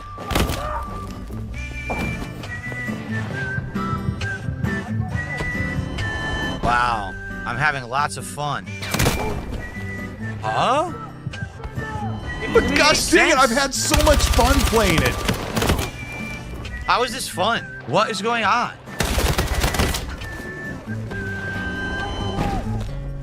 Great gameplay, huh? Wow, murder from behind again. Wow, having so much fun. Wow, that was really strategic, fun, skillful gameplay, wasn't it? He didn't make it himself. Somebody else made this. But ultimately, one thing surprised me today. Everyone was screaming at me last week, Phil, we want you to play this beta. When are you going to play the beta? And I said, don't worry, I'll play it next weekend. So I did. Today was just average attendance for a normal stream, and support was bad. We only got halfway to a goal. That was it. We're now up to $69 of support. Guys, we got a little over an hour left. Please, can we get some more support? So guys, we got about 50 minutes left. Please support the stream. Let's hit the goal. Right now, we're not even halfway to the goal. And the funny part about it was I said during the stream, if you guys support today's stream and we hit the goal, which I really need to get momentum going this week to see if we can do DSP Tries It by the end of this week, I'll buy the game. I'll commit to buying it as long as you guys support this stream. No one did. If we hit the goal on this stream, I will commit, I will buy the game 100% when it comes out. If we hit 150 in the next hour while I'm playing, I will buy the game at launch and we'll play it. If not, I don't know if people are going to support it or not. Listen, if people will show up and support, I will play a game. I just want people to support the streams. So guys, we got about a half an hour left on stream. Like I said, if we hit the support goal today, I'll buy the game for sure at launch. I guarantee I will. Otherwise, I'm not sure if I'm going to or not. If you support the stream today, I will. Right now, the fact that I'm playing this all day as a full stream because you guys wanted me to and we're not even halfway to the support goal says a lot. All right, guys, so this is it. Last 20 minutes or so of the stream. Again, if we hit the support goal, I will buy the game 100% and play it. That's the thing. No one's supporting it. This is actually a really slow stream for support. Tell me why. This is it for today. And again, if we don't hit my support goal by the end of this game, I'm not getting the game. He didn't even come close to hitting the goal today. Miserable support. Miserable. So the fact that it was slow support means you guys really don't care. It's just a bunch of people who like to see me play multiplayer. You want to see Phil play multiplayer and fail at it, and then you can laugh and make memes and shit about it, rather than it actually being, oh, we want to see Phil actually play this game. Man, it's disheartening when everyone yelled at me to play it, I play it, and then people didn't support it. Like, what the hell happened, right? We had no support from Kick at all. 0 subs on Kick. Seriously, I'm not kidding. 0 subs. And then we had only like $1.50 tip. This is disheartening. Not only am I kind of on the fence about if I want to get this game, people didn't even support my second stream of it. So then tonight's late stream was Grand Theft Auto 4 with mods. And as we started playing it, again, people start asking me, Phil, are you going to do the DLCs? And I'm like, you guys are driving me crazy. Did I not make it clear? I want to play the DLCs and I would play them if you support the playthrough. But we have had multiple streams where we're not hitting goals, we're not even close. It's not like, oh, we're off by a few bucks, we're only halfway there, and then Jesus, man. No one will contribute. I'm not committing to playing an entire DLC until we get some commitment that people will support the game, right? So I said, listen, here's what we'll do. Since last time around when we played GTA 4, we didn't hit a goal. If we hit a double goal tonight, 2 goals, then we will play Ballad of Gay Tony. People started to rally, like no lie. He had over $100 of support. We were getting close. It looked like we were gonna get some more support and probably hit like 150. And then all of a sudden, this new person by the name of Cremp, C-R-E-M-P, they all of a sudden decide they're going to drop 5 subs, then 10 subs, then like 20. Whoa, Cremp just gifted it 15 subs. 15 Woo. Subs. What's my support goal? To have a good time, have a good stream. I don't know. I don't really have one, to be honest. Cremp going crazy tonight. No one even knows who Cremp is. Cremp really wants to see the Ballad of Gay Tony. I have no idea who they are. They had never talked before. People all of a sudden start saying, that's Iron Chef Sakai. That's Iron Chef Sakai. He's banned and he ain't coming back. If anyone in my chat is Iron Chef Sakai, they're out. They're not allowed back. I don't want them or their money. So some people were saying it's Iron Chef Sakai, and I said, well, let's just ask. People are insisting that it's Iron Chef Sakai. They all believe it's Iron Chef Sakai. Do you think it is? Cremp, are you Iron Chef Sakai? Yes or no? Let's hear it in chat. He says he doesn't answer to peasants. I'm the king. I'm not a peasant. I'm the king. So you have to answer me. Are you Iron Chef Sakai or not? Why wouldn't you just say no if you weren't? Why wouldn't you just say no, I'm not Iron Chef Sakai? Cremp just tagged themselves in chat and said, this is just a little bit of the 200K I'm making this year. Who even asked you that question? Dude, he's jealous. He's immediately jealous. The question is, are you Iron Chef Sakai? That's the question. First of all, I'm looking at his chat history. He says, I don't answer the peasants. Then he says, a little bit of the 200K I'm making this year, I don't answer to the less fortunate. Who are you talking? When am I finishing GTA 4? I don't know. Probably never. But I do need to finish Red Dead Redemption at some point. I'm the streamer. I have a right to ask you whatever I want, and you got to answer. If you don't, I have a right to kick your ass off my stream. Now, are you Iron Chef Sakai or not? Answer right fucking now in chat. Are you Iron Chef Sakai or not? I wanted an answer right now. He's derailing his own stream. The stream is on hold until we get a fucking answer. He said, I'm your daddy. No, you're my little bitch. Don't you understand? I run the fucking show out here, not you. So enjoy your fucking ban. Go get fucked. Now I'm not counting any of his contributions whatsoever towards the stream. He can go fuck himself. I run the show, not you. Your contributions don't steer this ship. I do. I'm the king. And you are the peasant. It doesn't matter if you make 200K, 500K, 2 million, 10 million. I don't care if you're fucking Elon Musk or if you're some Arabian oil baron. I'm the fucking person in charge here. Now, yeah, if there's anyone who's a Arabian oil baron, feel free to tell me whatever the fuck you want me to do on stream, as long as the donations match accordingly. Not you. Your money means... Dude, holy fuck. Your money means nothing? Shut the fuck up, Phil. Your entire fucking show consists of you begging for money. It's absolutely fucking nothing. You don't buy power, bitch. Go fuck yourself. You don't buy power? Bro, you literally sit on your fucking ass playing video games for money. What do you mean buying power? That's not buying power, you dumb fuck. You're a fucking court jester that gets paid. That's it. That's all a YouTuber is, especially one that live streams. You're the equivalent of a fucking court jester that dances for money. Join the fucking club and cash that check, bitch. Fucking-significant on my streams. Get it, stupid? Get the fuck out of here. I'm not letting no fucking little bitch-ass piece of shit try to fucking control my... Dude, he did get mad when he mentioned 200K. Because Phil's a 40-something-year-old man and has never seen that kind of money past his prime. Streams. I don't need your money, bitch. I spend more on mobile games than you make in a year, bitch. That's probably true. Okay. Anyway, getting back on track because now the stream got derailed by this fucking mentally I mean, weird flex, but accurate. incapacitated loser. The offer still stands that if we hit 2 goals tonight, we will do the Ballad of Gay Tony. We're up to $94 to support. If we do hit a double goal tonight of 300 by the end of this stream, we'll start the... Griffin, you're not a court jester. DSP is because he begs. We beg you to give you our money. Wait, really? Is that actually the case? Ballad of Gay Tony. But we have to hit that double goal tonight. Now we're back. Nah, worse. 200K is like 140,000 after tax. So in an average year, I make around 200K total. And yeah, you make probably about 140 after tax if you're in a relatively low tax state like I am. So you lose about 60,000 of it to income tax. To 0 because it is Iron Chef Sakai. He's going to attempt to charge back all those contributions. That's the trigger for someone to send a super chat. Dude, this guy is giving out insane amounts of money. There's no fucking way it's real. I guarantee you it's his parents' money. It's probably some mentally deficient idiot. Well, if it's a super chat, he can't charge back, I'm pretty sure. And his parents, who are filthy rich, just give him a credit card and say, here, just spend and leave us alone. So he... Yo, who is this Iron Chef Sakai guy? He needs to come hang out around here. He just sits here spending all fucking day. Because no one who earns money spends it like that. No one.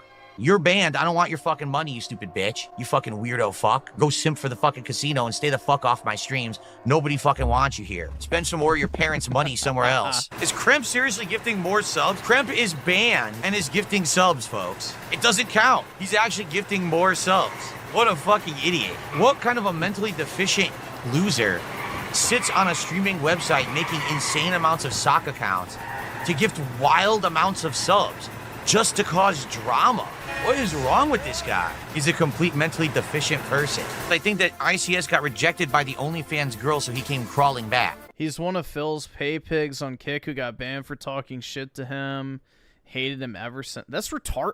Why would you ban a pay pig who's insulting you behind a $20 bill?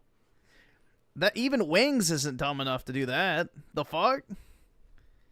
Dude, if somebody was talking shit about me, but they were attaching a $5 donation to it, I'd read that with a fucking grin. Who fucking cares? People are going to talk shit about you on the internet anyway. You might as well get paid for it. What the fuck? Yeah, Phil genuinely has, like, just an out-of-control ego. He cannot stand people talking shit. At all. At fucking all. So that's why you keep E-Man around? Oh, yeah. Definitely.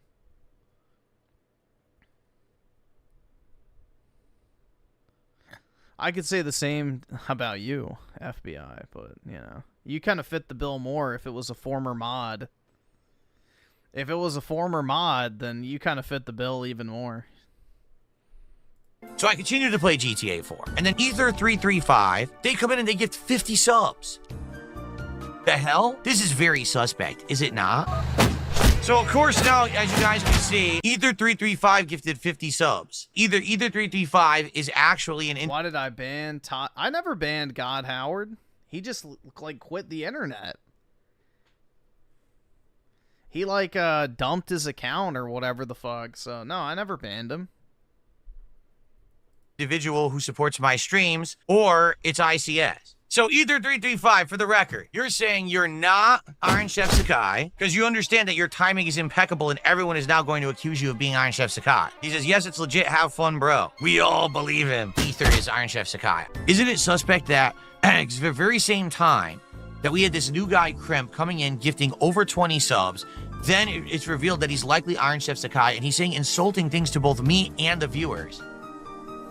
Then he gets banned. All of a sudden, the coincidence that Ether shows up at exactly the same time and dumps 50 subs? Like, what is going on here? Why do we have to have this nonsense? Right now, it does look like the Ballad of Gay Tony. Yeah, I don't know why Synthetic Man banned Ricardo. Was he actually talking shit about him, though, or was he just schizo ranting? Is on the menu. We did.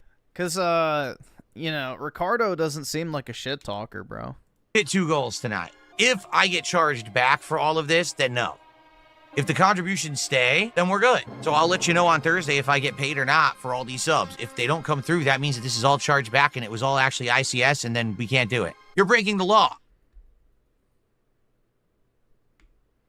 Also, why don't you ban me? I talk shit to you without paying you. PK, that's because I know it comes from a place of, you know, good intent, I guess. I don't know. You're just a special guy. What can I say? Alright, so Raymond, I saw yours. We'll do that real quick. Let's see what it is. Hold. I'm definitely gonna... What is the point of this? Chicken. It's funny how chicken has become such a staple meat in our diet these days, and it wasn't that many years ago when you were lucky if you got a chicken dinner at Christmas, but now you can go off to any number of themed restaurants that serve almost nothing but chicken. Hell, you can probably find a KFC near you if you really want a 16-year-old to tell you the ice cream machine isn't working. But today isn't about... Ricardo is unbanned now. Synthetic Man missed the money, bruh. Nice chicken. It's about chicken in a can, a whole chicken in a can. I'm not joking. I don't know if you've seen the old picture that used to do rounds on the internet. It was a blue can, that one. Who was that? Oh, fuck, I don't remember his name. I don't remember the Xbox guy. Shit. I don't remember his name, but yeah.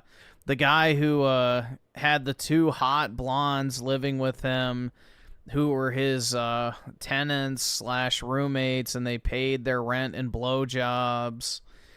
Yeah, Sebastian Cooper. That's yeah, that guy was a fucking retard, man. Like, genuinely. He probably was living in a group home or something.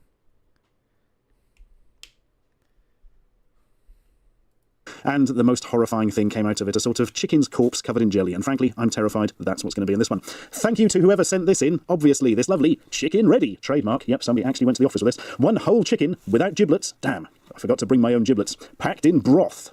Now, what do they mean by broth? Do they mean cheap soup? Are they trying to say Bros, the old 80s band? But they've got a list. I don't know. All I know is these chickens look very smug. Probably because they're not the ones in... Oh, I banned him.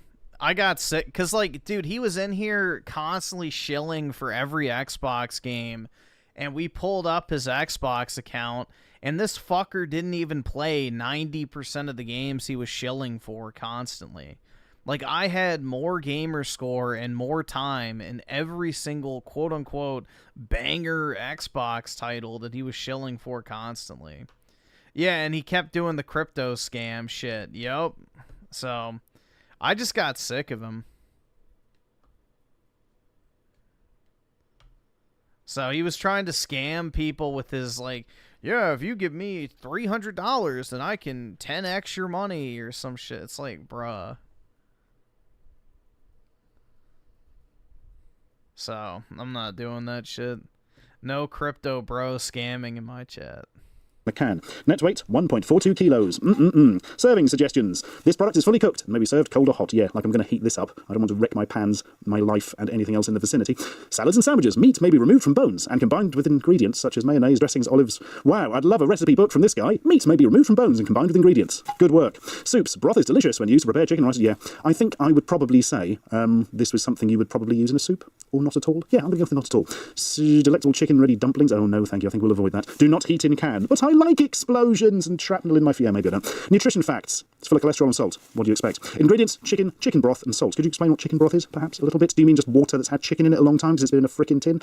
I particularly like that it's been inspected... Raymond YouTube eats this? Maybe so. ...for wholesomeness by the US Department of Agriculture. Wholesomeness? That's a little bit of a nebulous thing to define, isn't it? Yep, we talked to it about politics and it seems pretty on-side. Well, there we are. I don't know how old this thing is, but the top of the tin is very sort of dirty and horrible. So it's possibly been sitting somewhere for a while. Best buy, 12th of the 8th, 2014. So it's just out of date, but I suspect that really won't matter much. A few months. What's a few months to a whole chicken in a tin? The answer is, let's bloody find out. Can't put it off any longer. I'm imagining a really quite magical smell when the top comes off this. Did you know that you're actually supposed to hold your can opener sideways, not like this? Oh, God. I don't know if I've put down enough... It's a very common mistake people make with can openers. You're actually supposed to, like, clip it on sideways and then turn it, and it takes the whole top off. Bags actually catch the broth and other such mess. Oh, dear.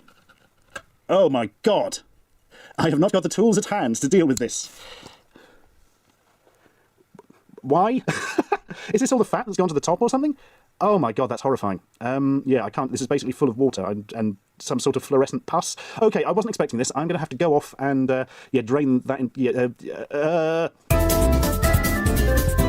Yeah, it's just chicken broth. Chicken stock and chicken broth is yellow. Have y'all never actually dealt with chicken? If you go and buy chicken broth from the store, it's usually that yellow color. Okay, I've gone to get my mum's old oven dish. Has probably been used for many nice desserts many years ago, but now it's going to be used for holding... Oh my god, it's like somebody drained a drain that's been backed up for many years. And I wish there was another verb I could have used there other than drain, because then I repeated myself. I'm putting off pouring this out. It smells chickeny.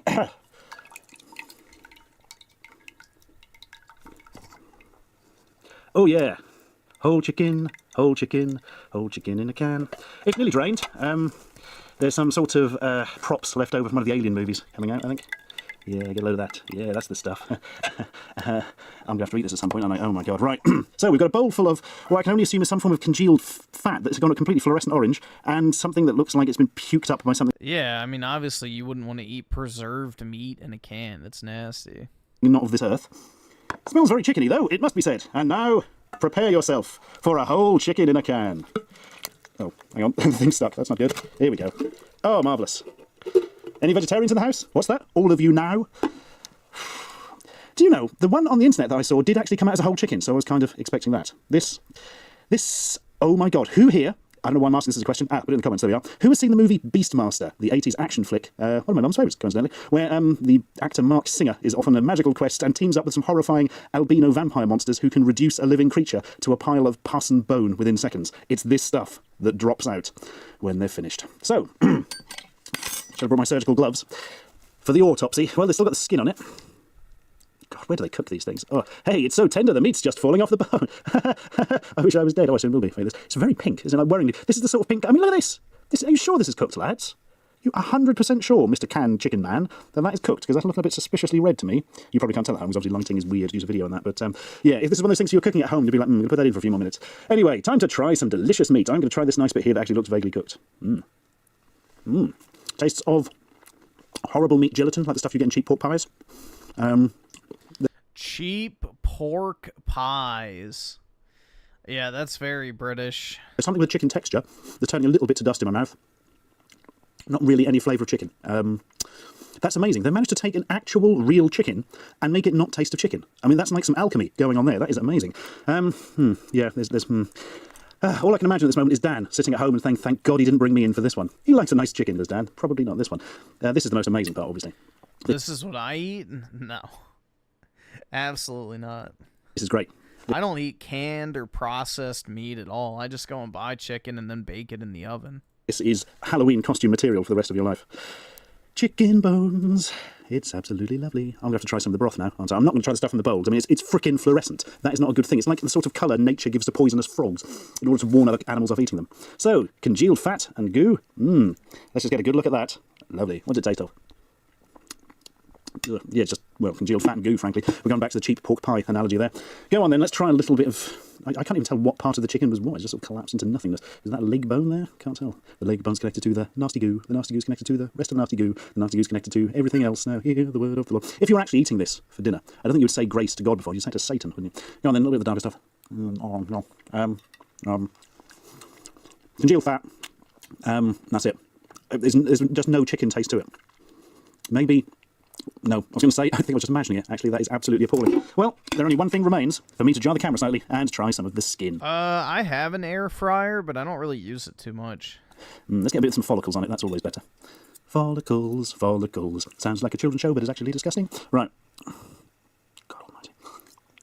Ugh. Oh, God. It just disintegrates in your mouth. I'm pretty sure skin isn't supposed to do that. Usually skin's waterproof, isn't it? Isn't that one of its purposes?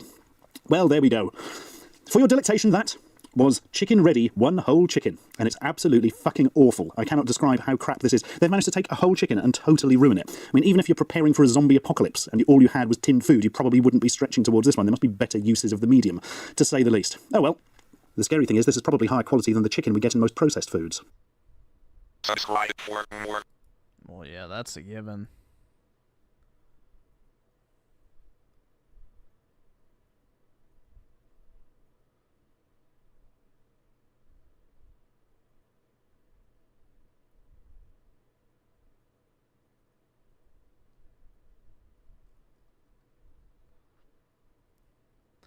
Canned chicken or Indian? Ooh, canned chicken. Because the canned chicken's clean and safe and, you know, you can eat it. That's not a problem.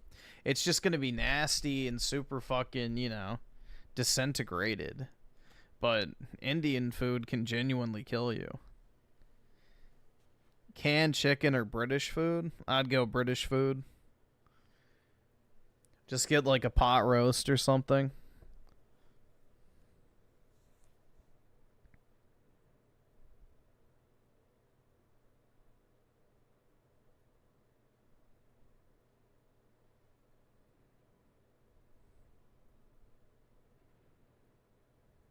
Beef Wellington, yeah.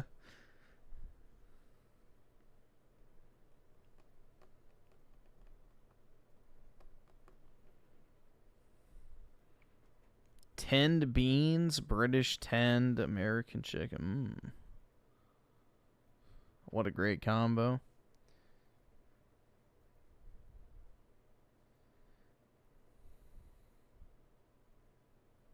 Yeah, British food isn't really that bad. It's just, you know, there's some oddities. Like, they'll just eat, like, the food that you would associate with, I guess, dinner or lunch, they eat for breakfast, which is probably the weirdest thing. But for the most part, English food is pretty normal. It's just kind of plain compared to a lot of other cuisines, which really isn't that big a deal. So, not everything needs to be drenched in seasoning. You know, unless you grew up on the welfare diet, eating overly seasoned food and shit, where your taste buds are fried, you don't really need a ton of seasoning. But, yeah.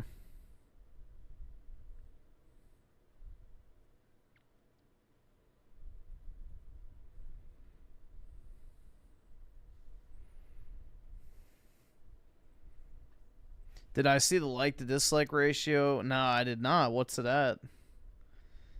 I don't have the extension for it.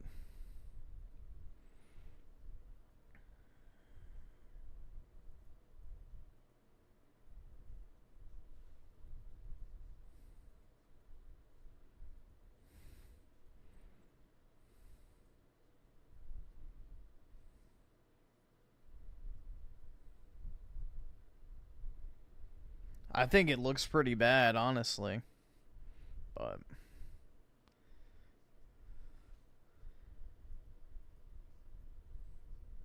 wait, they brought back the operators? Are you fucking kidding me? Oh my god. Fuck. Yeah, they're really gonna just 30,000 likes to 100,000 dislikes. You'd love to see it.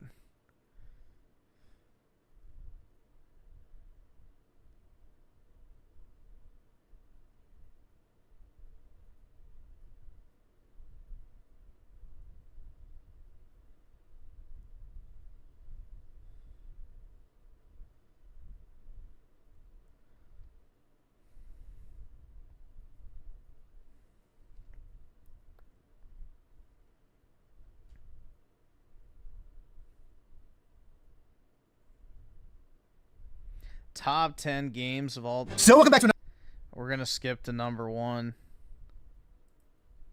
World game. You could decide that, all right, this isn't working for me. I'm gonna go in a different direction. Yeah. And there Are you fucking kidding me?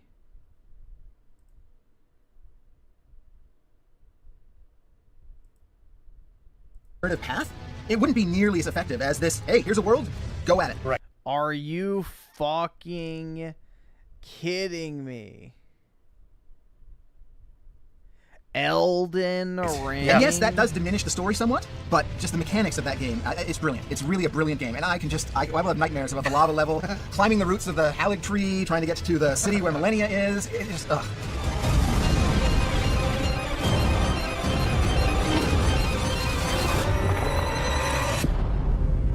Hopefully this is, let's see if I love your list. I love your list because it's your list, and it's had some surprises for me. Oh my god. Holy fuck. Gaming is dead. It's not even the best FromSoft game, man. Holy fuck, dude. It's not even the best FromSoft game. Dark Souls 3 is better than Elden Ring by a long shot. And I'll die on that hill.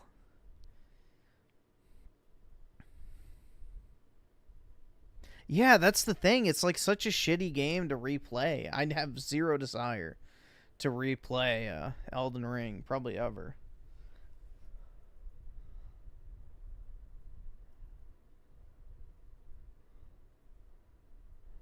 Dude, they're really pushing this like Asian woman thing on us gamers. It's deliberate. It's a concerted effort. You know, keep fetishizing the Asian woman.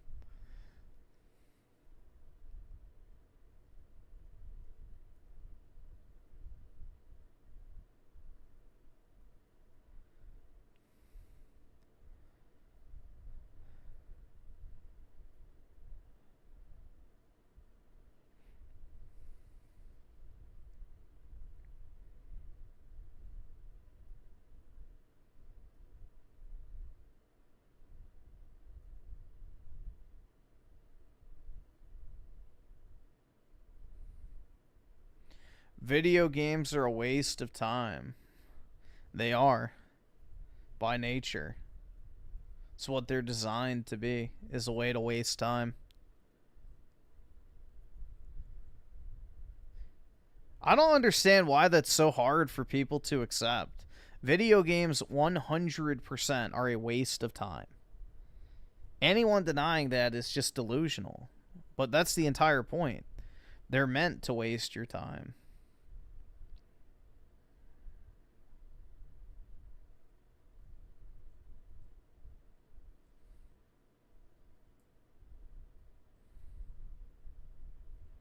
No. Linus got his Asian chick because it already was a thing, bro. The white male, Asian female thing has been a thing since World War II. Like, that's been a thing since World War II. When veterans, like Vietnam as well, when veterans from World War II and Vietnam came back, they brought back women with them. So, no, that's always been a thing. It's usually been associated with the military, not a bunch of dorky nerds and stuff, but they kind of took the hint.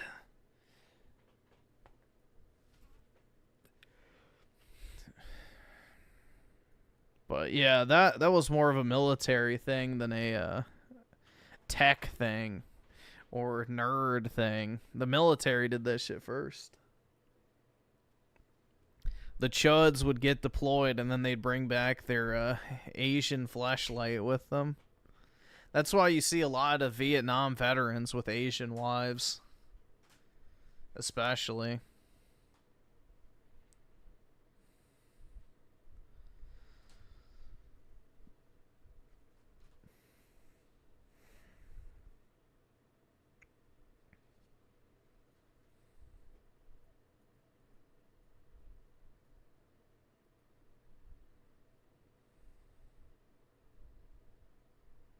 How the fuck went veteran smash an Asian pussy to eat, or wait, geek dorks too?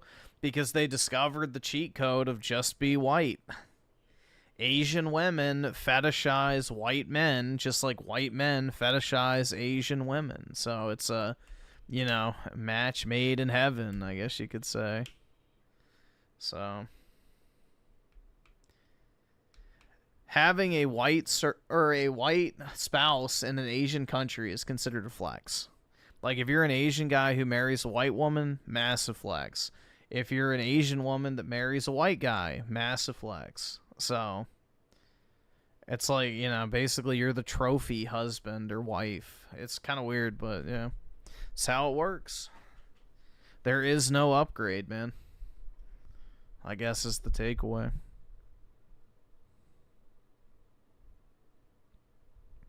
Griffin refuses his whiteness cheat, not getting Asian pussy. Yeah, I had zero interest. I'm not a passport, bro.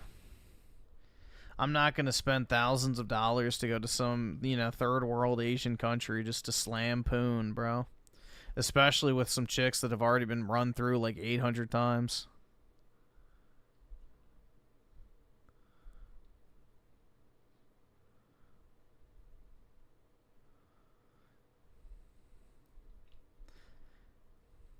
Go to Japan? Yeah, I'm gonna go to Japan. Dude, I'm gonna pull this chick. Hell yeah, guys. She'll be mine. I think they all look like that, right?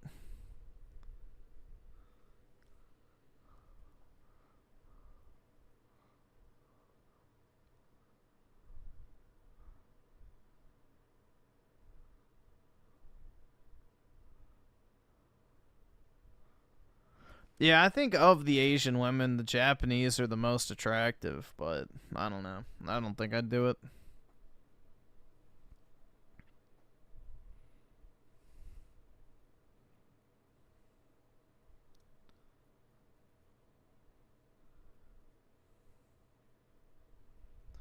Let's see if somebody's bitching about... What was that one video that popped up about Black Ops 7? Yeah, this is terrible. Let's see. This guy's a dork. Ladies and gentlemen, welcome back to the channel, and today is the day the multiplayer reveal for Black Ops 7. Is it any good? Did they make the game better? Are fans going to be hyped for this year's COD? The answer is no, man. My goodness, guys, I cannot begin to tell you how bad this marketing is. This might have been the most underwhelming, confusing, and lackluster Call of Duty reveal of all time, and I'm not joking, by the way. They royally messed up pretty much everything when it comes to marketing Black Ops 7. It's an absolute nightmare to sift through, but thankfully, I'm a YouTuber, and it's my job to bring you guys the news and let you know exactly what's going on. So, the big multiplayer reveal, right? Gamescom, August 19th, the first game being shown. Well, that lasted all of about 8 minutes, man. Like, the Gamescom reveal showed pretty much nothing. It was literally just a larger campaign trailer, and then at the very end, these two people come out on stage to talk about the game. I figured, maybe this would lead into something, multiplayer details, but no. Gross. No, they sit there and just talk about the dark and gritty world of Black Ops 7, and it was incredibly awkward to watch. The audience had zero reaction to the trailer or to these guys coming on stage. It was almost like there was a please be quiet sign turned on at the event because there was no reaction to anything COD related. It was so quiet that both of the presentation people started getting shaky while speaking on stage. And their CEO, Emma Kagan, is a visionary leader with a clear mission, but how she chooses to confront this crisis is often at odds with David and his team. So it's not a battle of good versus evil, it's a clash of philosophies. The reception to the trailer online wasn't much better either. The Gamescom chat was just spamming L's, Battlefield better, and asking them to skip Call of Duty.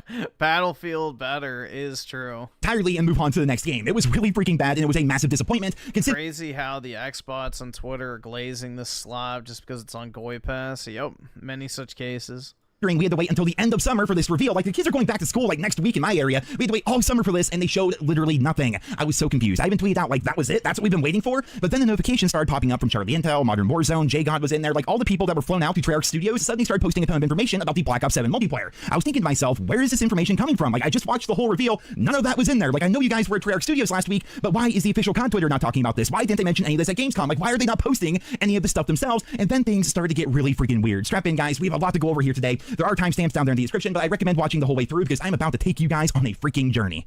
So directly after the absolute disappointment that was Gamescom, the official Call of Duty YouTube channel randomly dropped a video called Black Ops 7 Direct. You guys know Black Ops 7 Direct, right? That thing they've been hyping up for months, that thing that everybody knew about and knew was coming today? Yeah, none of us knew about this whatsoever. They didn't market it whatsoever, and it's about 17 minutes long, and the funniest thing is we still didn't really learn anything from it. They buried it underneath the trailer that they showed at Gamescom, so looking at the views right here, not only is it being cannibalized by that trailer, but it has less than half the views because nobody knew it was coming, and nobody knows that they should even be looking for it. Now, before we get into what was revealed, I want to let you guys know just how bad of a state Black Ops 7 is in right now. The game is doing so poorly. They're so unsure of this game that they refuse to do any of their own marketing for it. You can find out more about the Black Ops 7 multiplayer in 5 tweets from Charlie Intel than you can the entire Black Ops 7 Direct or that god-awful Gamescom reveal. What they're essentially doing is letting the YouTubers they flew out to their studios do the marketing for them, and my suspicion is this way they don't have to officially commit to one thing or another, and they can gather feedback from the community to see if they should move forward with certain ideas. That's the only way I can perceive this, because in my 14 years of covering this franchise, I have never seen a reveal go over this poorly or be handled this terribly. So in the Black Ops 7 Direct, which at the time this video being recorded is being spammed with dislikes, they revealed some things about the Black Ops 7 campaign, multiplayer, and zombies. zombies. In the campaign section, I honestly was not paying too much attention. Like, I listened to it, but it was kind of like in one ear out the other. I was mostly reading actual news about the game's multiplayer since they refused to show any of it at Gamescom, but then my ears perked up when this came on. They started talking about the characters in the campaign, right? They're bringing back Michael Rooker, which is awesome. I like Michael Rooker quite a bit, but then they start talking about this new character that's gonna be added to the squad. It was basically like, so she's a lady, and she's Samoan, and she's got this tragic backstory that gives her robot arms. I'm just like, yeah, okay, I'm already checked out. I don't care about this campaign. Like,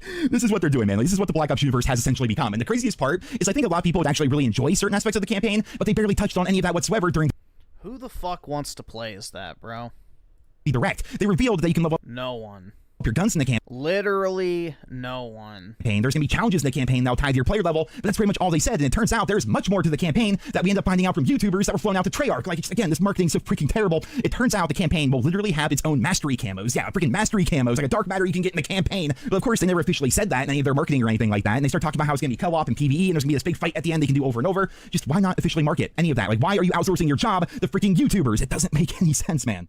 Next up, when it comes to the multiplayer section of the Black Ops 7 Direct, we did learn a few things, but the devil is always in the details. And the details were not officially marketed by Activision whatsoever, but rather they're being tweeted about by content creators. Again, this thing is such a freaking mess, but in the Black Ops 7 Direct, they announced that the game is going to have 30 weapons, with 16 of them that have never been seen in COD before. They haven't been seen in COD before because they aren't real weapons. They're imaginary. They're in the future, right? But 30 weapons is criminally low, and thanks to Modern Warzone, we've learned that they're actually counting melee weapons as, like, actual weapons, you know? So let's be real here. Nobody can 30 weapons is extremely low.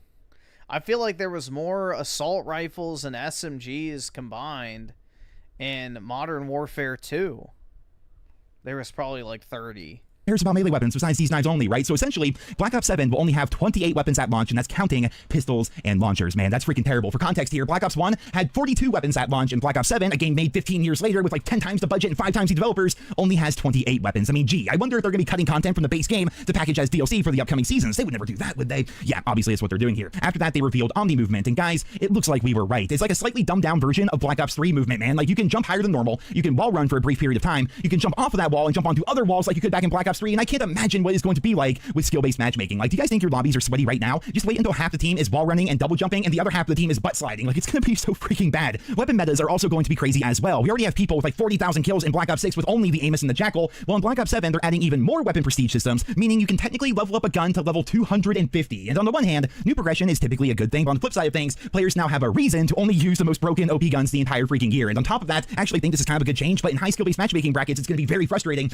They're making it so anybody can share a weapon loadout via a code system. So you make your loadout, you export it, and then it makes a code, right? And then from there, anybody can just enter that code and build the exact same weapon, so you can bet your ass that everybody is going to be using Scumpy's SMG or Nadeshot's assault rifle right there from freaking day one. It has never been easier to just copy meta weapons and only use the same 2 guns the entire freaking year than it will be with Black Ops 7. Now, when it comes to the multiplayer maps, they did officially confirm 16 maps for launch, and the only remake they showed was Raid, which was leaked a while ago. It even had the same Japanese theme that was also leaked a while back, and they claimed that the maps are going to have more breathing room, which is nice, and apparently they'll be a bit larger than what we saw during Black Ops 6. Mostly, and this is what they said, not what I'm saying, it's mostly because they want fans to be able to utilize the new Omni movement, so yeah, there's going to be bigger Lame. Maps should be getting smaller. Maps, but people are going to be compensating by wall running and double jumping and stuff like that. It's going to be a whole thing. And they also seem to be bringing back customizable score streaks from Advanced Warfare, which is a good thing. Like, I don't think that's bad whatsoever. They said like your gear and your gadgets and your score streaks, you're going to be able to like level them up and unlock new versions of them and things like that. That's cool. I've said for a decade now that they need to go back to the customizable score streaks that we had back in Advanced Warfare. The one downside is if you're in a higher skill-based matchmaking bracket, score streaks are a straight up non-factor. They've been a non-factor in my lobbies for like 5 years now. So I suppose it's going to be cool. We can customize our UAVs and counter UAVs because that's all anyone ever uses anymore because no one can actually get to high streaks anymore. But the real funny thing here, guys, the funniest freaking thing, they removed the feature so they could bring it back as a selling point. They made a huge deal about this, but the weekly challenge system that we had in Modern Warfare 3 with the camos and the rewards and all that stuff, it's going to be in Black Ops 7. You might be asking yourself, why was it not in Black Ops 6? Well, it's pretty freaking obvious. They need to save it as a selling point for this game. I mean, come on now. How are they supposed to market a game with 28 weapons in it if they can't bring back an old feature that should never have been removed in the first place? That's pretty much COD marketing. Yeah, there's nothing about this that makes me want to play it, honestly. Battlefield 6 clears. 101 now, just take stuff away and eventually bring it back and fans are going to be happy. Though the thing is, people understand why you're doing it now, so people are pretty freaking fed up with it, and so far the hype for Black Ops 7 has been in the toilet. So after the multiplayer stuff, they started talking quite a bit about zombies. But I'm not going to get into too much of that here. I'm going to leave that for the zombies YouTubers. I'm really more of a multiplayer guy, and I'm sure most of you are as well. So with Gamescom out of the way and the Black Ops 7 Direct out of the way, how about we just go to Twitter to find out what's really happening with Black Ops 7? I mean, again, this marketing is so freaking stupid. Everything Activision is putting out is just a bunch of random devs using buzzwords and not actually saying anything. But Charlie Intel was at Treyarch Studios. Uh-oh. All right. I got to go take my dog out, guys. He's begging to go out, so I'll be back in a few minutes. I'll leave y'all with some music. George F with the 2. Let me read this real quick. What is this? Alright, we can watch this when I get back, but hold on, I gotta go take my dog out real quick, so just give me, like, it shouldn't be more than 5 or so minutes. But yeah, I'll be back, guys.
I can't afford this shit!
Alright, I'm back, guys. Jeez.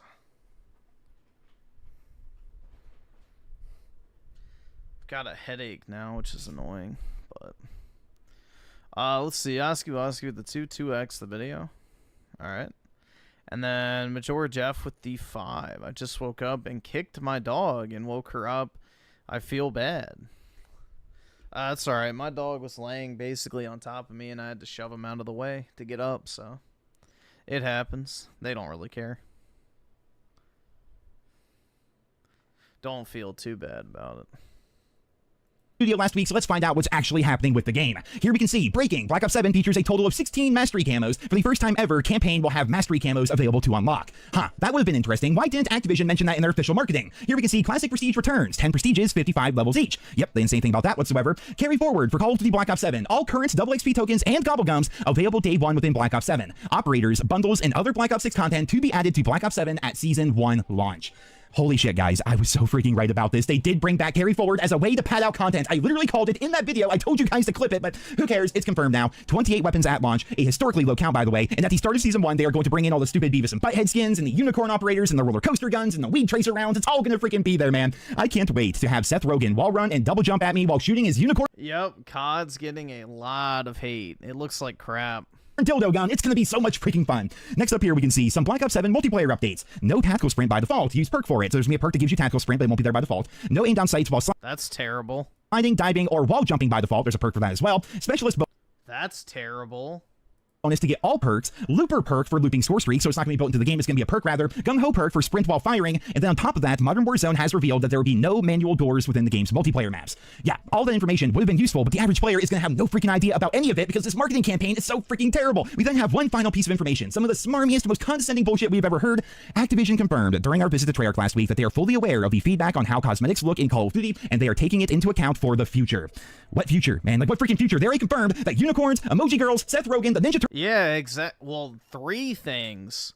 You have to use a perk to tactical sprint. You have to use a perk to aim down sight while sliding, and then there was another one too. Shit. But yeah, it's like, who is asking for this? Get rid of the fucking, like, wall running? Really?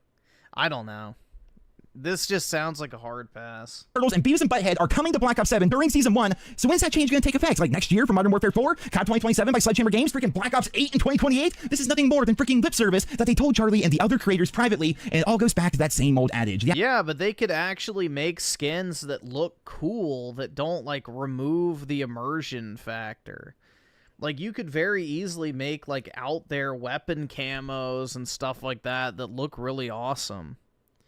But you don't have to have fucking Seth Rogen in your game. Like, really? I don't know. There's a thin line between having cool cosmetics and just, completely destroying the look and feel of the game. Yeah, honestly, I don't really have hope for Modern Warfare 4, but yeah, Infinity Ward is the only consistent dev, I feel like. They've had a few shitters, but for the most part, they've all been pretty good. Adage being, it's hard to hate somebody from up close. When these creators are there, talking to the devs, getting their hotels paid for, chatting up with the other creators, politeness overthrows criticism. What they should be saying is, fuck these skins, they're ruining the game, you're pushing tens of thousands, if not millions of people away from the franchise, but I'm sure it basically just boiled down to, hey guys, those skins are getting pretty crazy, huh? And then the marketing guy's like, yeah, well, we gotta make money somehow, and then they have a giggle about it, and then they all go out to lunch together. Nothing is going to change about the skins in Call of Duty, at least certainly not within Black Ops 7, unless the numbers are freaking horrible. Only if Battlefield 6 comes out. I would love to know the number of people who actually bought a fucking Seth Rogen skin. Like, how big of a fucking degenerate do you have to be to actually spend money to look like that fucking fat, disgusting heeb? And blows COD out of the water, will they finally move on from skill-based matchmaking and the insane shop bundles? If nothing else, if they really cared, if they actually meant anything they said to the creators at the event last week, they would add an option for players to disable shop cosmetics and replace them with default operators. That's it. It's really that freaking simple, but they won't do it because fans would be upset that other people can't see them running around as fucking Michelangelo from the Ninja Turtles. What happened to Call of Duty, dude? Like, what freaking happened? Well, ladies and gentlemen, we have come to an end here. I told you it was going to be quite the roller coaster ride, and today was supposed to be the big day. Big reveals, the multiplayer trailer, tons of gameplay being posted by YouTubers and everything, but no, it was all a lie. Full stop, that's what it was. It was a freaking lie. They literally just gave us campaign cinematics and a few devs talking about their favorite multiplayer maps. If what happened today does not prove to you that Black Ops 7 is in development hell, if it doesn't prove to you that the game's a freaking dumpster fire right now, then I don't know what else will. You might be wondering, well, when are they finally going to reveal the actual multiplayer for the game? Well, the answer is freaking September 30th, over a month from now, and then after that, the beta is going to go live, and then the game comes out on November. When does Battlefield come out?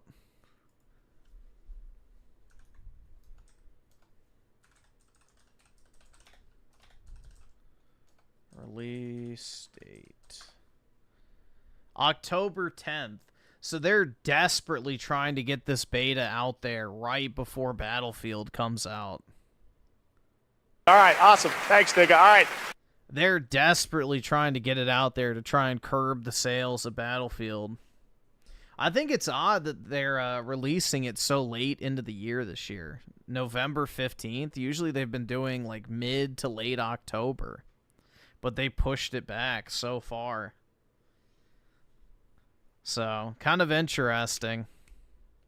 Yeah, I'm not buying it, so I'll play it in Goyim Pass just to shit on the campaign in a video, and then that'll be it. I highly doubt I'm going to like the multiplayer. Battlefield 6 is already better. It has that, Vince Zampella feel. It's hard to put into words, but the gunplay just feels good in Battlefield 6. It's a very, very, very well-made game from a gameplay perspective.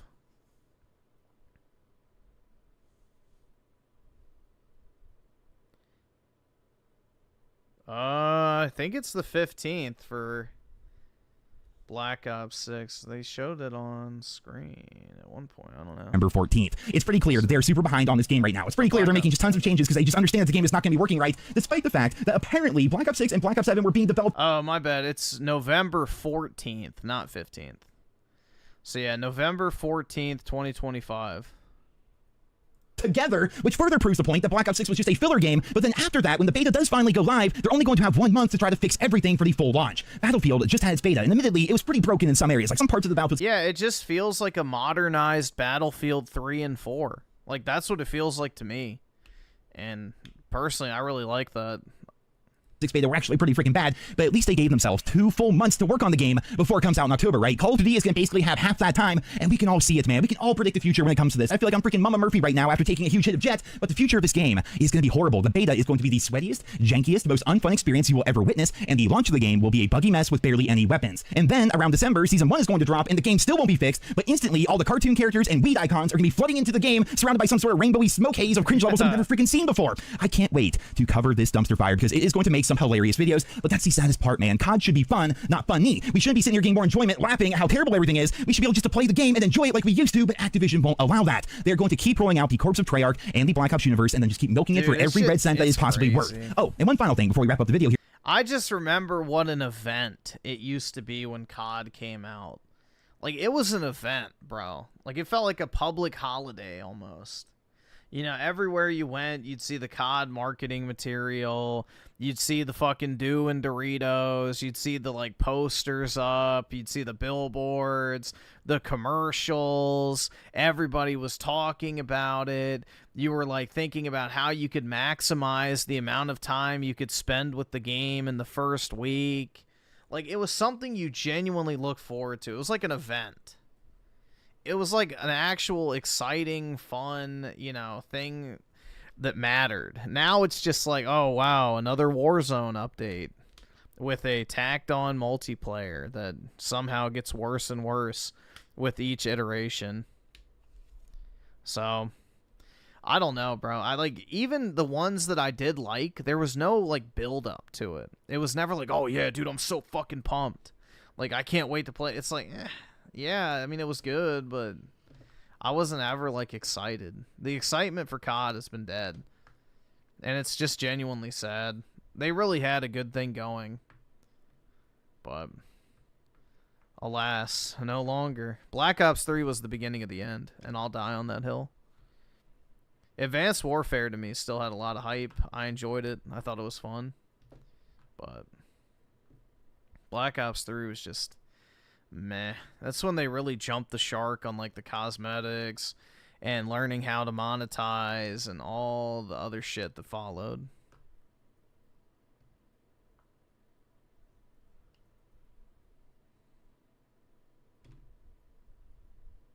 Would take PTO for COD and Halo release. Yeah, dude, I used to stay home from school every single time a new, like, you know, big game came out, like Call of Duty or Battlefield or something. Yeah, it was fun. It was fun. I remember I went to the midnight launch of not Battlefield 3, Black Ops 3. And I was just so disappointed when I got it. That shit was genuinely disappointing. I tried so hard to like it. Like, I forced myself to play it that entire night.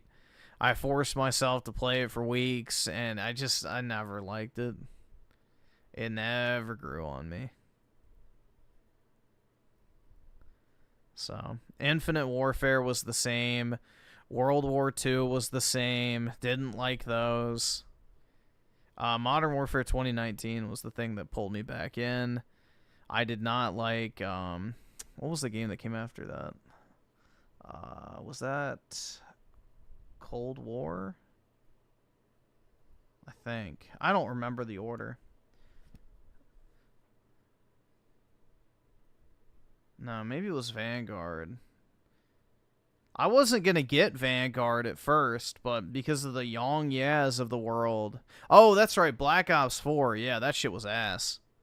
I forgot about that. I try to forget about that. Yeah, Black Ops 4 was terrible.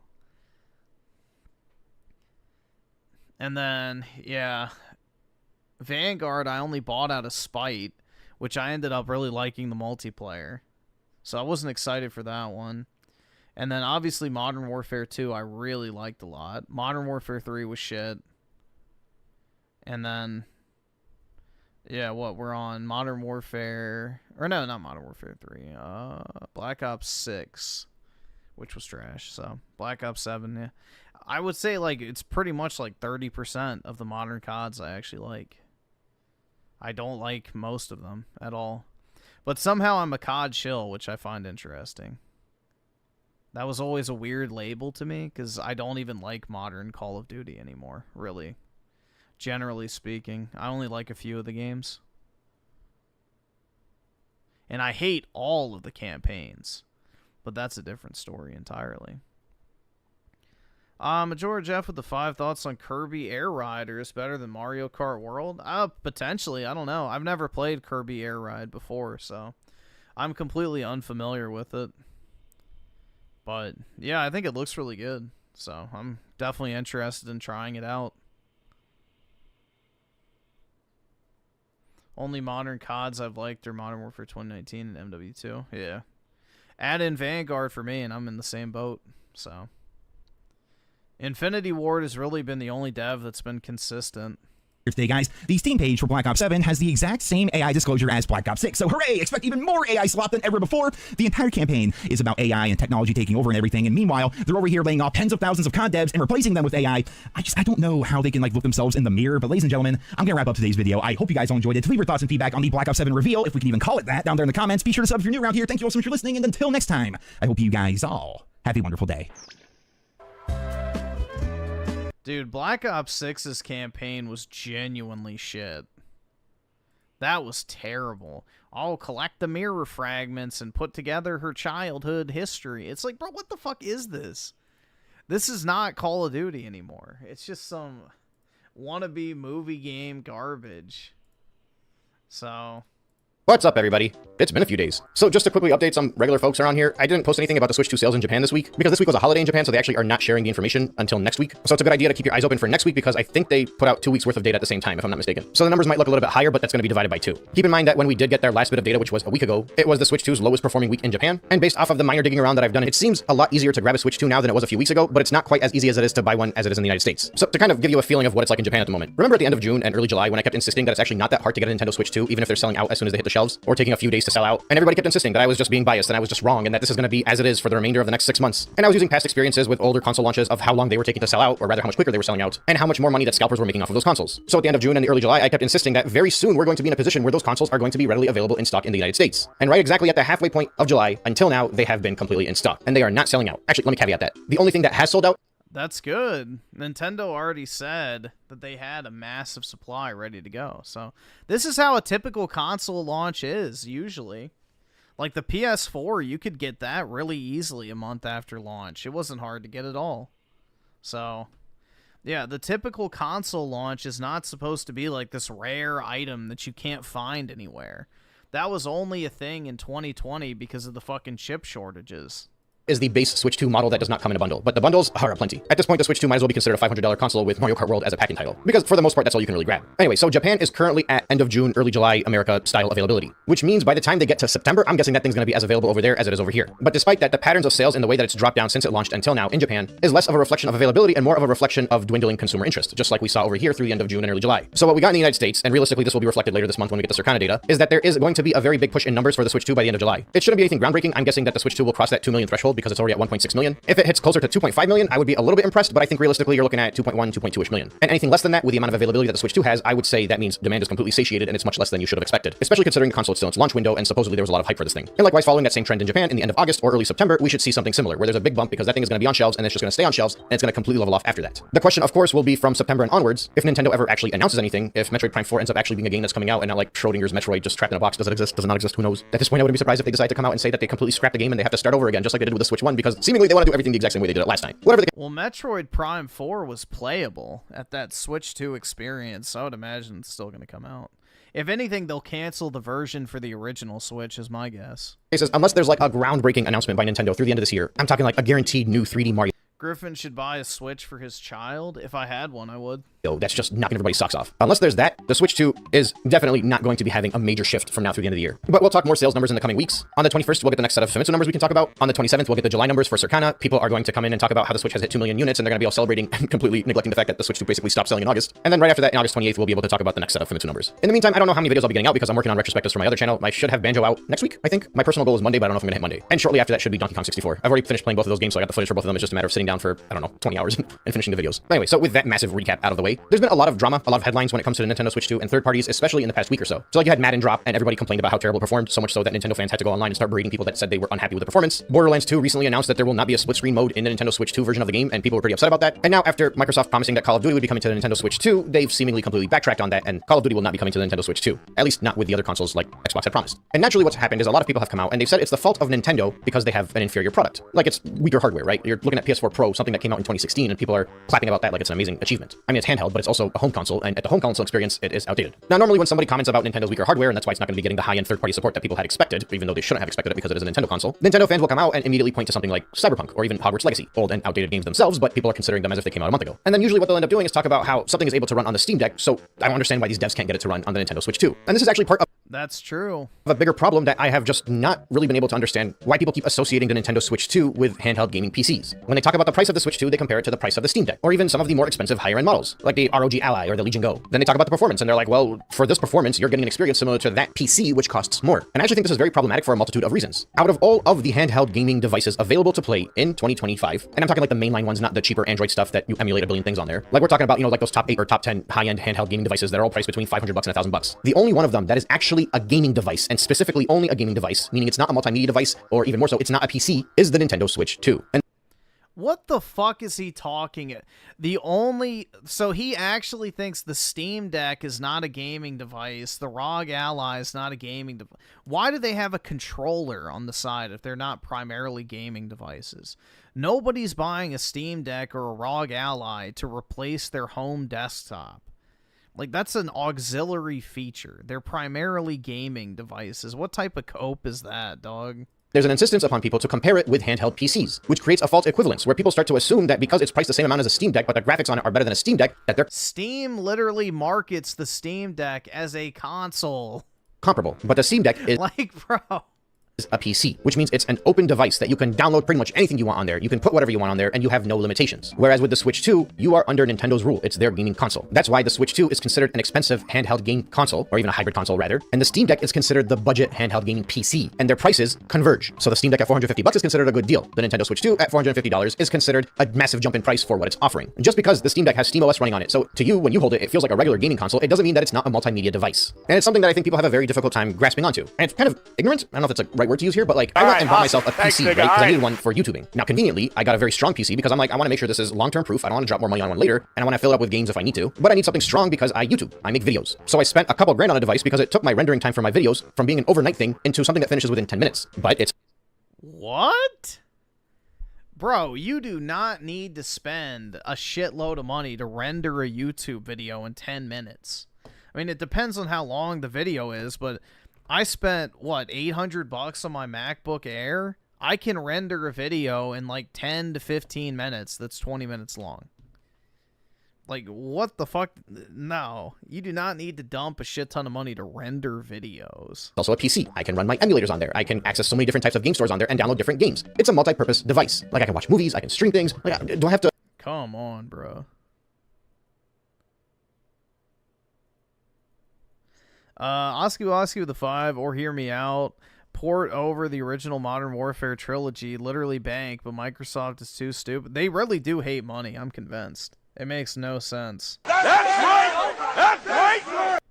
advertise what a PC is to people so they can understand the difference. And then people think I'm a hypocrite because I'm willing to spend $2,000 on a PC, but I'm not willing to spend $500 on a Nintendo Switch 2. And I'm just like, listen, I also bought a car that probably cost me around 35 grand, but if you told me to buy a mountain bike for $500, I'd think that was too expensive and I'd rather go buy one used from a garage sale. But in your mind, I feel like you think a car and a bicycle are the same thing when they're not. And mind you, Nintendo understands the difference between what their Switch 2 offers and what a handheld gaming PC is. They know the difference. They know what I'm saying. But they also understand that millions of Switch 2 buyers have a one-track mind. And when they look at it, they're just like, I can either buy this handheld thing for $450 or this Nintendo handheld for $450. And all of these different hybrid gaming PCs that came into the market actually caused the price of the Switch 2 to go up, not because the Switch 2 lives up to them as a PC, but because they expect that the average gamer to not understand the difference between a handheld PC and a gaming device. And I think based off of the many... No, it's because no one is buying a Steam Deck to use it as a PC.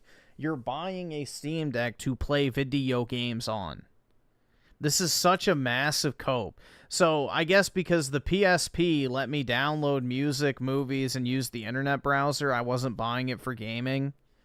I was buying it as a multimedia device. Like, what type of cope is that, dog? Like, no. You were primarily buying it to play video games, just like you're primarily buying a, you know, a Steam Deck, ROG Ally, the Xbox Ally, whatever, to play games. No one is buying this shit to replace their computer. Things I've seen online, Nintendo was actually right about this, because a lot of people are still convinced that the Switch 2 and the Steam Deck need to be compared. And until now, they don't understand why something is running on the Steam Deck, but they won't bring it over to the Nintendo Switch 2. Just like they don't understand why a Steam Deck having 4 million sales is considered good, but a Nintendo handheld outselling it in its first month is not that impressive. The Steam Deck is a piece of the PC world. The Switch 2 is its own thing. When a game needs to come to the Nintendo Switch 2, it takes a lot of time and effort and resources and money in order to make sure that game comes to the Switch 2. You guys care about devs, right? You guys care about how much they have to put in and how much money they're making off of the games and how it's not worth their time, and that's your big defense for Nintendo for being as crappy as it is. So why would any third-party company company waste so much extra effort and energy to get an inferior version of a game on the Nintendo Switch 2 for an audience that's realistically not even going to buy it, and even if they buy it, it's going to be like Cyberpunk numbers, which were impressive compared to third parties, but not even remotely impressive enough to be worth the effort that they put into it. Whereas they can just slightly tweak it, and it works on the Steam Deck, because the Steam Deck is not getting Steam Deck games, it's getting PC games. What runs on the Steam Deck is the same thing that's running on a laptop of equivalent power. What's running on the Switch 2 needs to be optimized for the Switch 2. So all of these third-party devs that you guys are hating on, they probably deserve hate, for the record. At least some of them do. Like, I'm not sitting here trying to be like, oh, EA is infallible and an amazing company. EA sucks, and Bowser came from EA and they hired him at Nintendo, so now Nintendo sucks too. But why are you giving the third-party companies so much hate for not bringing their games over to the Switch 2 when time and time again it has been shown that these games on the Nintendo Switch 2 are not worth the time and effort into optimizing them? Like back on the Switch 1, they brought in the older FIFA titles. They basically brought in the last-gen version, and it was running at a steady frame rate, and it was performing well, but it didn't have parity with the modern console. During that time, Nintendo fans kept complaining, saying they would want to have parity. They want to have the cross-platform high-end experience. They want it to be stronger and run like the other one, even if there's slight blemishes in the performance. Well, this time around, EA Sports is giving Nintendo fans the slight blemishes in performance, and they're giving them parity with the Xbox and PlayStation version, and instead Nintendo fans are complaining because it's not hitting 60 frames per second, and they wish that they just gave them a last-gen version. The grass is always greener on the other side, and in both cases, it's not even that green at all because it doesn't sell well enough on the Switch 2 anyway for it to be worth anybody's time. Now, a lot of us have been very clear about Let's see. Ryan Miller with the 5. Lords of the Fallen 2 looks good.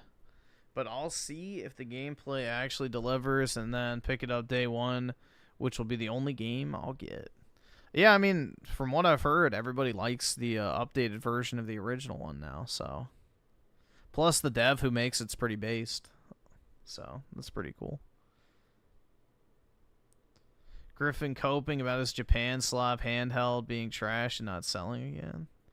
Last time I checked, it is selling pretty damn well. Let's see. I don't even know how to say your name, but with the TRY22. You don't read super chats. Mean. I don't know what you mean by that. But I'm pretty sure I do read the super chats.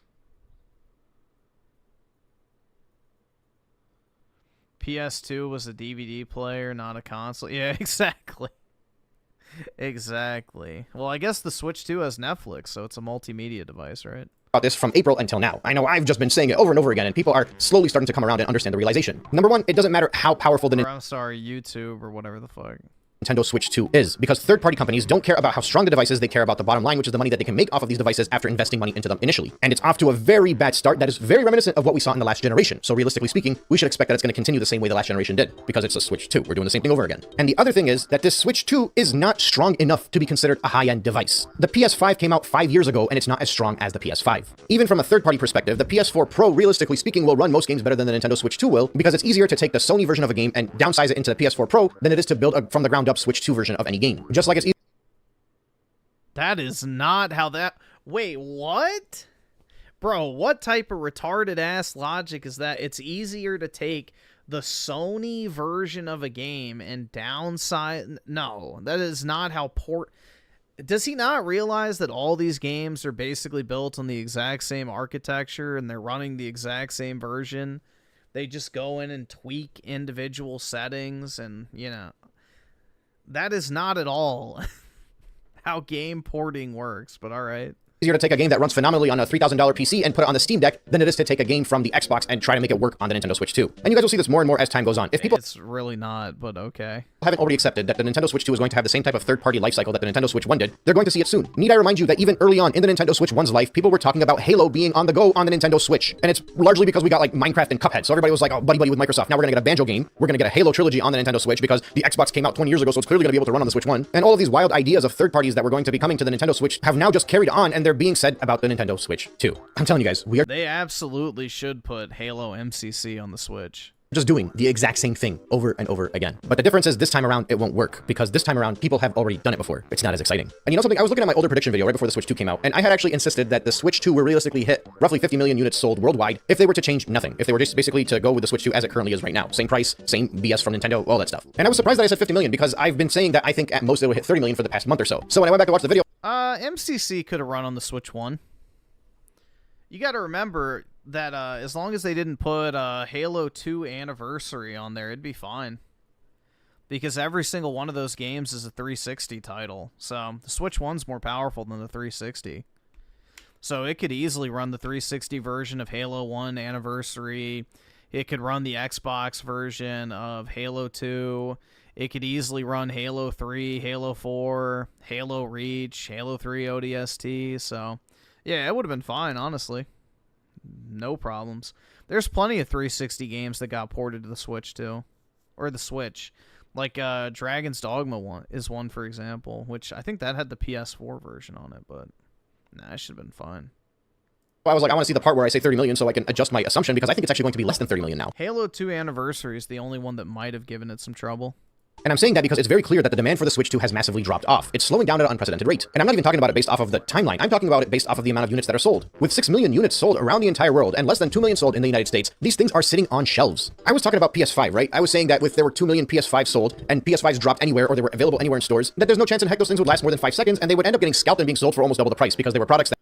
Yeah, because you could resell them because you couldn't get them. PS5 also had incredibly low sales out the gate because of supply issues. Also, everybody was literally locked in their house. You couldn't do anything else except play video games. Not a fair comparison to make. Sorry. That were actually in massive demand. And I realize I'm sitting here comparing it to the PS5, but that's not even a competition at this point. The Xbox Series X and the Xbox Series S were both still getting scalped for almost double the value. We're still getting picked up. No, they were not. Nope. I was scalping consoles back then, and Series X only ever was scalpable for the first few weeks. After that, you were losing money.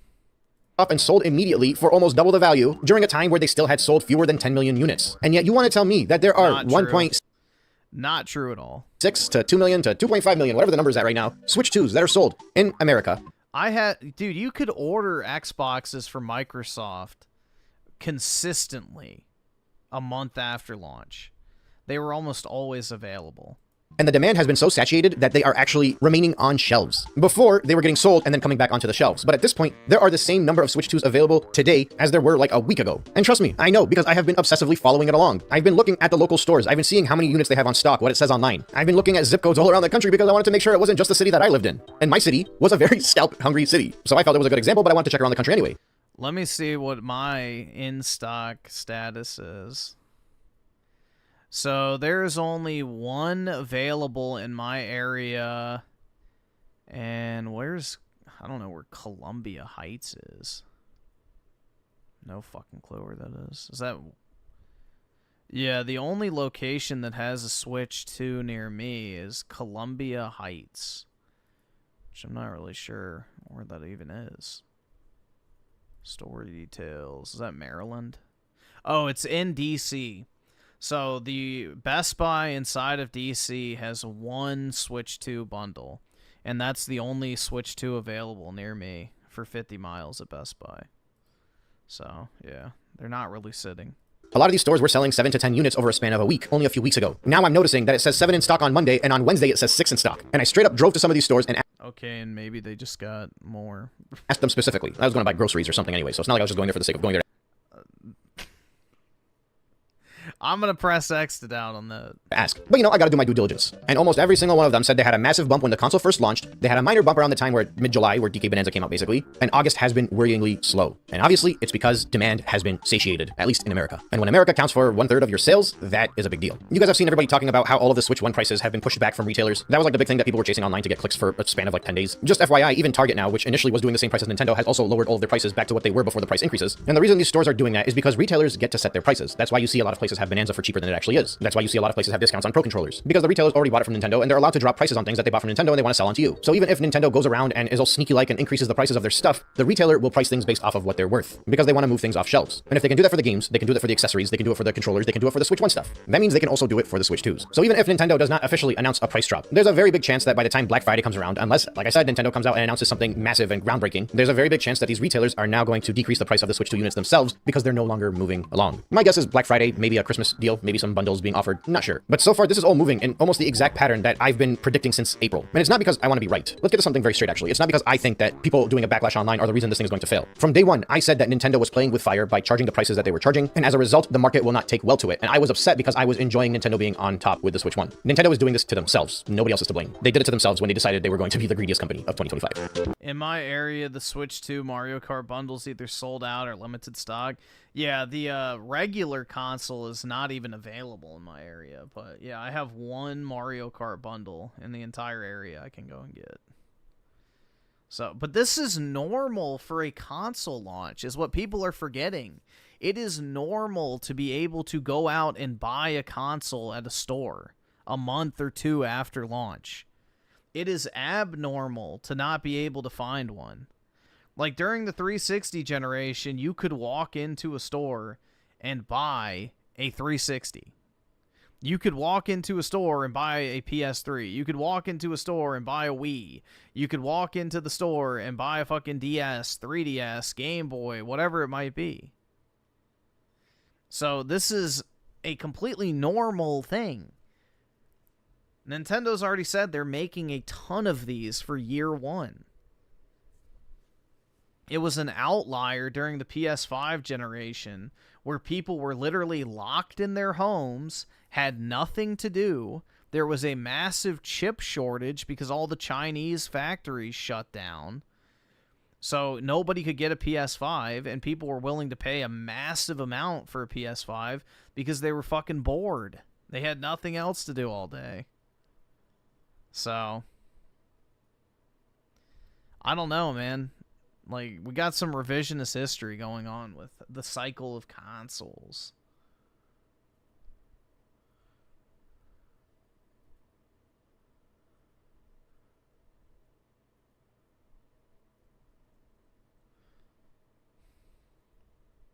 Never buy a console at launch. I've never had a problem with that, honestly. I had a launch PS5, no problems. Launch Series X, no problems. I have a launch Nintendo Switch 1 that I never had problems with. I have, obviously, the Switch 2 that's working fine. I don't know. I had the launch Steam Deck. Didn't have an issue with that. So, I've never had a problem with consoles, honestly.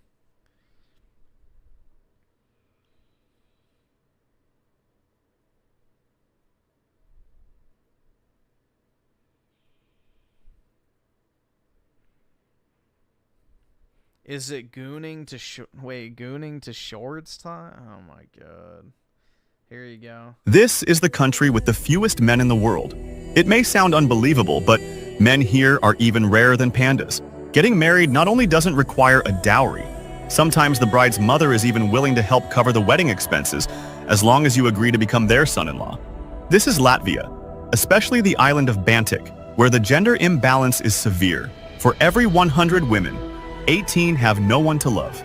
Walking through the streets, you'll see blonde-haired, blue-eyed, tall, beautiful women everywhere, like models on a runway.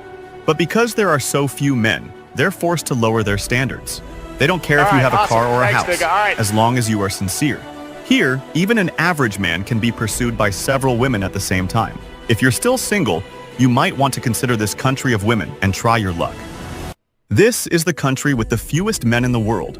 It may sound unbelievable. This sounds like a psyop, bro. Too good to be true. Yeah, tall white women begging for your seed? Impossible.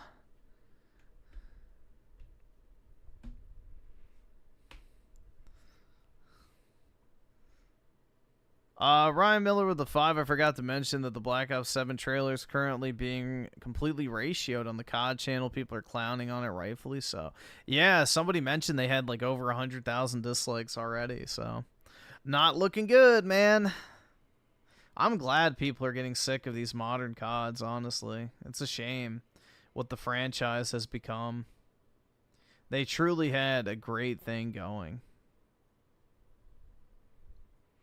And Majora Jeff with the 2. One more. Alright. Let's see.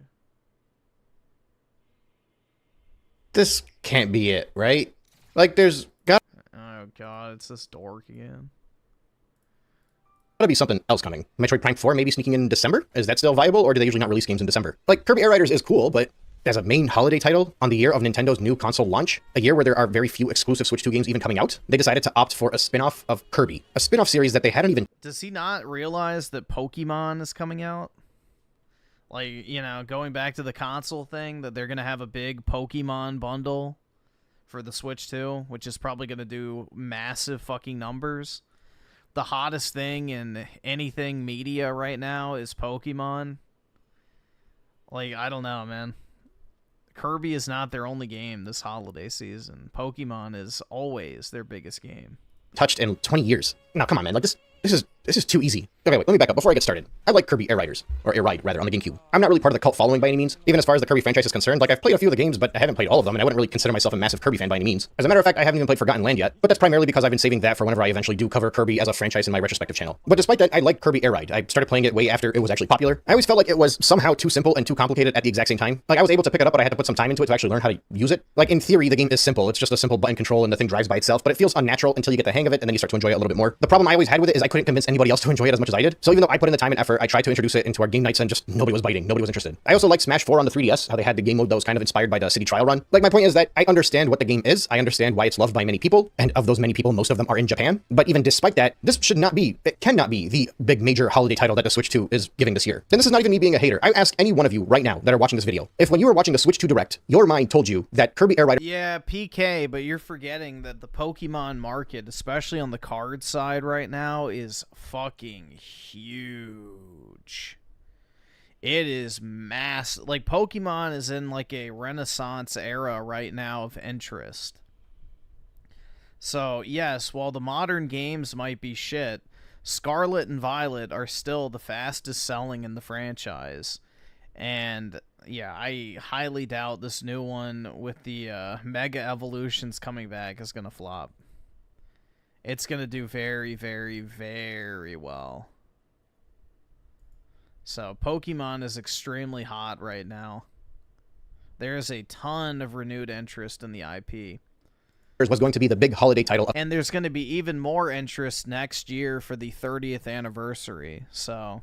2025. And you've held on to that belief from the day of that direct until now. Please share, because I don't think anybody thought this was going to be the big game that was released just before Thanksgiving in the States. Like, I thought that Metroid Prime 4 already had an uphill battle to move units for the Switch 2. And in my mind, I was like, oh, you know, like Metroid Prime 4, it's a popular series, but Metroid doesn't always sell the best on these consoles. And I was expecting a lot of Nintendo fans to be like, are you kidding me? Do you know how long it's been since the last Metroid game? And then I would have been like, yeah, I'm a Metroid fan, but the reality is it doesn't move units the way that like Mario or Zelda would. But like now I'm thinking they would be better off having Metroid be the main holiday title. Unless of course like they're both going to be coming out in the same window and they're both going to be the holiday title. But Nintendo doesn't usually do that, number one. And number two, it actually could work because the Kirby game would be way more popular in Japan and Metroid would be way more popular here in the West. Plus you got Pokemon coming out a month before, so the three of those together could really push this to the end of the year. And I mean, these are the games that were announced during the first direct. Granted, 2 out of 3 of them are Switch 1 games that are just up-res for the Switch 2. But still, looking at it from a Nintendo lens, that's a pretty big end of the year. But as it stands right now, all signs are pointing towards this game potentially being the last big game to release for Nintendo by the end of 2025. Now, I have a theory. I don't know if this is necessarily a conspiracy because Nintendo is a company and this is how they usually operate. I feel like Nintendo is saving some of their bigger games for when they have a larger user base. And that's a big part of the reason why we haven't gotten any big announcements yet for the Switch 2. Especially when you consider that Donkey Kong Bonanza didn't exactly shake up the world the way Breath of the Wild did for the Switch 1, and seemingly doesn't come as close to Odyssey in the way that it revolutionized and popularized the Switch. Not that it didn't do well, but it wasn't like that massive revolutionary title that a lot of people were trying to tout it out to be before the game came out. But the difference is Bonanza's going to be around. Like, it's going to sell. Even if the Switch 2 does not do that well, realistically speaking, most people are going to buy into the Switch 2, and they're going to get Bonanza at some point. I don't know that it'll necessarily reach the heights of some of the B-tier games on the Switch, but it definitely won't be considered a failure by any means, and it might actually have a bigger push later on in its life, depending on how the Switch 2's life cycle spins. But outside of Mario Kart World, which is obviously going to succeed because it's Mario Kart and it's also bundled in with the console, at least for now, and Bonanza, which will inevitably be at least within the top 20 discussion, if not the top 10, I'm wondering if they're saving some of the bigger hitters for when they can have a bigger number showing because of those games. So like, let's take Forgotten Land, for example. Like, Forgotten Land was a massive success. It's actually the best-selling Kirby title in history, which, mind you, sits at just under 8 million. And then you have the Kirby's Dream Land on the Game Boy, that was 5 million. And then you have in third place Star Allies, which is also a Switch title. Now, on one hand, Star Allies had fewer games to compete against because it came out in 2018. So you could potentially consider that that helped it be as high and as well-performing as it was. But on the other side of things, in 2022, when Kirby and the Forgotten Land came out, part of the reason it hit 7.5 million is because the Switch 2 user base was as massive as it was. So the percentage of the user base buying it was actually not as high as Kirby Star Allies, but it sold better. So when it comes to Kirby Air Riders, on one hand, you could be like, well, is this thing going to actually move Switch 2 units? And I mean, it might in Japan. It just kind of depends on where the stock situation is for the Switch 2 by the time those games come out. But at the same time, they might be thinking if they were to release Kirby Air Riders as the third major Switch 2 exclusive in 2025, then it might outperform Star Allies alone just because of the lack of competition there. It's not the third.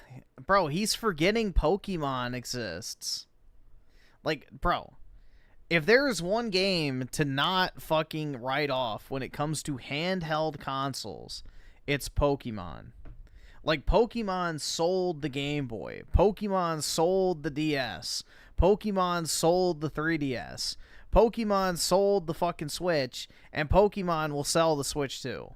There is a massive built-in audience of people who are waiting to buy a Switch 2 for when Pokemon comes out. I guarantee you. That game will do more for the Switch 2 than even a Mario game would probably do in the long run. I don't know. I'm genuinely kind of scratching my head about this one. Like, it seems like a bad choice, right? I can't be the only one thinking this. The Pokemon fan base is like the FromSoft fan base. They will buy whatever it gets, like anything that gets released. It doesn't matter what the game is. The Pokemon audience is built in by default. There are a lot of rumors flying around that Metroid Prime 4 could potentially be delayed, and that might be why this is going to be the holiday title. And likewise with the Hyrule Warriors game and Splatoon, those games are kind of being rumored to being later in the winter in 2026. And again, part of those rumors could be because they're waiting for the Switch to have a larger user base in order to make more sales when those games come out. But at the end of the day, those are just rumors. Like, we don't know exactly when Metroid Prime is going to be coming out. It doesn't matter that it's on the Switch one as well, man. That's like saying that, you know, what's a good example? I guess for PlayStation, God of Snore was also on the PS4. People will buy the new console to play your new game in the best possible format. They'll use that as an excuse to upgrade. It's usually what happens. But if the Metroid Prime 4 rumors are true and it's gotten stuck in development hell yet again, maybe they had to decide that Kirby Air Riders was going to be the big title released in November. Maybe Kirby was actually supposed to come out end of August or early September, and they had to shift for that reason. I don't know, like I said, these are all theories. They're guesses. I'm just grasping at straws here because none of this makes sense to me. And I don't think I'm saying anything too absurd either. Like, this is not a conspiracy. This is just me trying to figure out what their thought process is. Because legitimately, I do not think that they... Yeah, I don't really have an interest in playing the Pokemon game. I'll probably buy it and play it just to shit on it. planned on going into the winter I really have no interest in it personally. of the launch of the Switch 2, with Kirby Air Riders being the primary holiday title that's going to be coming out. Trust me, if you want me to get into conspiracy levels, we can get into conspiracy levels. For example, here's one that I've been holding on to. I don't think that PETA actually made a complaint to Nintendo about the cow having to remove its nose ring. I think that was a marketing ploy by Nintendo. They worked with PETA and were like, hey, send us a letter so people know that Mario Kart World is out on the Switch 2, so people can go and buy the Switch 2. Yeah, see, that's a Nintendo conspiracy theory that I would like attached to my name. Not they're releasing Kirby Air Riders in November because they want to make more Switch 2 sold in order to have better games released when the console is doing better. Anyway, as far as the game itself is concerned, I think the reaction that I'm seeing online is just about exactly what I expected. Like, you have two sides of it. You have people that are sitting there talking about how it's the best game in the world and everyone's going to understand finally why Kirby Air Ride is a phenomenal game. And I have a very big feeling that's a very small vocal minority, at least here in the West. And then pretty much everybody else is like, okay, cool, I'm glad you're happy you're getting that game, but I'm definitely not buying this. Like, for starters, it's $70. And I realize that when people hear $70, most of them are like, well, yeah, that's the new norm. We expected that Nintendo would let $70 be their new norm. And yeah, you're absolutely right. And everybody else that does not want to spend $70 on Kirby Air Riders is also right. As a matter of fact, this game will very realistically be dropped down in price very quickly, just like DK Bonanza was. Not necessarily by Nintendo, but by a lot of the retailers that will put it for like 10 to 15% off in order to get some of that initial hype. The other thing is, I'm seeing a lot of people talk about how good the game looks, and I don't see it necessarily. And I thought at first I was like, maybe I'm being a hater, but then I saw a lot of other people online saying the same thing. They're like, this does not look that phenomenal. It looks like a Switch 1 game. Actually, I think there are a lot of Switch 1 games that look better than this game. I mean, don't get me wrong, I think it has a good art style, but it also feels very bland. And I realize part of that is because it's being compressed on the YouTube video, but you can kind of tell. It's very simple, and it's not nearly as high-tech and gorgeous as a lot of people are trying to make it out, at least. I'm not massive on analysis when it comes to this stuff anyway. I'll wait for like Digital Foundry to get a hold of it and tell us all of the intricate little details about the game itself. Why the fuck? Bro, who watches a Digital Foundry breakdown on Kirby Air Riders? Like, these guys need to get off the internet, honestly. Like, really? That's how you're spending your free time? A graphical breakdown on fucking Kirby Air Riders? Like, goddamn, man. But I mean, as it stands, it looks very bare bones. And one of the things that I actually would be worried about if I hypothetically had a Switch 2 and if I hypothetically wanted to buy this game, which I do not for either of those at this price, they didn't show any split screen. Now, in fairness, they did show that it would be 1 to 4 players on a single Switch, but it didn't necessarily say which game modes would support that. And my big fear is that it's not going to be 4-player split screen 60 frames per second, because the original Air Riders was 60 frames per second, 4-player split screen. And there are other games that are 4-player split screen on the Switch 2 itself that run at 60 frames per second. Mario Kart is not one of them, obviously. So it's not exactly like this would be impossible, especially considering how limited this game actually is. Like, you're only dealing with 6 drivers at a time. They also didn't show anything about that top ride mode. And yeah, I genuinely think Digital Foundry in a lot of ways has ruined like modern gaming discourse, because now it's just about graphic whoring on everything. Like, this blade of grass is not properly rendered at 60 frames per second. It's like, oh my god, I don't know, man. That type of shit pisses me off. Like, I can understand, like, the breakdowns, like, okay, look, this game has really bad frame drops and that type of stuff. That's good to know. But it's like, as you can see, the asset texture quality on this leaf in this distant tree is quite visually worse in this instance versus the other. It's like, bro, who is watching this shit? I literally just, like, if I ever click on a Digital Foundry video, I just skip to like the part where they talk about general performance and then close the video. Like, the other shit is such a waste of time. I counted 7 pixels on Kirby's smart, like, bruh. I think that would have been a lot of fun to be included in the game as like an 8-player party mode. And they might still include the top ride version, and that might be the only single Switch 4-player mode because it doesn't require a split screen. But I don't know. I assume there will be split screen. I have worries that it won't be 60 frames per second. And it's not really that I care about it that much, but when they don't put it at 60 frames per second with 4-player split screen, they start limiting things when you go online because the competition is unfair. And then also you get into the discussion of why you're spending so much for a console that's supposedly strong, but it can't run a pretty bare bones Kirby title at 60 frames per second, 4-player split screen, when they could do that on the GameCube. As far as the actual presentation went, I thought Majora Jeff with the 2 Kirby Air Riders is bland. Like, well, yeah, I don't know, man. It's a very strange world we're living in nowadays with gaming discourse, so this game looks really cool. I've never played Kirby Air Riders, so this will be my first exposure to the franchise, but yeah, I think it looks really fun. thought it was pretty good, to be honest. I don't think it would be fun for a lot of people, but if you're somebody that enjoys watching Sakurai ramble on about the stuff that he's passionate about, it's pretty enjoyable. The takeaway from how it went, I think, was exactly like I expected it to be. Like I said, anybody that's actually played Kirby Air Ride before probably walked out of this one knowing exactly what he was talking about, and they're like, oh, I'm glad he broke it all down. Because this game has an image of being very simple, right? But I think there's a lot of people that are not necessarily being very vocal about it right now. A few of them have been vocal about it, obviously, that were probably very overwhelmed when they saw all of the different mechanics and maneuvers and types of controls that this game has. Like in a lot of ways, because of how simple the controls are with just one button, or I guess in this case it's now 2 buttons, it does actually get a little bit more complicated because it's not controlled in the way that you would expect it to control. And the way that people expect it to control is like Mario Kart, even though this is not necessarily a racer only, since City Trial is very much the main attraction. But the issue is that most people will see this game as a racer. No matter how much you try to press it as not being a racer, most people buying Kirby Air Riders will look at it and be like, oh, it's another racer on the first year of the Switch 1's launch. Which means when you look at the opening launch window of the games that are made by Nintendo themselves that are exclusively for the Switch 2, you have 2 Zelda ports that were effectively originally built off of an engine that was made for the Wii U, both of which have had massive price increases and do not include any DLC with that price increase, and not to mention one of which was actually a launch title for the original Switch. So you got those 2 Zelda ports, basically, 2 kart racers, 2 cheap tech demos that probably should have been packing titles or at least free with the purchase of NSO, and then 2 DLCs, one of which many people have already decided is not worth the $20 price of admission, as an $80 price of admission if you don't already own Mario Party Jamboree from the Switch 1, and the other of which the jury's still out on. We won't know until it comes out later this month whether or not the Kirby and the Forgotten Land Switch 2 edition is anything more than like an extra 45 minutes of gameplay. I mean, that's a little bit of an exaggeration, obviously, but Yeah, I need to buy that. I need to order my copy, because I do want to play that. I have not ever played Kirby and the Forgotten Lands, and I would definitely like to. But I wanted to wait for the Switch 2 version, which I think it comes out at the end of the month, so like in a week or 2. I don't expect whatever they're adding to that game to be anything larger than an hour or 2, because with the way Nintendo is pricing things, I highly doubt they're going to put that much effort in there just for an extra $20. But obviously, we'll see how that actually looks when it comes out. And then all that's left is like Pokemon and Metroid, both of which are games that you can still buy on the Nintendo Switch 1 as well. And that's if Metroid actually comes out this year. It doesn't matter. People buy a Switch 2 for Pokemon. Especially the card people, because they're making so much money right now. Majora Jeff with the 5, you like Donkey Kong Bonanza. I feel like you would like Kirby. Yeah, I think, well, I own Kirby in the Forgotten Land. I just never played it, so... There's a lot of Switch games I bought that I was interested in that I just never played. So all right, awesome. Thanks, nigga. All right. That is definitely one of them.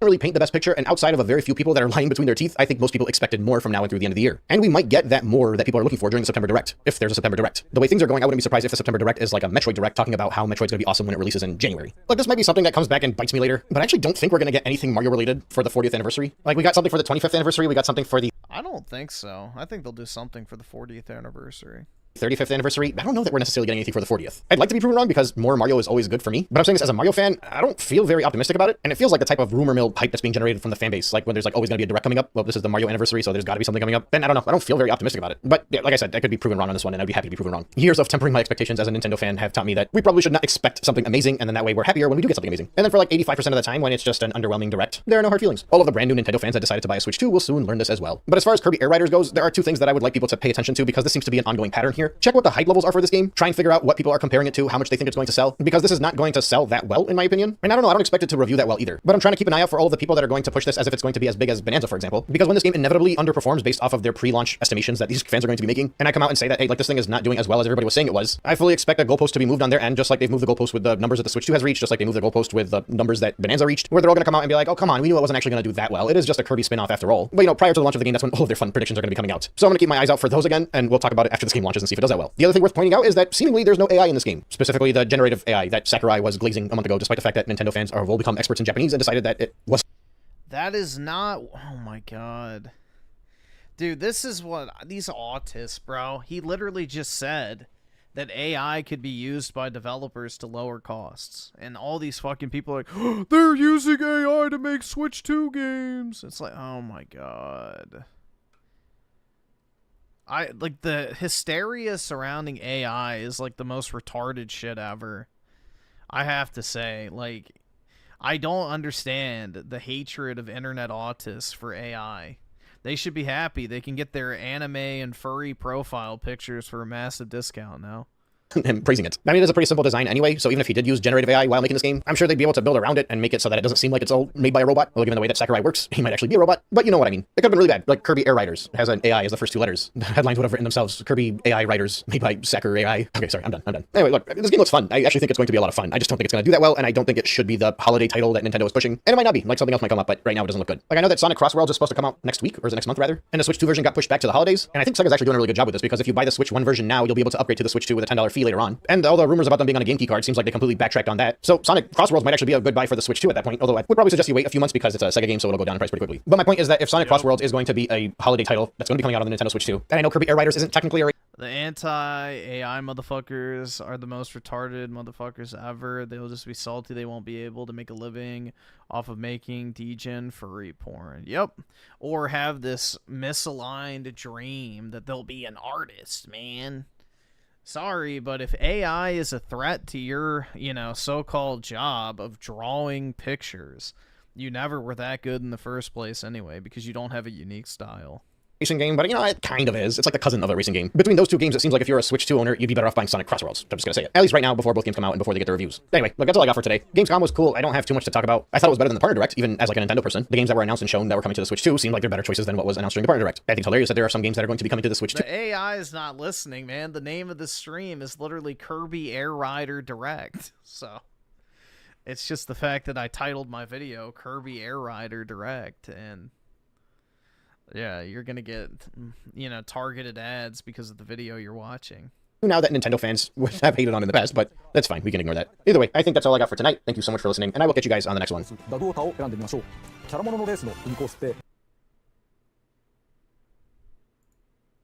Wait, scalpers didn't lose? I thought nobody was buying the Switch 2, so how could scalpers be making money? That doesn't make sense.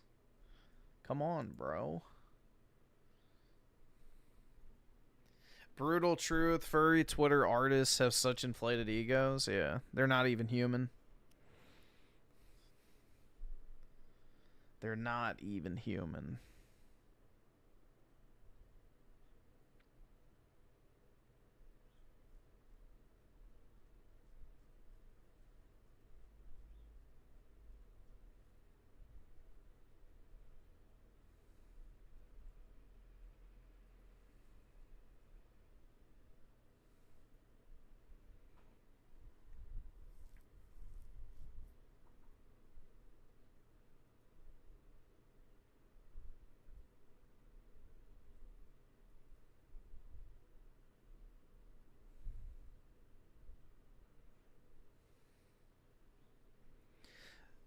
Majora Jeff with the 2. I see the wizard guy. Unfortunately, he pops up. He's one of those heckin' wholesome YouTube approved videos. I guess that always gets recommended now.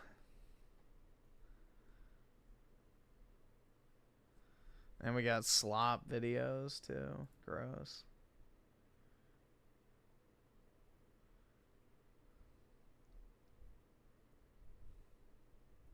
Whoa, guys, that's totally not sexually suggestive. So if you don't know what this is, it's kind of trending on TikTok. I don't know if it's still trending. Apparently it's like a lot of fat. It's just full ruined. Full pure fat. It's like jelly kind of. I've seen someone like literally hit their hand.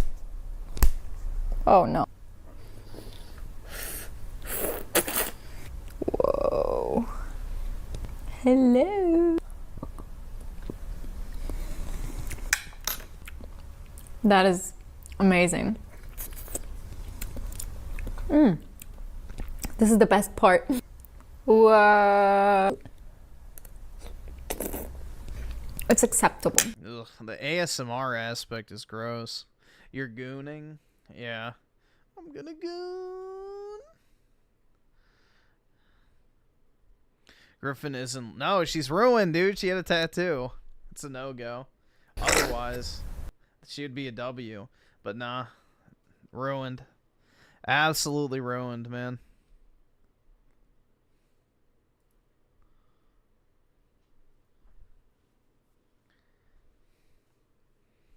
Otherwise, she'd be very solid. But no, no such luck.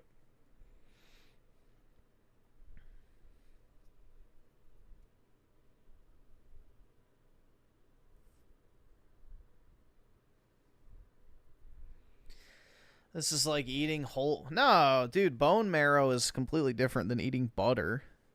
Bone marrow is really good. I've had it multiple times. It's very pricey, though. It's not cheap, but it's good. I guess it depends on where you get it from, but yeah, bone marrow is good.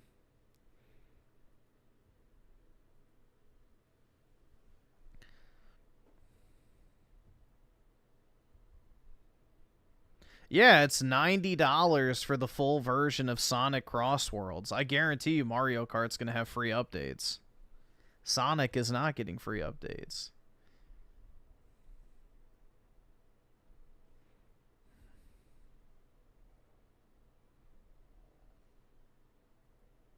Yeah, bro, that game is not even worth... I wouldn't even say $40. Like, it's going to drop to $30 within the first 5 months.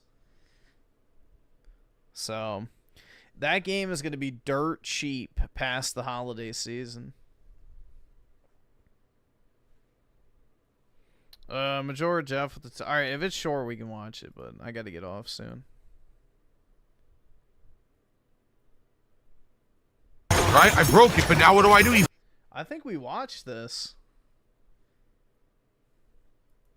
I'm pretty sure we've already seen this one. Because I remember this thumbnail. And it's a great thumbnail at that. Yeah. I'm pretty sure we watched this one. I can't afford this shit! Yeah. Unless there's multiple. It's all good, man. No worries.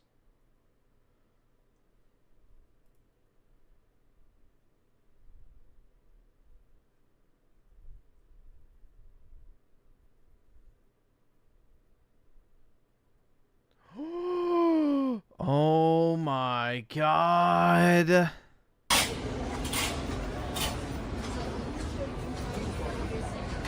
Guys. Holy shit.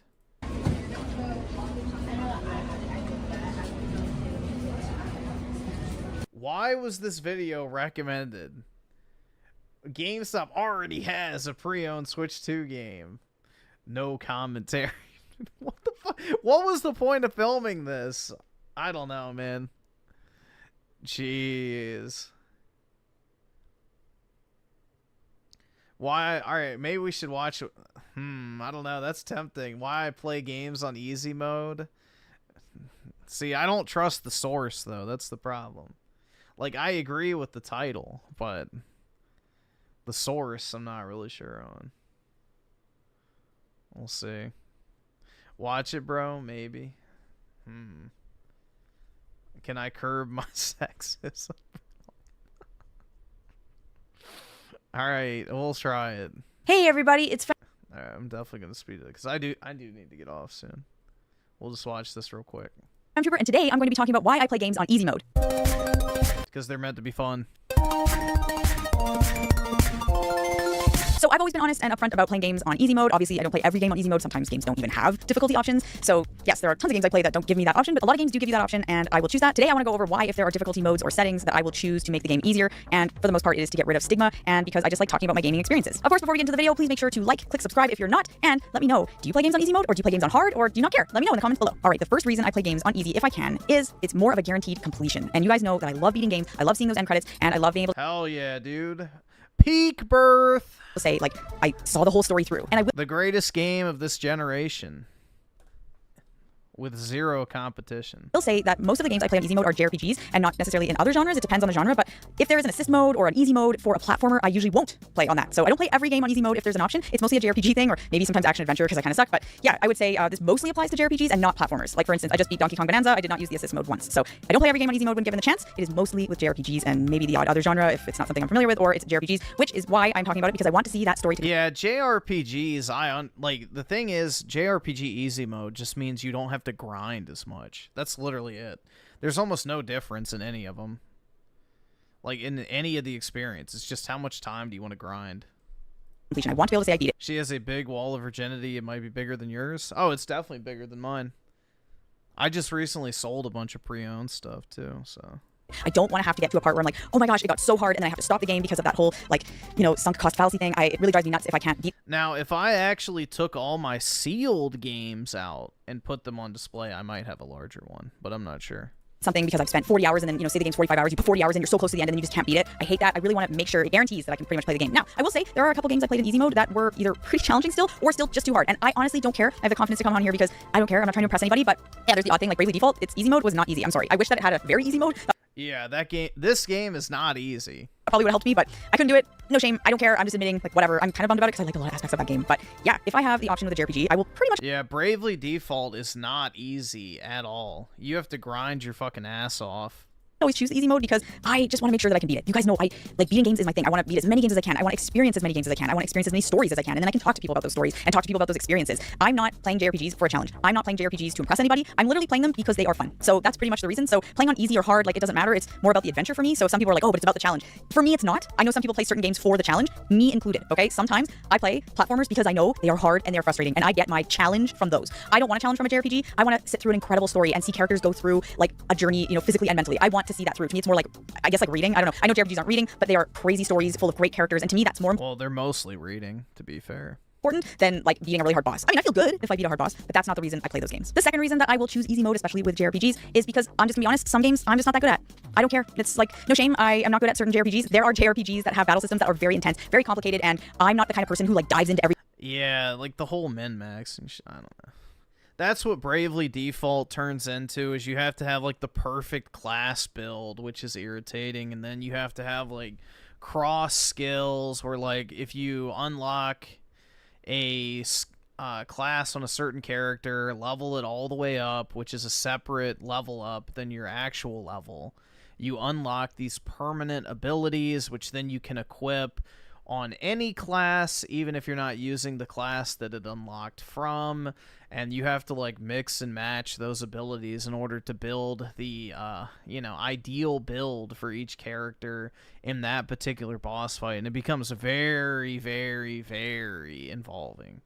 And a lot of the bosses have like cheats to them too, which I'm not personally a big fan of. But yeah, that's kind of a JRPG thing in general though. Like intimate detail of those battle systems, like Xenoblade Chronicles, for instance. It's kind of like all over the place and really hard, and I don't care to get to know it that well. Some games make you do advanced crazy job systems. Not my thing. I've mentioned on here before that I like very simple battle systems that are akin to like Pokemon, Dragon Quest, very old school, where it's like, there's 4 options, like hit, magic, defend, run, like that kind of thing. I don't want all these crazy battle systems with different characters that can do all sorts of crazy things. That's just not my thing, and the more crazy it gets. Yeah, Pokemon has the perfect turn-based combat in my opinion, but yeah, I like it simple. Or like, for example, in like the Persona series, I don't get half the demon fusion stuff. Like, I'm not into it. It's not fun to me. I don't care, but I like the story, the world, the characters, the music. I love all that stuff. So I'm definitely gonna play it on the easiest mode because I'm not getting into that battle system, and I don't care because I'm not playing it for that. I really enjoy like turn-based battles and stuff, but I don't enjoy it when it's really hard because I just don't care and don't get into it. So for me, I would just like to play it on easy. I realize that some of my favorite games of all time didn't have an easy mode, like Dragon Quest XI, for example. What even is Xenoblade? Is it good? Yeah, it's good. You got to get a Switch though if you want to play them. All the Dragon Quest games pretty much don't have easy mode. There is no hard mode. There's just Dragon Quest. You just play them, and if they're hard, you just grind. And I don't mind that because it's like, I get it. It's easy for me. There's no easy mode in like a Dragon. Yeah, Dragon Quest I wouldn't really say is even that difficult. It's more so just leveling up. Like those games, Infinite Wealth, there was no easy mode there, and some parts were hard, and I just toughed it out. So yeah, I will play those games. Harvestella, for instance, there was no difficulty setting. I just played that game and I beat it. So yeah, I'm definitely more proud, I would say, if I can beat a game that I didn't play on easy, because it's not like I'm super proud to beat a game on safe mode, but that's not why I played it. So it doesn't really matter. I just wanted to see it through. My next reason kind of goes with beating all the games and being able to say you can beat more games, but sometimes when you play games in easy mode, it makes the game shorter because you maybe aren't having to grind as many times, or just makes everything a little bit. It's like people who complain about EXP share and modern Pokemon. I have never understood the complaint for that. Like, why is it a bad thing to level up your Pokemon faster? You're literally just carving out monotonous grinding that's not even enjoyable in the first place. Less time consuming, which means I get to play more games. And as someone who doesn't have tons and tons of time, that's great. I don't need the stress of having to beat a boss 10 times. Here's the thing. I don't mind trying a boss over and over, but sometimes when you're in a JRPG, a boss battle might be like 45 minutes. If I have to do that 8 times, I'm sorry, but that's like 3 days for me maybe, or 4 days. Like, that is not what I want to do. I'm just gonna be honest. Yeah, same thing goes with modern Souls games. And sometimes there are games that are super hard and they don't give you the option, and maybe that's just not a game for me, and that's totally okay. I'm okay knowing that I'm probably never gonna play Dark Souls because it's super hard. There's no easy mode for that, and that's okay with me. Some games just aren't for me, and that's all right. And you have to just sometimes think about that. There are some games that just aren't made for you, and they are specifically just download an infinite health mod. Made to be hard.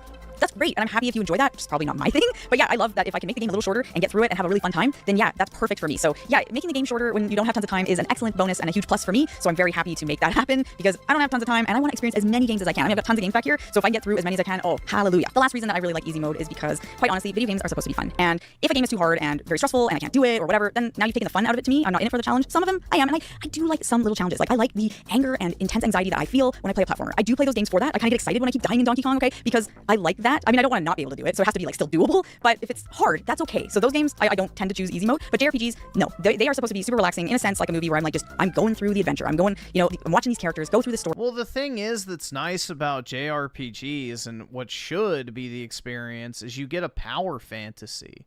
Like the whole point of like a JRPG or RPG in general is you start out like at ground zero and you work your way all the way up, and by the end of the game you should feel overpowered. Like not enough games give you the power fantasy feeling. So I think that's something that's actually lacking in JRPGs in a lot of cases. But I love that aspect of like starting out as like, the games are hard, but then the further on you play, the easier it gets. Most games get harder the longer you play, which I think is just extremely counterintuitive. You should feel super powerful at the end of a game, not weak. But that's kind of the opposite of how games work, which I've never really understood. Go through this adventure, travel across the world. I'm not in it to get stressed out and, learn crazy battle systems. I'm in it just to have fun. And so to me, the easy mode makes it fun, makes it, zero stress to me. I don't mind a little bit of stress and a little bit of grinding and a little bit of frustration sometimes, but I would say overall, I really just want to have fun, and that's what easy mode does for me. So that's pretty much why I will play games on easy mode, especially JRPGs, or like a genre that I'm not really that familiar with. Like, I'm not going to play like some side-scrolling fighter on normal or hard because I suck at that. So I would definitely play that kind of game on easy because that is just not my forte. So if I want to be able to get through it, yeah, you bet I'm going to be playing on easy. So yeah, it's nice that we get all these accessibility options. I'm also here today to talk about this because I feel like a lot of people play games on easy and they're adults, but they feel like they don't want to tell anybody that. And I feel like let's get rid of that stigma. Like, who cares? For starters, this is a video game, okay? Why does it matter? However you choose to play a video game, yay, right? It doesn't matter. That's supposed to be like a fun thing. It's like watching movies. But the thing is they're not actually adults. They're man-children who live at home and, still just sit in their room or basement all day playing video games. And because they have nothing going on in their daily life, they assign fake value to their gaming achievements. Books, like, who cares? Like, I kind of feel like, who cares if you read on a Kindle with like the font this big or if you read a real book? Like, I just don't care. Like, if you're reading to me. Like, have fun, read however you want to read, play games however you want to play games. So to me, that's kind of what this is about. So many people have different reasons for playing on easy mode. For some people, it's like me. I mean, there's various reasons, but it's like, time. They don't understand certain things. It could be honestly just an accessibility option. Sometimes, like, say you have a hand injury and you can't do certain things with a controller, and playing on easy mode makes that easier for you to actually play the game. Fabulous, great. Like, who cares? I think that's awesome. I also think it's great that we have difficulty settings to make games easier so that more people can experience them, more people can have fun with them. And if you have difficulty options, guess what? Usually there's a hard mode. Usually there's a very hard mode. And then the people who really want that crazy challenge in like an ease game or something, they can get that. And I think that's wonderful because I get it. I even have friends who want to play games on extra hard or normal is not hard enough and they find it boring. Totally fine with me. I think it's awesome that you can play on a really hard mode and get that challenge you're craving. I think it's wonderful. And then I can play it on say easy mode because the battle system was like, I don't know. And then I get to play that game, but we both get to experience that same adventure. Fantastic. That to me is what this is about. And if you play on easy mode, tell me, let me know. I just feel like we're all adults here. I just don't, the thing I don't get is like, why would you purposely make a experience non-enjoyable just so you can get internet brownie points and say, oh, well, I beat it on hard, dude. Like, that to me is just so weird. I've never understood that mentality. Like, yes, I'm going to make myself miserable for, tens of hours, if not over 100 hours, just so I can go on the internet and say I beat the game a certain way. Like, it's just very strange. I don't get that mentality at all. I don't care. And if you think that's lame that I play on easy mode, I don't know. I just feel like, why does it matter? We're all adults. We all, have lives, and you want to kick back and relax with a video game. And however you want to do that, I think you should be able to do that. So that's what we're here today. Get rid of the stigma. Don't care. And I love playing games however I want to. If I want to play, Donkey Kong in the normal mode and have it feel like pain sometimes because it's so hard, I want to do that. But if I want to play, a really crazy intense JRPG on easy mode, I'm going to do that because I don't care because it's a video game. All right, guys, I really want to hear from you in the comments because this doesn't get talked about too much. No, it's not. It's my life. So let's talk about it in the comments. Let me know what you think. Let me know how you play video games. Do you play them on easy? Do you play them on hard? Do you even care? Let me know in the comments below. And of course, I'll see you guys in my next video.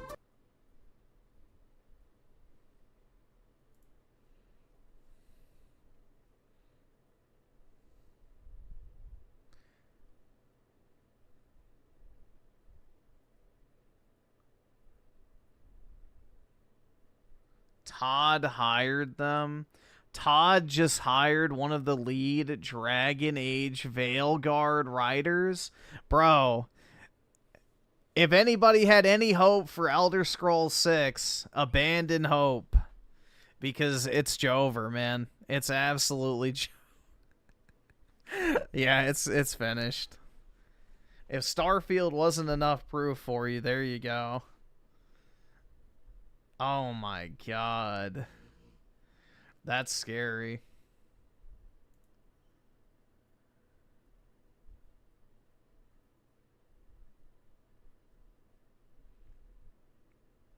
But yeah, I guess tomorrow I do need to finish up Red Dead. I think I'm close to the end. I'm in Blackwater now, so I think I have like 10 or so missions left. But I need to finish this game up at some point so I can check it off the box. 2 hours left? Okay, that's not too bad. Todd can whisper sweet little lies in my ear, and I'll still be hyped for it if he does. Oh, wait, he does it every single time. I don't know. I think I'm immune to the sweet little lies at this point.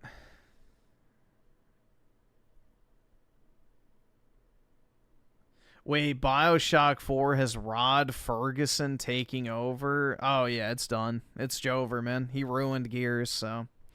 Yup. R.I.P. BioShock 4. Bigfoot Papa with the 5. I just arrived. What's happening now? Not really too much. We just watched the Gamescom and Kirby presentation, and then some Nintendo bad videos. But aside from that, not really too much, man. Appreciate you stopping by. I do have to hop off, though. It's 8:15 for me, so I gotta go sign into work and log into my virtual wage cage, guys. So I hope y'all have a wonderful, what is it? Wednesday, right? Yes, Wednesday. And I guess I'll see everybody later tonight. So have a wonderful day, everybody. And peace out.